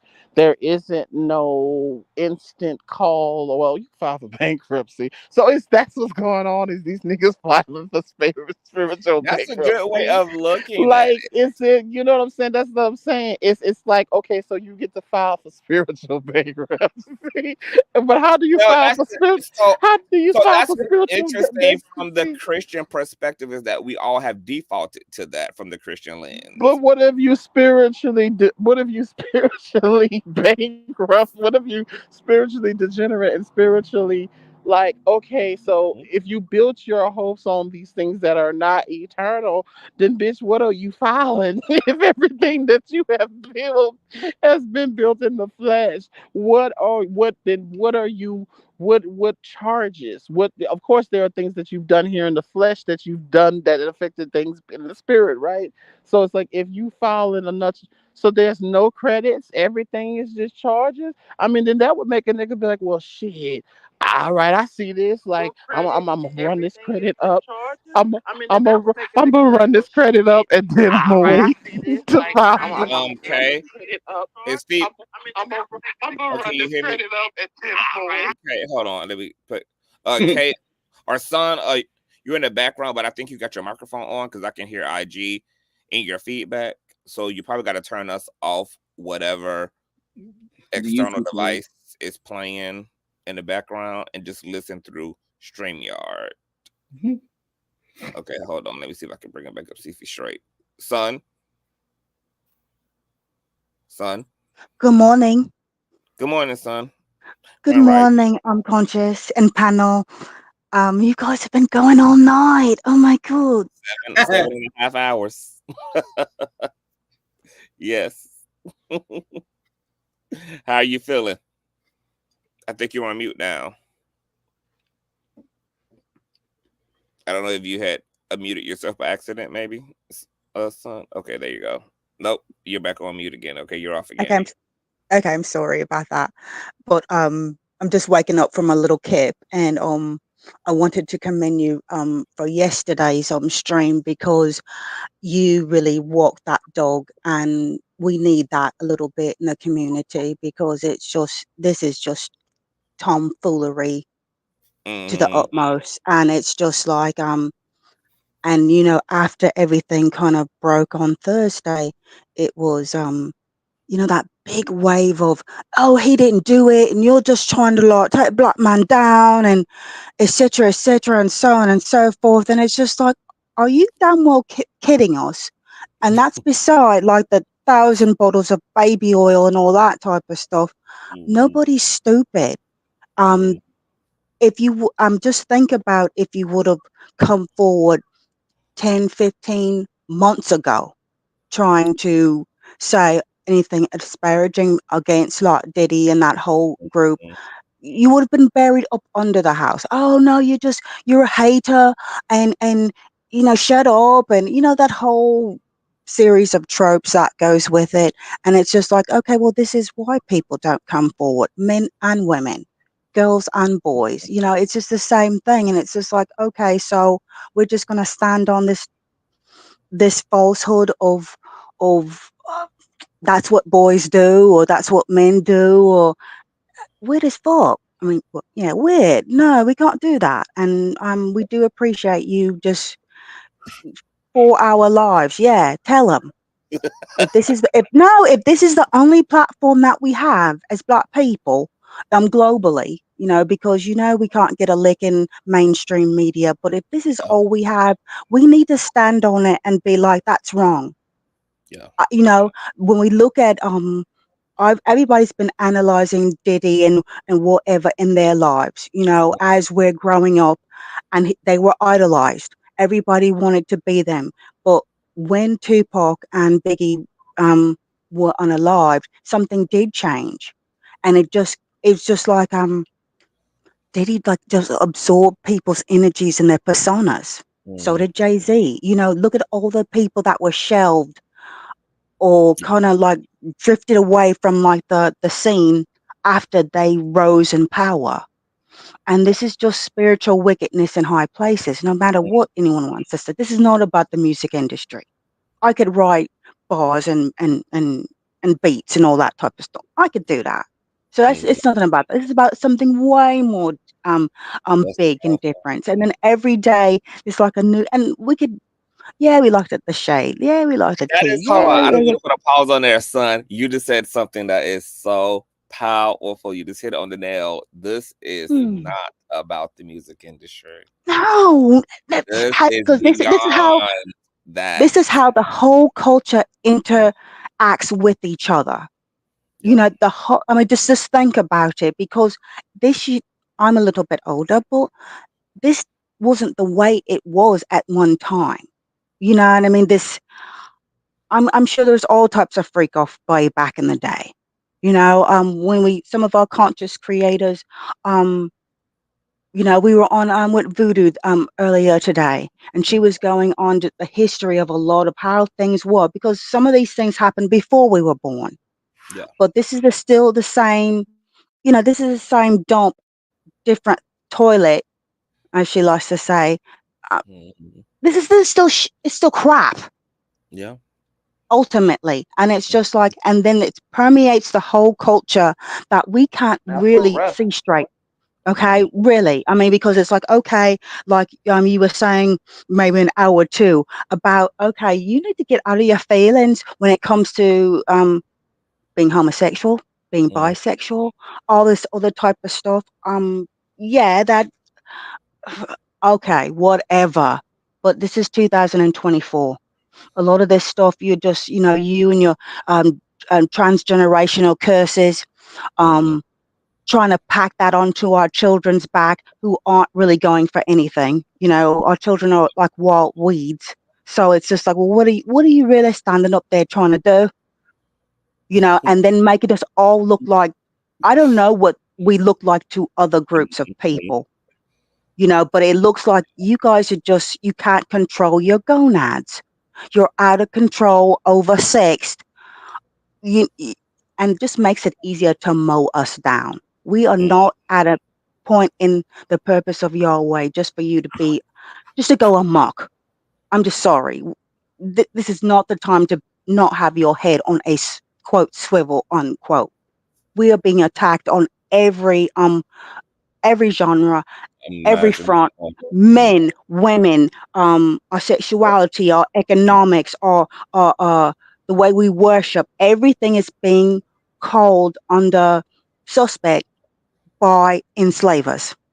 And we say enslavers because that encompasses it all: murder, um, uh, um, raping, rogues, um, uh, essay, all of it. How are you going to hold me to a form of respectability politics and you're a slaver? You just can't do it. You cannot rectify those two together. Okay, so instead of you trying to a whole race, populace, ethnic, whatever we're calling ourselves, how dare you? I don't want to hear anything you have to say. And we have to consciously um, apply that to everything that we were taught and must be untaught that and must unlearn those destructive and evil habits. Yeah. You're triggering so many people because our childhood is being drug up in so many different ways. Even if it not be one aspect, it might be another. The shame, the doubt, the everything that we're just fed from the beginning to the end. Right now, I'm doing an internship at a preschool. I've got little Woody and Bootsy in my classroom. It's amazing. And you want me to, I'm supposed to do something. It's like people bring you a potato and they expect a peach. It's like, are you kidding me here? They're more concerned on how their children come to school, reaffirming negative stereotypes about us than they are about their children. They drop their little young ones off in the morning and they're out the door. And then when they come back to fetch them in the evening, they have a look of dread on their face. They do not like children, period. Yeah. Period. Okay. And then I'm supposed to, all these like theories and pedagogies I'm supposed to, implement on the children. No, I'm keeping them from beating up each other. They bring their children to school dirty and hungry, and they want attention. And what are we watching and doing all day? We're watching YouTube. Bluey and that other, the pirate guy. I'm like, are you kidding me? You want me? I have advanced degrees in early childhood education, and I'm watching you on YouTube in the morning. No, I'm joking, but they put on YouTube, it's just like, okay. And so I'm dancing and playing with them and really trying to, sometimes I bite on creators and I talk to them like that and they love it. And they really just want me to interact with them. I'm like, are you kidding me? Is this what you're having children for? It's just like just preparing children for the slaughter. Yeah. It's just like, are you, and this is what you're saying, pronatalists have children, but in the end result, this is what happens to them. They're neglected. American and English schools are in the crapper. And you're on women and men's head about having more children, but it's like they're fodder people. They're not meant to grow up. It's like prison to pipeline teas. Exactly. That's And exactly it's what like, okay, so then you'll have, and then let's put it on these YouTube streets. Then you'll have so many like going back and forth with whatever. It's guys, it's what I'm trying to be on top, and I'm going to go after this one. I'm going to go after that one, and it's like this is not the time for us to be off our square, so to speak, about some of the things that are really they're plaguing us and they're hurting us, and we've got to stop it. And now, Yeah. sure, I want you to walk that dog, big time. I do. Diddy is something that needs to be. He needs to be just drug, okay? Yeah. And this is just me on a personal aspect. Kim's death needs to be reopened. I'm sorry, it does.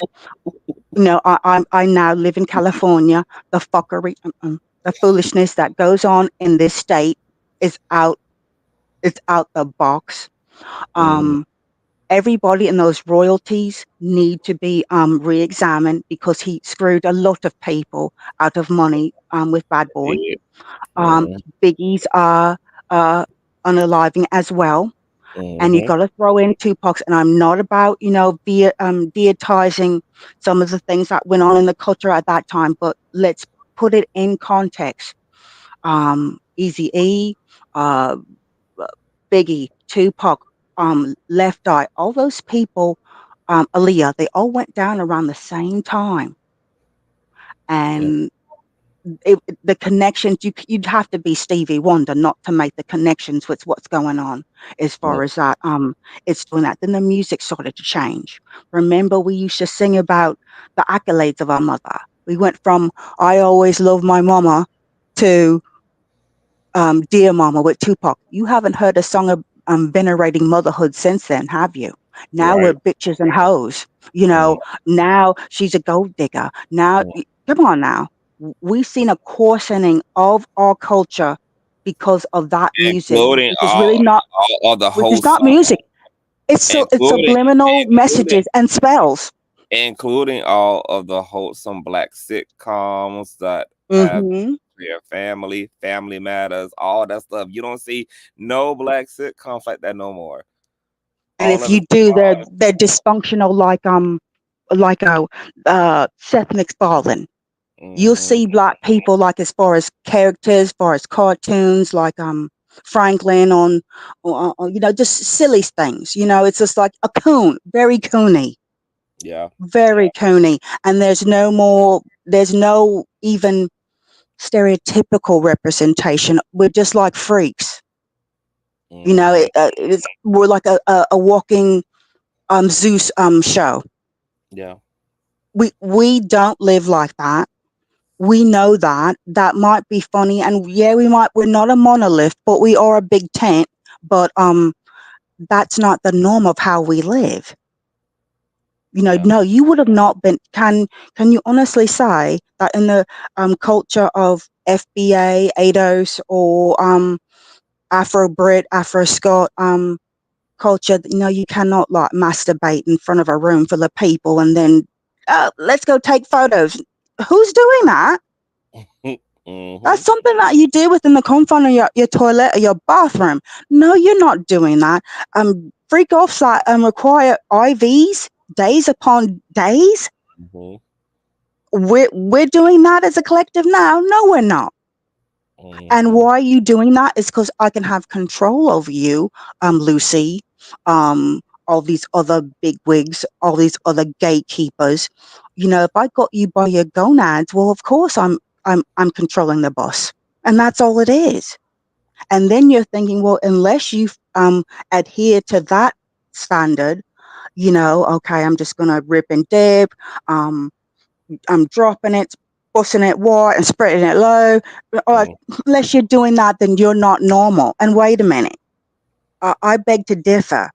I don't have to engage in heathenistic practices and spells and sorcery, which is all basically that is, to be part of a culture or to be concerned about a culture that I belong to. My representation is not sexy red. Shout out to Period. syphilis and penicillin. But you know what? That's not good. That's not, Period. no, that's not valid in any way, shape, or form. And then all this cross pollination. And, I was raised by people that, said that integration was the worst thing that could have happened to us. And now I kind of see why. Because, birds of a feather and monkey see, monkey do. Mm. Why couldn't it have just been like, okay, Bad Boy, whatever that we were doing at that time. But now it's like, if you're not adhering to this, then you're not part of the culture. So you're leaving part of our culture behind because we're not into doing that.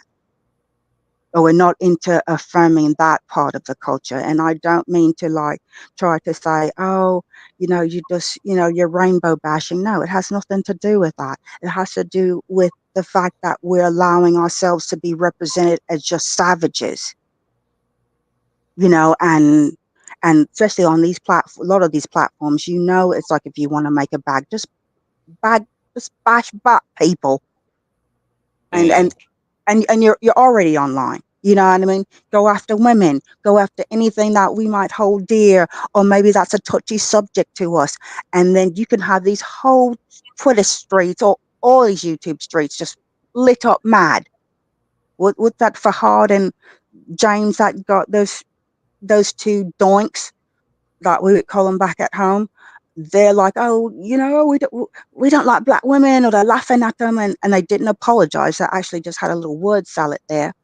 But it's like you already knew that these men hate black women and they're self-haters. Why are you even giving them the time of day? But that's going to distract me from that perp walk. You know, I saw Nosey's grainy video of him being escorted out. No, I wanted a full-fledged perp walk. Not him being hidden, not him being like protected, not him being the full Monty of it. Yeah. Let me see you in those cuffs.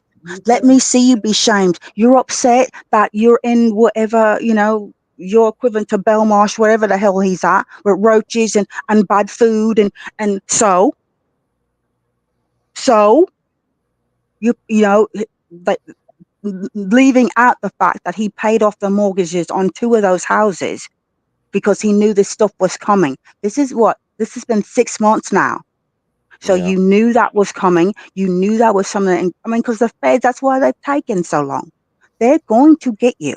And there's not going to be a whole bunch of caping or anything else that we can do to get out of it. And you deserve to be there. Yeah. This goes beyond music. This goes beyond that because you are attacking the heart of our community, our children. A 15-year-old, a 14-year-old does not have the cognitive reasoning to be able to consent to any of that. And look, I've been outside since I was 14, but that does not mean that was the correct way to be. And that's not something that I would encourage our young people to be involved in. 1,000 bottles of baby oil, and I didn't see a condom near around, did I? So you're passing back diseases, and you're just making us look like freaks. Mm-hmm. And that's everybody. Oh, well, let's see, you Negroes are mad because we want to like bash you in the head off, on a road stop by a constable. Okay, then, well, let's like appease you and give you the NFL, one of the most racist organizations. Only thing about it's more racist is English football. So let's get Jay-Z involved, and yay, it's all good, and we can go play at the halftime show. Let's make it a more Cooney type of experience. That's all it is. And so we keep with these distractions, and in the military they're called diversionary tactics. I'm gonna get this whole bunch, get your knickers all in a knot while I'm doing something else over here. That's all this is. What else are you trying to keep from me? And you've got all this stuff that you keep throwing in my face to be all distracted about. No, Diddy needs to stay where he's at. Anybody involved is complicit. Silence is consent. I've been in the chat saying that all night. And everybody who's silent right now, I'm side-eyeing you too. No, I don't expect no campaigns and all the type of things in regards to that. But he was wrong. Dawn and that other girl coming out and saying, whatever it was. Okay then, because that loaf is running out and it's not his anyway. Obviously he has lost favor, and it's going to be really rough for him. I could understand and empathize with you trying to get the most of the bag out of it because he did do you wrong, but trying to say that this blatant, oh, that didn't happen to me and that wasn't my experience. Well, where the hell were you? Because obviously you weren't around, because I just can't see all that type of viciousness that everyone has been saying in bits and pieces for that not to make up a man and that man is a beast man of sin. You're beating Misha up on the cars. You're dragging Cassie on film, in hotels. These are public places. What did you do to these people behind closed doors? And I'm sorry, you got Gene Deal and all these type of people standing there and watching that. That's really fucking weird for a grown man to watch him drop kick women and do nothing. Because well, that's their personal business, and you don't want to get between a man and a woman. Really? Damn. And his mother was involved in it, and he's got these daughters very close to Aubrey and Drake, and that. What are we doing here? Why weren't these children taken into custody or care after Kim died? You just left those children to wolves. And I'm talking, the girls, but a lot. How long has Kim has been dead? What, 6 years now?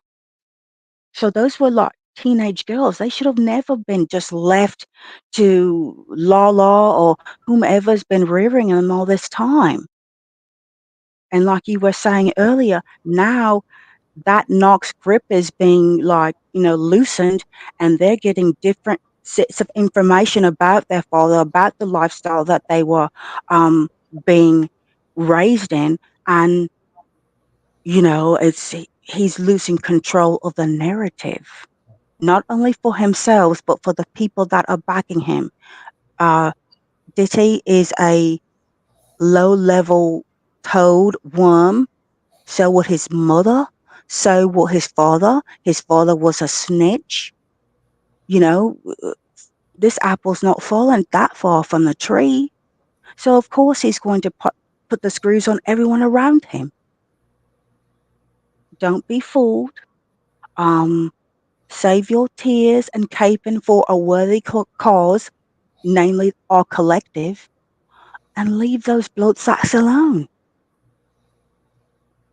And we shouldn't be up all night discussing it. But as you can see, because we're all very animated and hot behind it. This is hot behind, because also this is a waste of US taxpayers' dollars.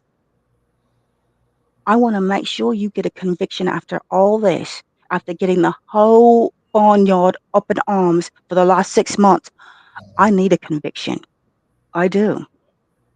For everybody involved. For stealing Wolf's baby, for annexing other people's children, for trying to make us all seem like we're down with that Carisha, toilet art stuff. All of it. we need the biggest smudge stick we can get in here. We need holy waters, prayers, oils, whatever we need to clean this tabernacle. That needs to be done, because this is disgusting. Yes. Yes. Now this is just me.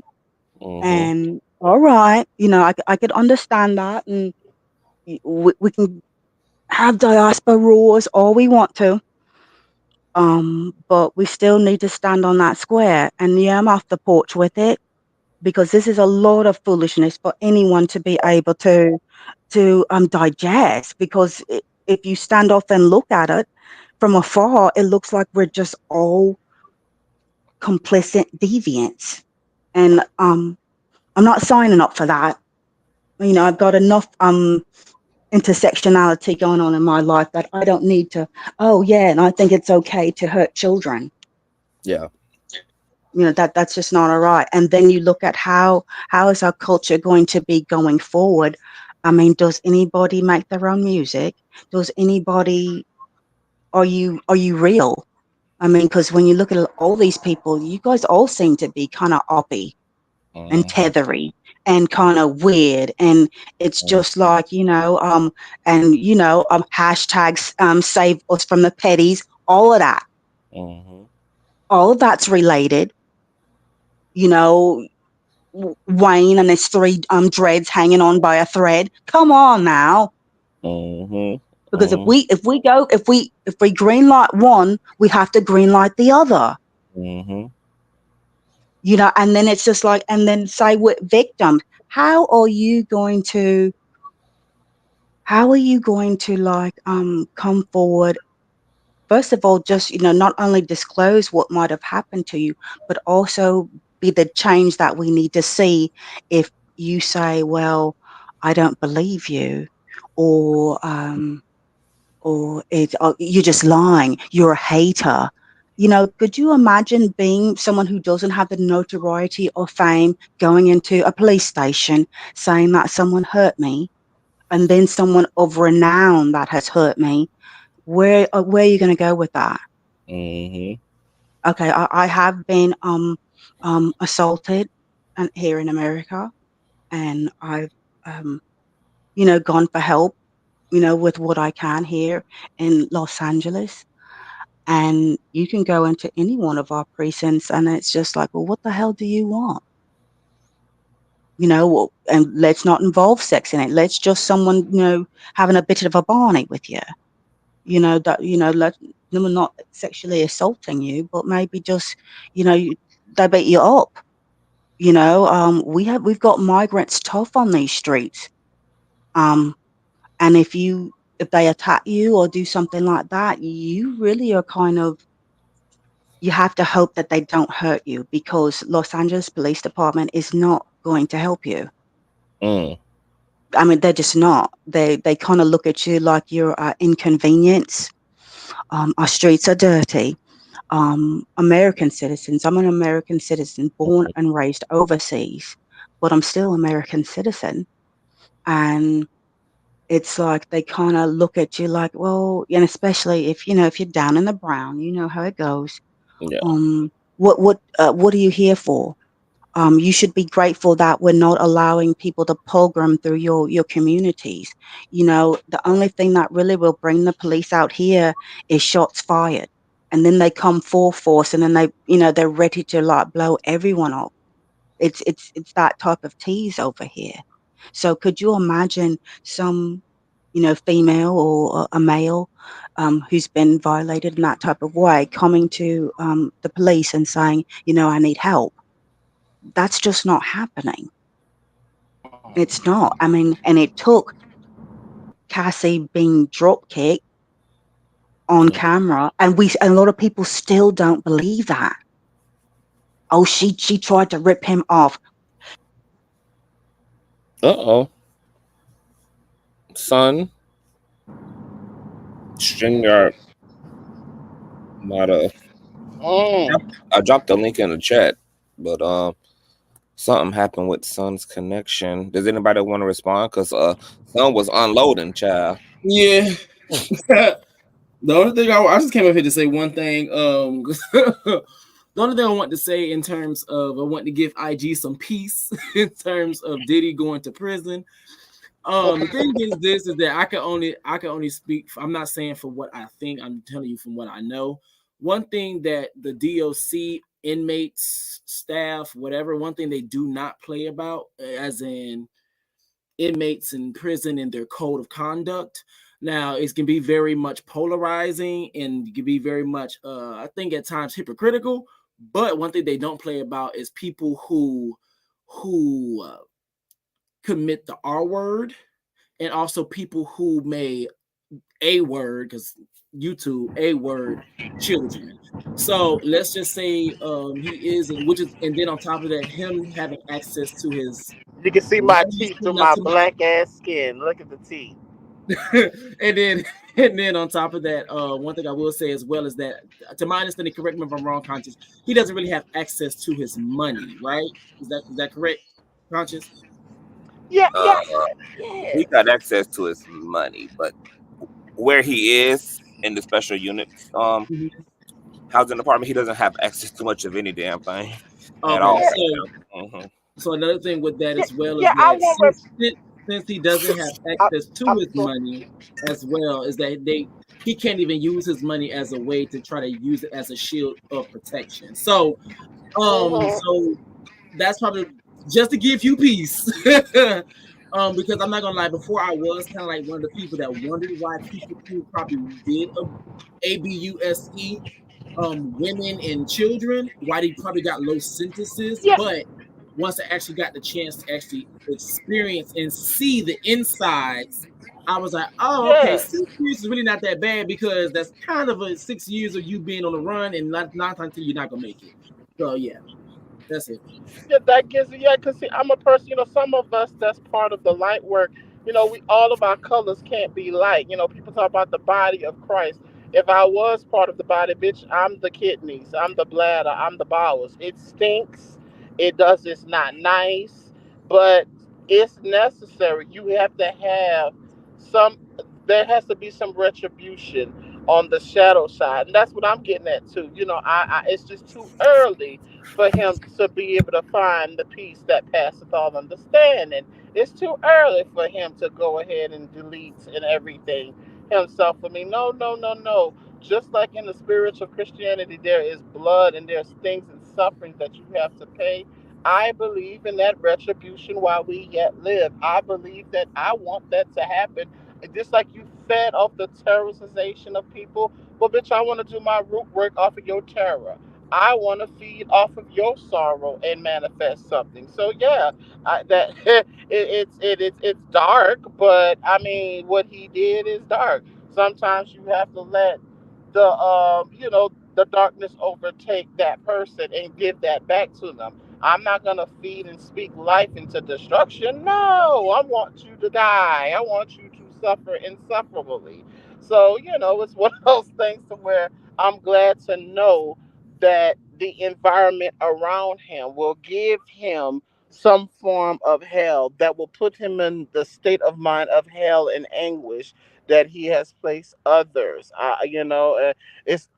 Thank goodness there are other people who have other spiritual beliefs.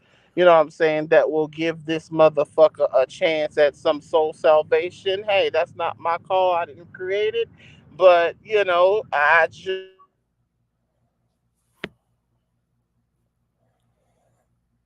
Uh-oh. Now your audio and feed is frozen. IG. Like you frozen. am I back? Okay, yeah, you back. Yeah, it's like I just saying if other peoples can rejoice and be glad and merry in what they're doing, then when it comes to the retribution of what you have done to others, yeah, I'm gonna want you to suffer. You motherfucking right. I don't want you to have the peace. I would, if it was up to me, you would suffer on this earth and feel what you feel for the amount of time that you have caused others to suffer.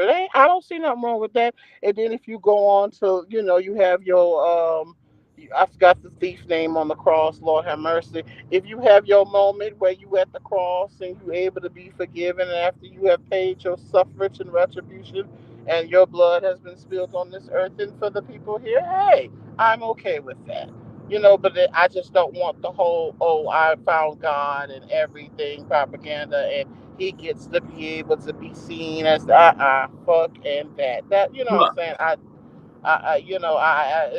Yeah, and yes, it's selfish of me maybe to say that, but again, I'm not just applying this to Puff Daddy. It's just the extremities of people who do this kind of evil. And I do agree, conscious, there need to be preventative measures, but at the same time, I guess all of us, not us here, but the people who we unknowingly aided and enabled him.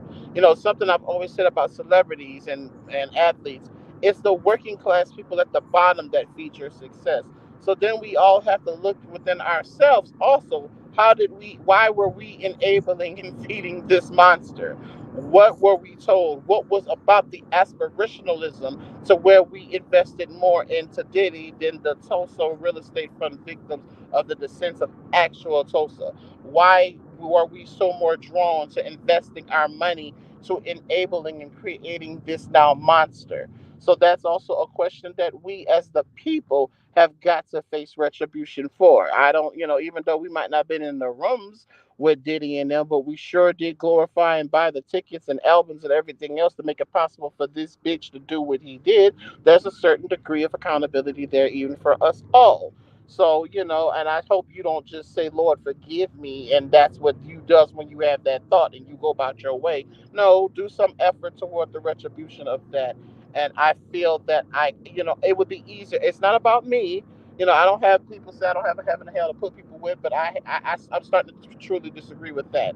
I'm not going to vibrate and allow you to vibrate right from my spirit, what should happen for you and me at the end. That's giving you way too much credit.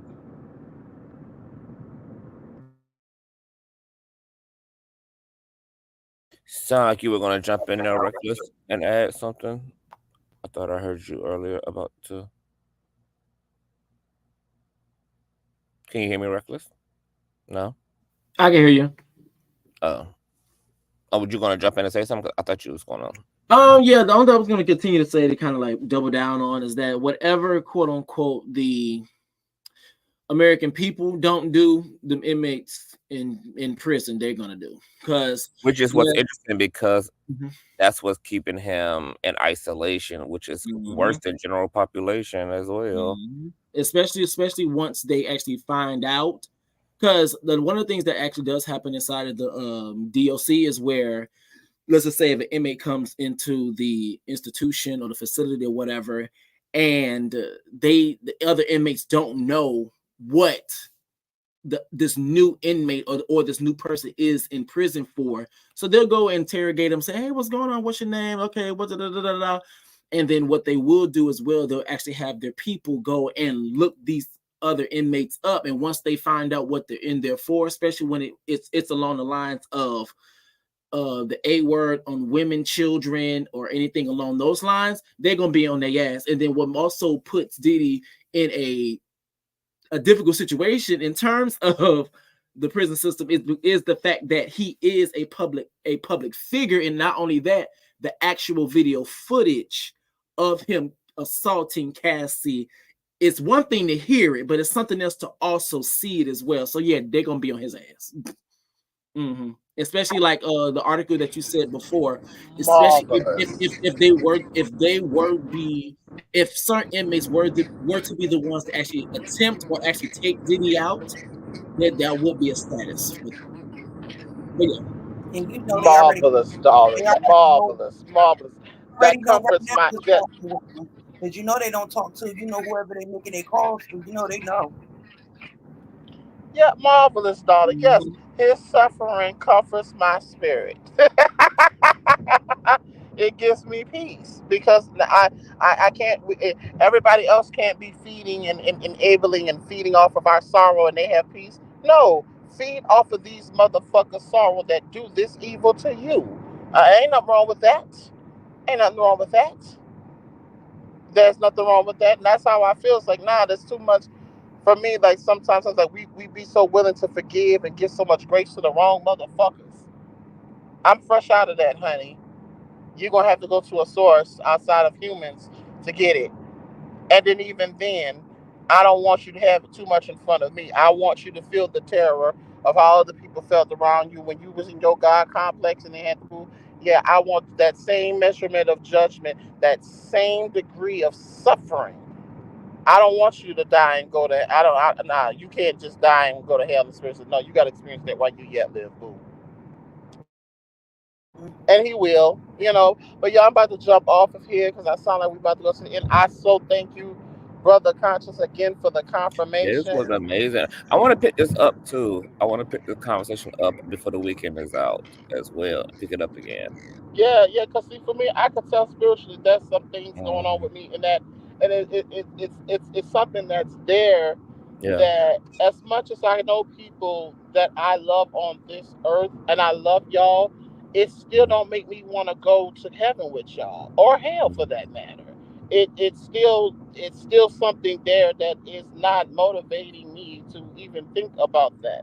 But what I do want to do is experience life here with y'all and have the moments in time. I am more cautious and affected of how our interactions and affect us, and I'm more cognizant of that because everything else for me, not to say I don't have a connection and people don't, but I truly don't. I can't give humanoids that much credit. I just can't give anything with a penis or vagina. I could keep it. I could be mindful of it. I could keep taking into consideration. But I have a strong contentiousness there for that particular way, because I see that most people have weaponized this and manipulated people with this. And even though it's something just like you, and I could believe that too, conscious, and see where even the part of it that is divine and pure in nature, but fuck, as soon as you let a humanoid get they stinking ass on anything, it's kind of like, all right, how much of this is thus said the Creator and thus says the Lord thy God of humans?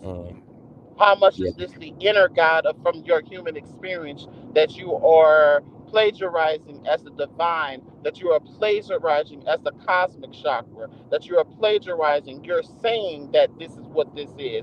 Now, how much of this is the God within? And far as I'm concerned, everybody's gone with God within is certainly not fucking without flaw. I don't have this thing where gods are perfect. Hell no. That's not how any of this works. The creators of creation is different. And nor do it for where I'm at now. I'm at the point where there is no way we all come from the same creator. I can't do it. There's definitely some hierarchies of spiritual beings at this point. I can't do it. Even because when I look at it while we yet live on Earth, there are some symmetries, but there's so many stark differences. Clearly, everyone's not sharing a universal God. We might be sharing a planet, but that doesn't necessarily mean that our sources or start come from the same places. I'm not believing that. I can't buy that no more. Yeah. No, we can pick it up. I would love for you to return, and I'll probably send you a text or call you before we do that show. So But I love y'all. we can be in I alignment. for real. I love you too, and thank you for this amazing dialogue. I'm about to fall out as well, y'all. I am on the verge of the astral plane, child. Just your community service be so epic when we be doing these 8-hour, 12-hour lives, baby. You be it's so epic, and And y'all be here with me from dusk till dawn, honey. love breaking day with y'all. But look, I ain't going to get no speech. I just appreciate you, and I love you. This is the best motherfucking platform on these YouTube. Hands down. Period. We don't talk about every fucking thing. The black motherfucking boule don't came up on the platform. That part, shout out to the bootleg. See you later. Love you. I love you too, baby. Y'all, this was epic. This was amazing. It's been 8 hours officially. I wasn't even gonna go live tonight, child, and then went live. And we done arrived at child. We're gonna get right on back up later today, baby, and finish this shit right on off, child. I am tired. I am working. We are at 49.7, y'all. We are like 300 subscribers away from 50K, girl. It's been a long time coming, baby. We have worked for every click, every view, every thumbs up, every share, every subscription, girl. We have worked for every last single bit, child. YouTube is one of the hardest platforms to grow audience on. So, to be here is just quite amazing. And we're gonna keep on working, child, and making America great once and for all. Okay. I love y'all. Thumbs up. Please share, tell a friend of a friend. I'll see y'all later. Y'all know what to do. If y'all enjoyed yourselves, hit that Cash App, PayPal. All information is in the description box below. And I will see y'all later. Grand Rising.